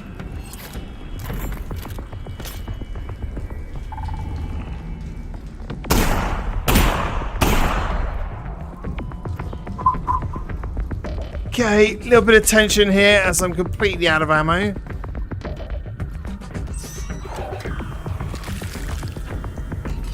Nice.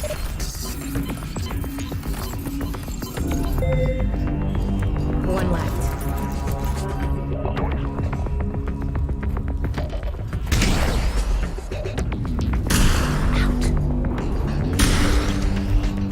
I can't miss a shot with this, or else I'm not going to get past him.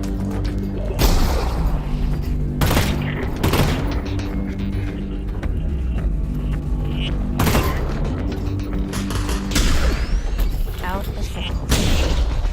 I'm out. Move! Move! No! No! Alex? Alex, you still there? Oh, I panicked. I panicked. Panicked in a big way. Totally lost my cool there. This thing's happened, I'm afraid. So much commentary. I know. It's quite funny. I've been moaning all the way through the last few levels there wasn't enough commentary. Then suddenly, about 8 nodes all the way through one of the most intense levels. Don't actually have time to listen to all the commentary while you're doing all the fighting. Wow. Yeah, running out of ammo at this point in the game is not a good situation. To be fair, though, I think this is pretty much the last combat fighting scene, isn't it? So do they just give you a bit of ammo when you load in? I can't remember how it works. Oh, we're back here. That's all right. That's okay. Which way are we going?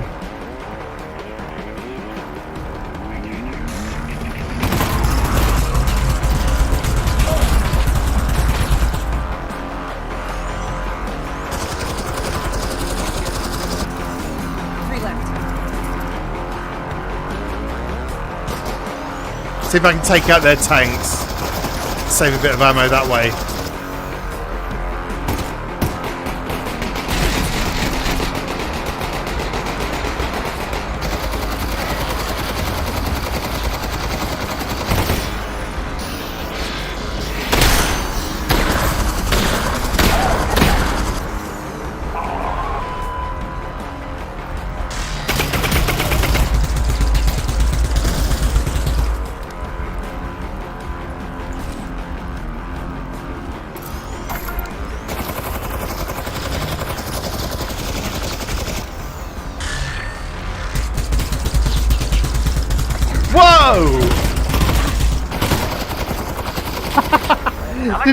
Didn't really stand a chance then. He just came out of nowhere with that giant gun and fired it right in the face.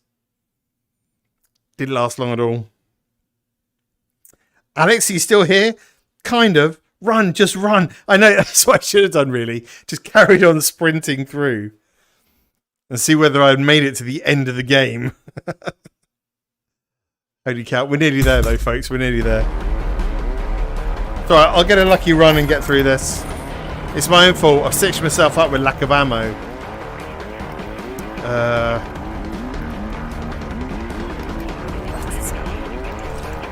Right, if I can get these guys tanks, that would be the best thing. Well, at least one of them's down now already.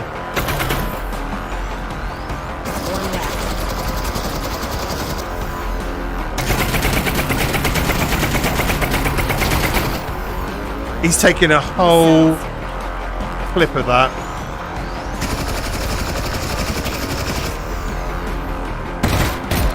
There we go.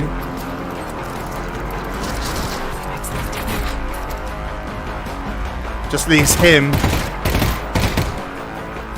He's down. I think that's all of them now, isn't it? It is, yeah. That was better.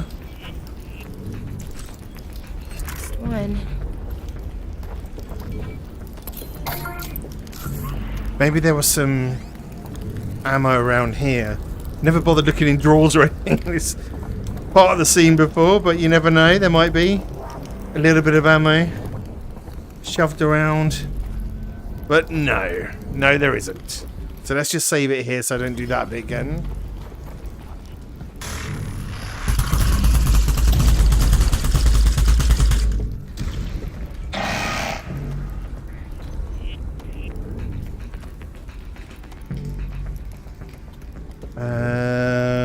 God, the sound in the index is incredible. Like the sound of that fire crackling. I can hear fire crackling all around.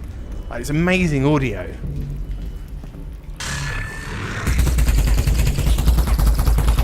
Okay.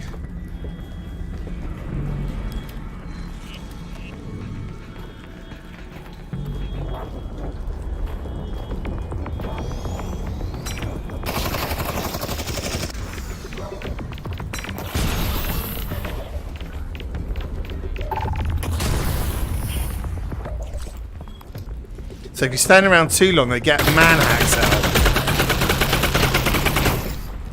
Last one.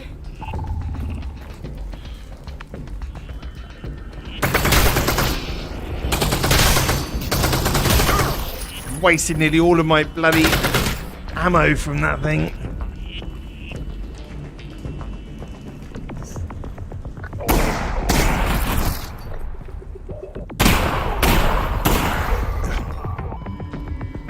God, right.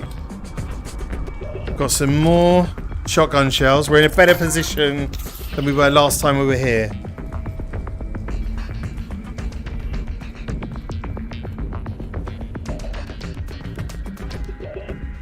Yeah, much better position. Let's just load up these shotgun shells. We should be able to get through this next section. And a couple of clips there. Okay, cool. I don't need to pull this. Although I should really, shouldn't I? Just in case we need it.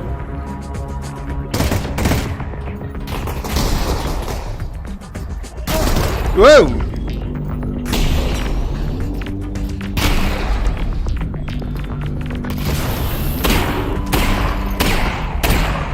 Yes! That's what I'm talking about.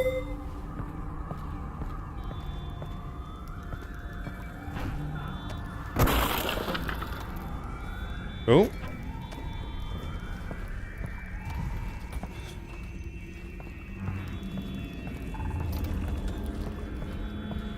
Pretty sure I don't need much in the way of ammo now, but just in case, let's take some. Last cell.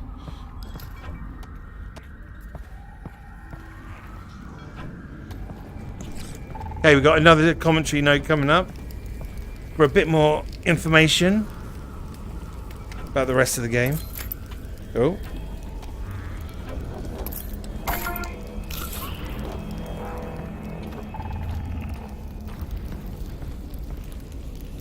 Gauss cannon. We needed to familiarize the player with the Strider's Gauss cannon firing sequence, so they'd be able to recognize it when they saw it again later in the map. This particular area of the map went through a lot of iteration, as we searched for ways to reliably place the player in the right spot, at the right time, looking at the right thing, the Gauss cannon, as it charged up and fired. To achieve this, we ultimately settled on using a two-handed roller door. It requires the player to stand in a specific position and orientation, and occupies their hands so we know they aren't teleporting or interacting with anything else. We even know the precise moment that the door clears their eye line, so we can be assured that they're going to see what we want them to see. When the central theme of this map was the lion and the mouse, the encounter with the Strider ended at this point. The Strider simply exited off into the sunset. We intended for the Strider to reappear in a subsequent fight, perhaps even attacking the Combine alongside the player. But this idea was only pursued briefly before being cut. The problem was that playtesters felt cheated that they didn't get to destroy the Strider after being hunted and harassed by it for so long. In the final map, once the player steps into the rat maze below, the Strider reappears and begins hunting the player again. Because Alyx does not possess any weapons that can damage the Strider, we explored a variety of ways that the player could take out the Strider using something found in the environment. These included ideas like triggering missiles on a downed Combine helicopter, using a Combine motor emplacement, or kicking off some type of physics event to sweep the Strider's legs out and kill it. We built prototypes of many of these ideas, and eventually narrowed down to the mounted gun solution that shipped. It was simple, repeatable, and was one of the easier solutions to train under fire.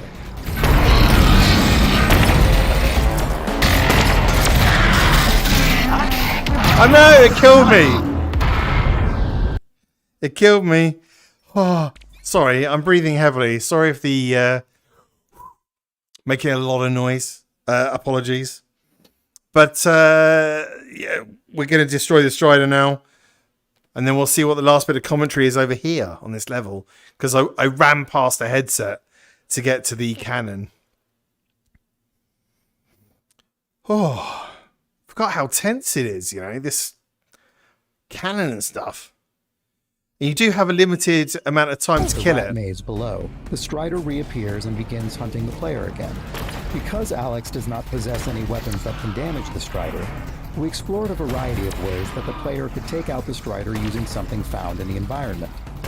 These included ideas like triggering missiles on a downed Combine helicopter, using a Combine mortar emplacement, or kicking off some type of physics event to sweep the Strider's legs out and kill it. We built prototypes of many of these ideas, and eventually narrowed down to the mounted gun solution that shipped. It was simple, repeatable, and was one of the easier solutions to train under fire. Gotcha! Strider is dead. We did it, Russ. I can't get to that commentary up there. Yeah, we did. We did it. Can't get to the commentary. Ah. I think it was more information about the Strider anyway, so all I'm really interested in is the commentary in here now, right towards the end of the game. We're nearly there, folks. Sit with me and we'll listen to some more insights while we're in the vault. Not long to go.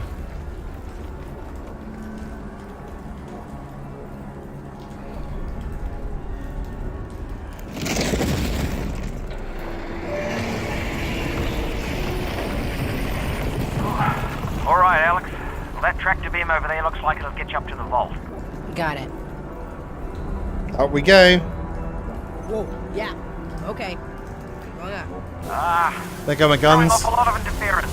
I might not be able to talk to you in there. No, probably not. So, this is it. Yeah. And then you'll come out with courses safe and sound, so everything is gonna be... Everything will be fine, Russ. Everything will be fine, Russell. Don't worry. What? Why? Dad? Oh, so it sounded like Eli was going to give her a bit of information or something at the end there.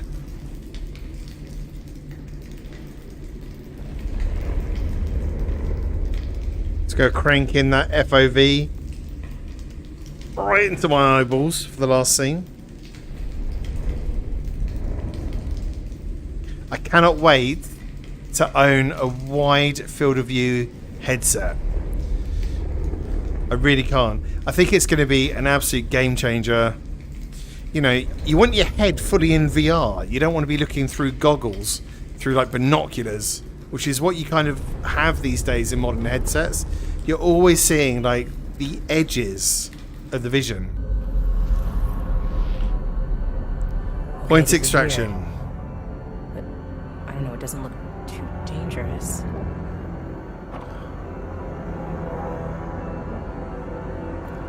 Alright. Broken vault music. As the player enters the vault and is immersed in its warped reality, they lose contact with Russell.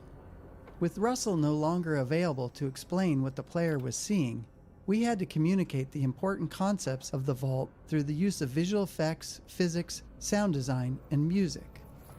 The most important concept was that the errant bursts of uncontrolled energy causing anti-reality events was spillover of the Vortigaunt energy being used to keep the prisoner in the vault, as his influence occasionally gained the upper hand through cracks in the field. Starting from the vault crash in the prior map, we used this piece of musical sound design to represent the newly uncontrolled Vortigaunt energy being released from the vault. What? And this piece to accompany the reality-bending bursts caused and swayed by the G-Man's increasing reach. Within the vault, we repeat these motifs to reinforce the Vortigaunt energy mechanic that the player is ultimately able to use as a weapon against the Combine, short circuit to release the prisoner, save Eli, and complete the game. Wow. I mean, the attention to detail on the audio. That's crazy. So one of the sounds that's being generated right now is the G-Man fighting back with his energy. I mean, you wouldn't know that, would you, ever?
It's definitely got like an edge of creepiness to it.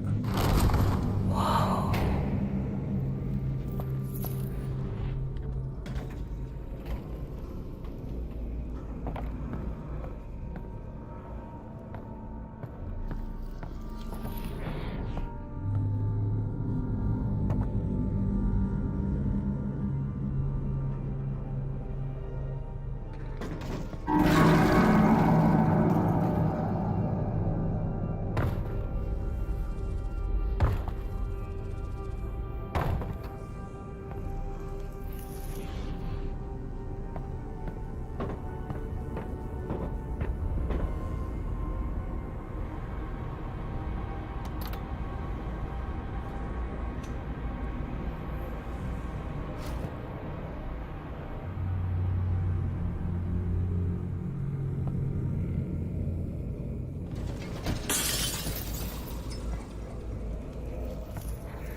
So freaky. I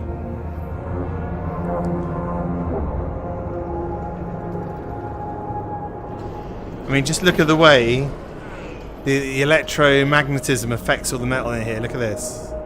And you can grab them as well, look. And then let go.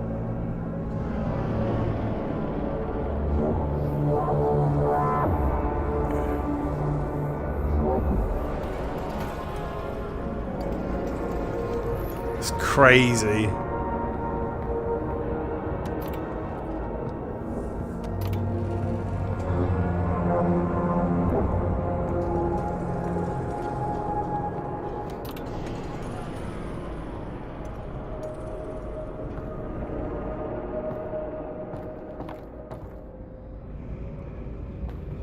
This always gets me. Look at this. Watch.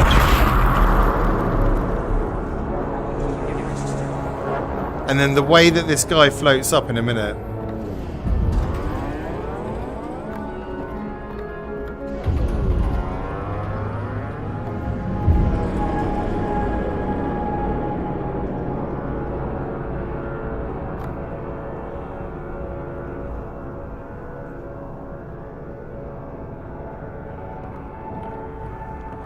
Right, we've got some more commentary over here, so let's have a little listen.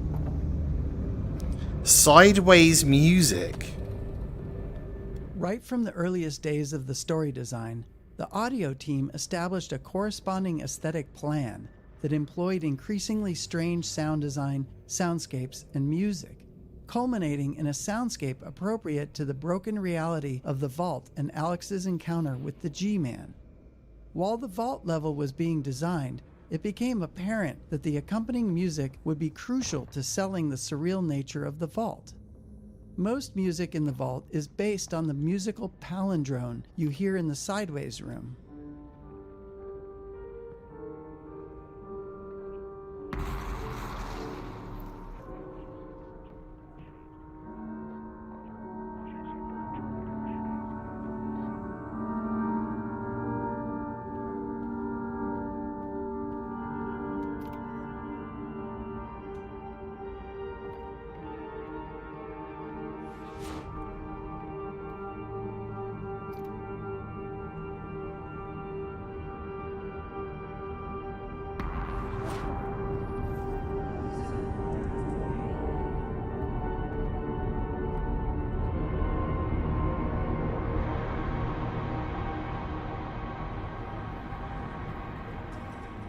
By utilizing variations of elements in this piece and warping them with multiple types of pitch and time bending, we created an appropriately abstract sonority.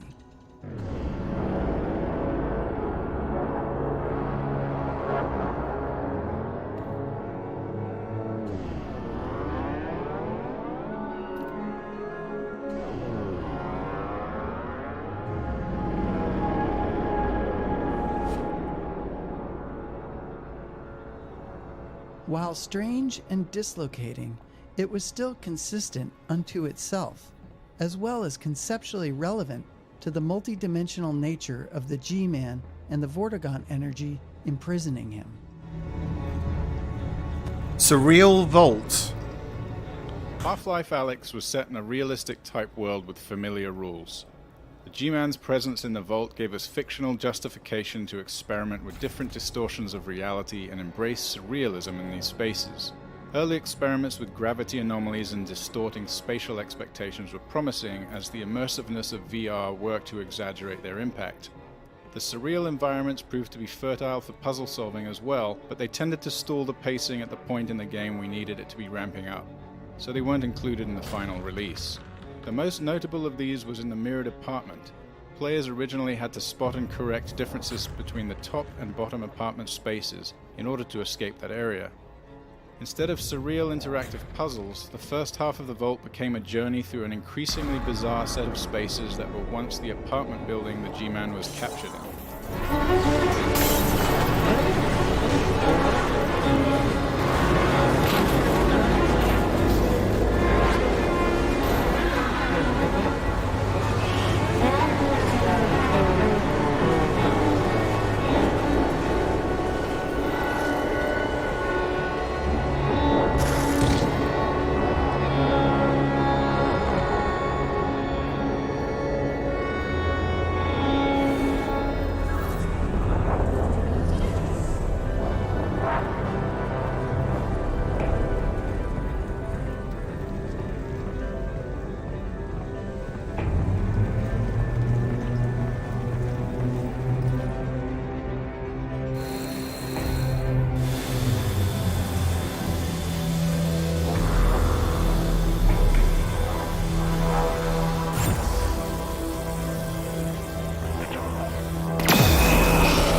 Supercharging the Russells with Vortigaunt energy helped us achieve the goal of having an unarmed player overpower the last few Combine soldiers that were guarding the G-Man.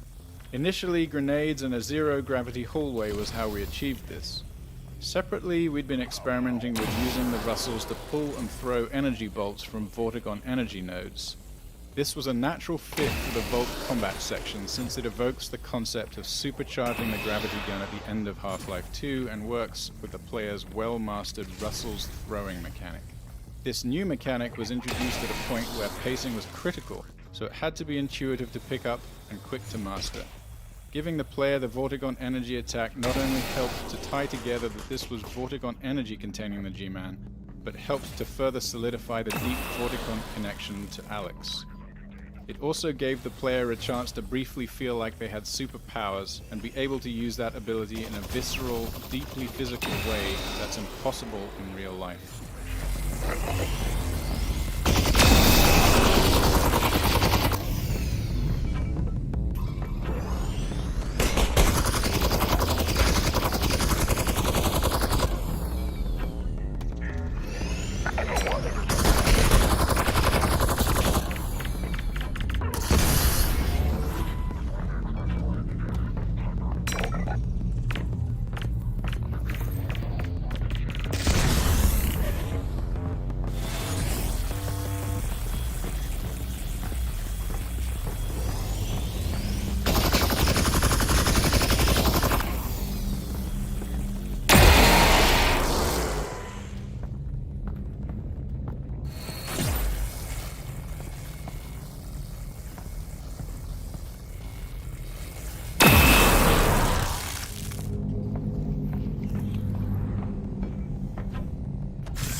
Whoa, blimey. Okay. We're through.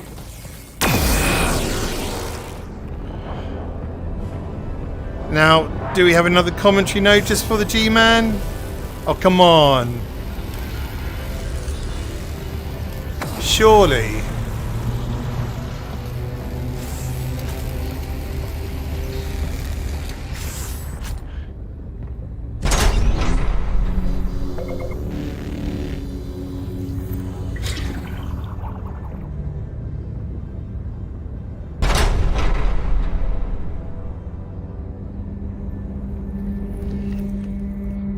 Well, here we go.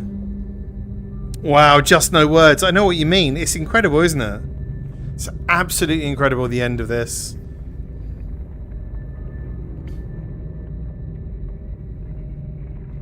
I want one more commentary note just to talk about the ending. Come on.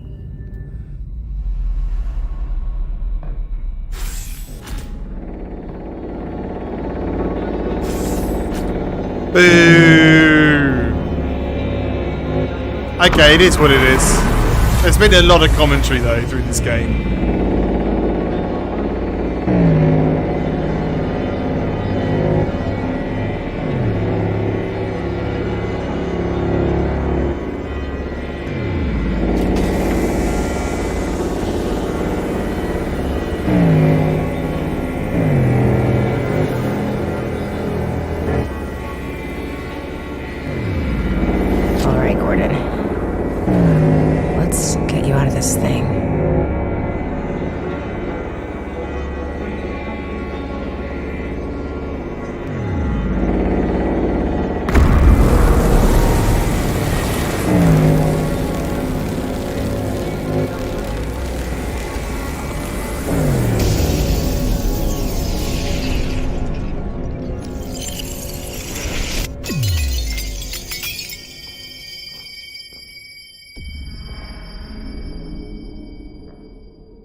Impressive work, Ms. Vance.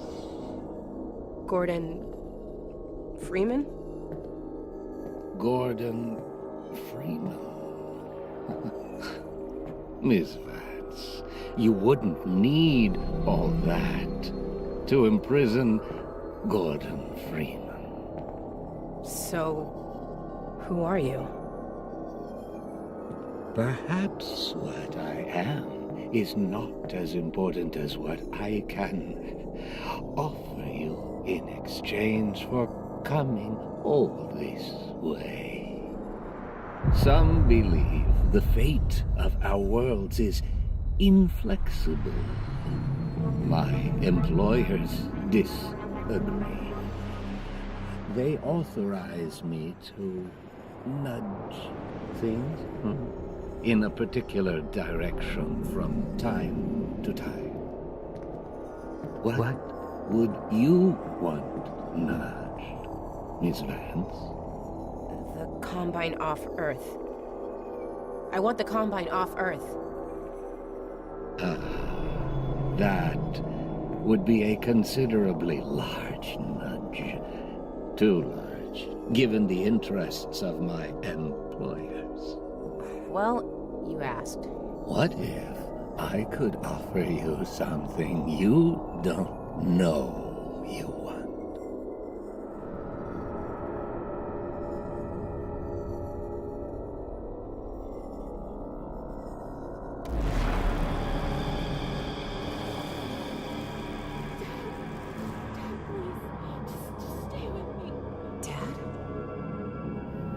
Dad?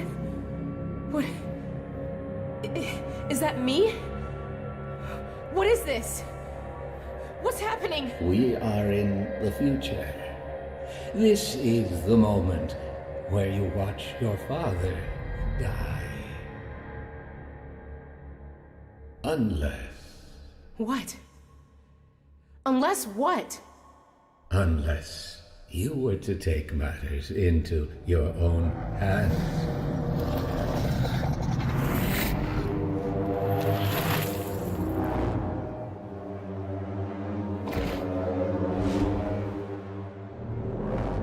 Release your father, Miss Vance.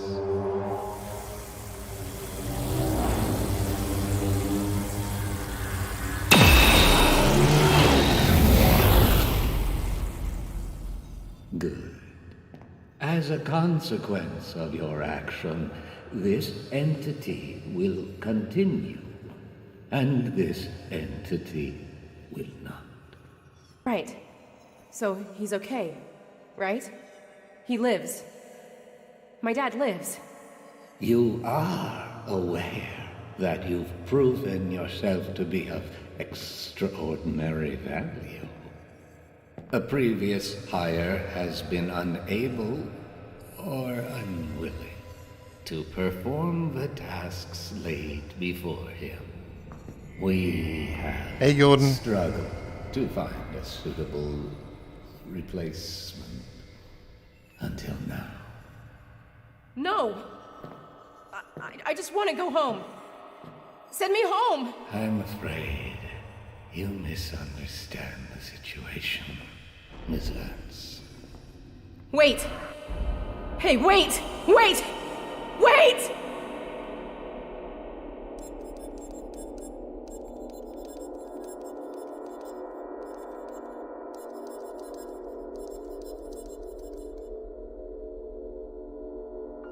Half-Life Alyx 2 confirmed, I would say. Wow, incredible experience all round. I might as well, I'm just going to listen to the music and watch the credits, and then we'll just watch the very end scene. Just in case there is just one bit of commentary left at all. There might be one right at the very, very end, maybe. Who knows? Anyway, let's just enjoy the music and just admire all these names that are involved in this game. Incredible people.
Very, very cool ending.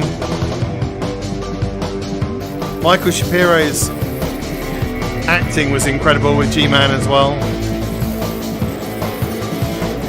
Can't imagine anyone else being G-Man other than Michael Shapiro.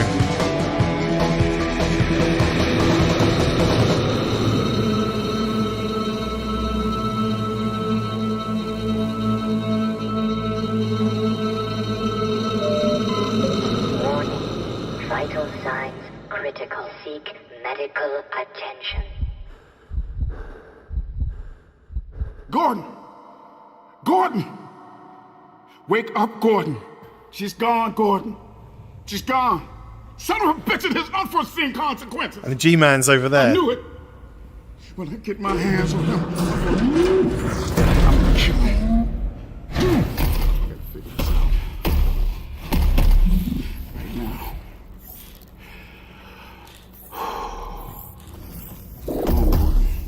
We got work to do. Okay. Let's go. Half-Life 3 confirmed. Any commentary? Back to the beginning. Back to the beginning. That's it, folks. Oh, a little bit disappointed. I wanted more from the commentary on the end level, but it still had its moments. Definitely. Anyway, there you go, folks. That was Half-Life Alyx commentary mode completely played through from beginning to end. I wanted a little bit more than we got, to be honest, but a lot of insight still, and thoroughly enjoyable all the same. So thanks for joining me on that. I hope you enjoyed it. I'm going to stop the stream now, and I will be back. What day is it? What are we today? Wednesday? I should be back on Friday with not too sure what yet. I am planning it. Anyway, I'll be back on Friday. So thanks for being here. Hey, no worries. Thank you very much. It's great, Steve. Appreciate your comments. Glad you had a good time. That's all that matters. And don't forget to like the stream if you can. And when it goes offline, after a few minutes, you can comment as well. And I'd really appreciate some comments on the live streams as well, because it just helps with the YouTube algorithm and stuff. So thank you very much for being here. Such a good time. Hope you've had too. I'll see you later. Bye bye. Good night.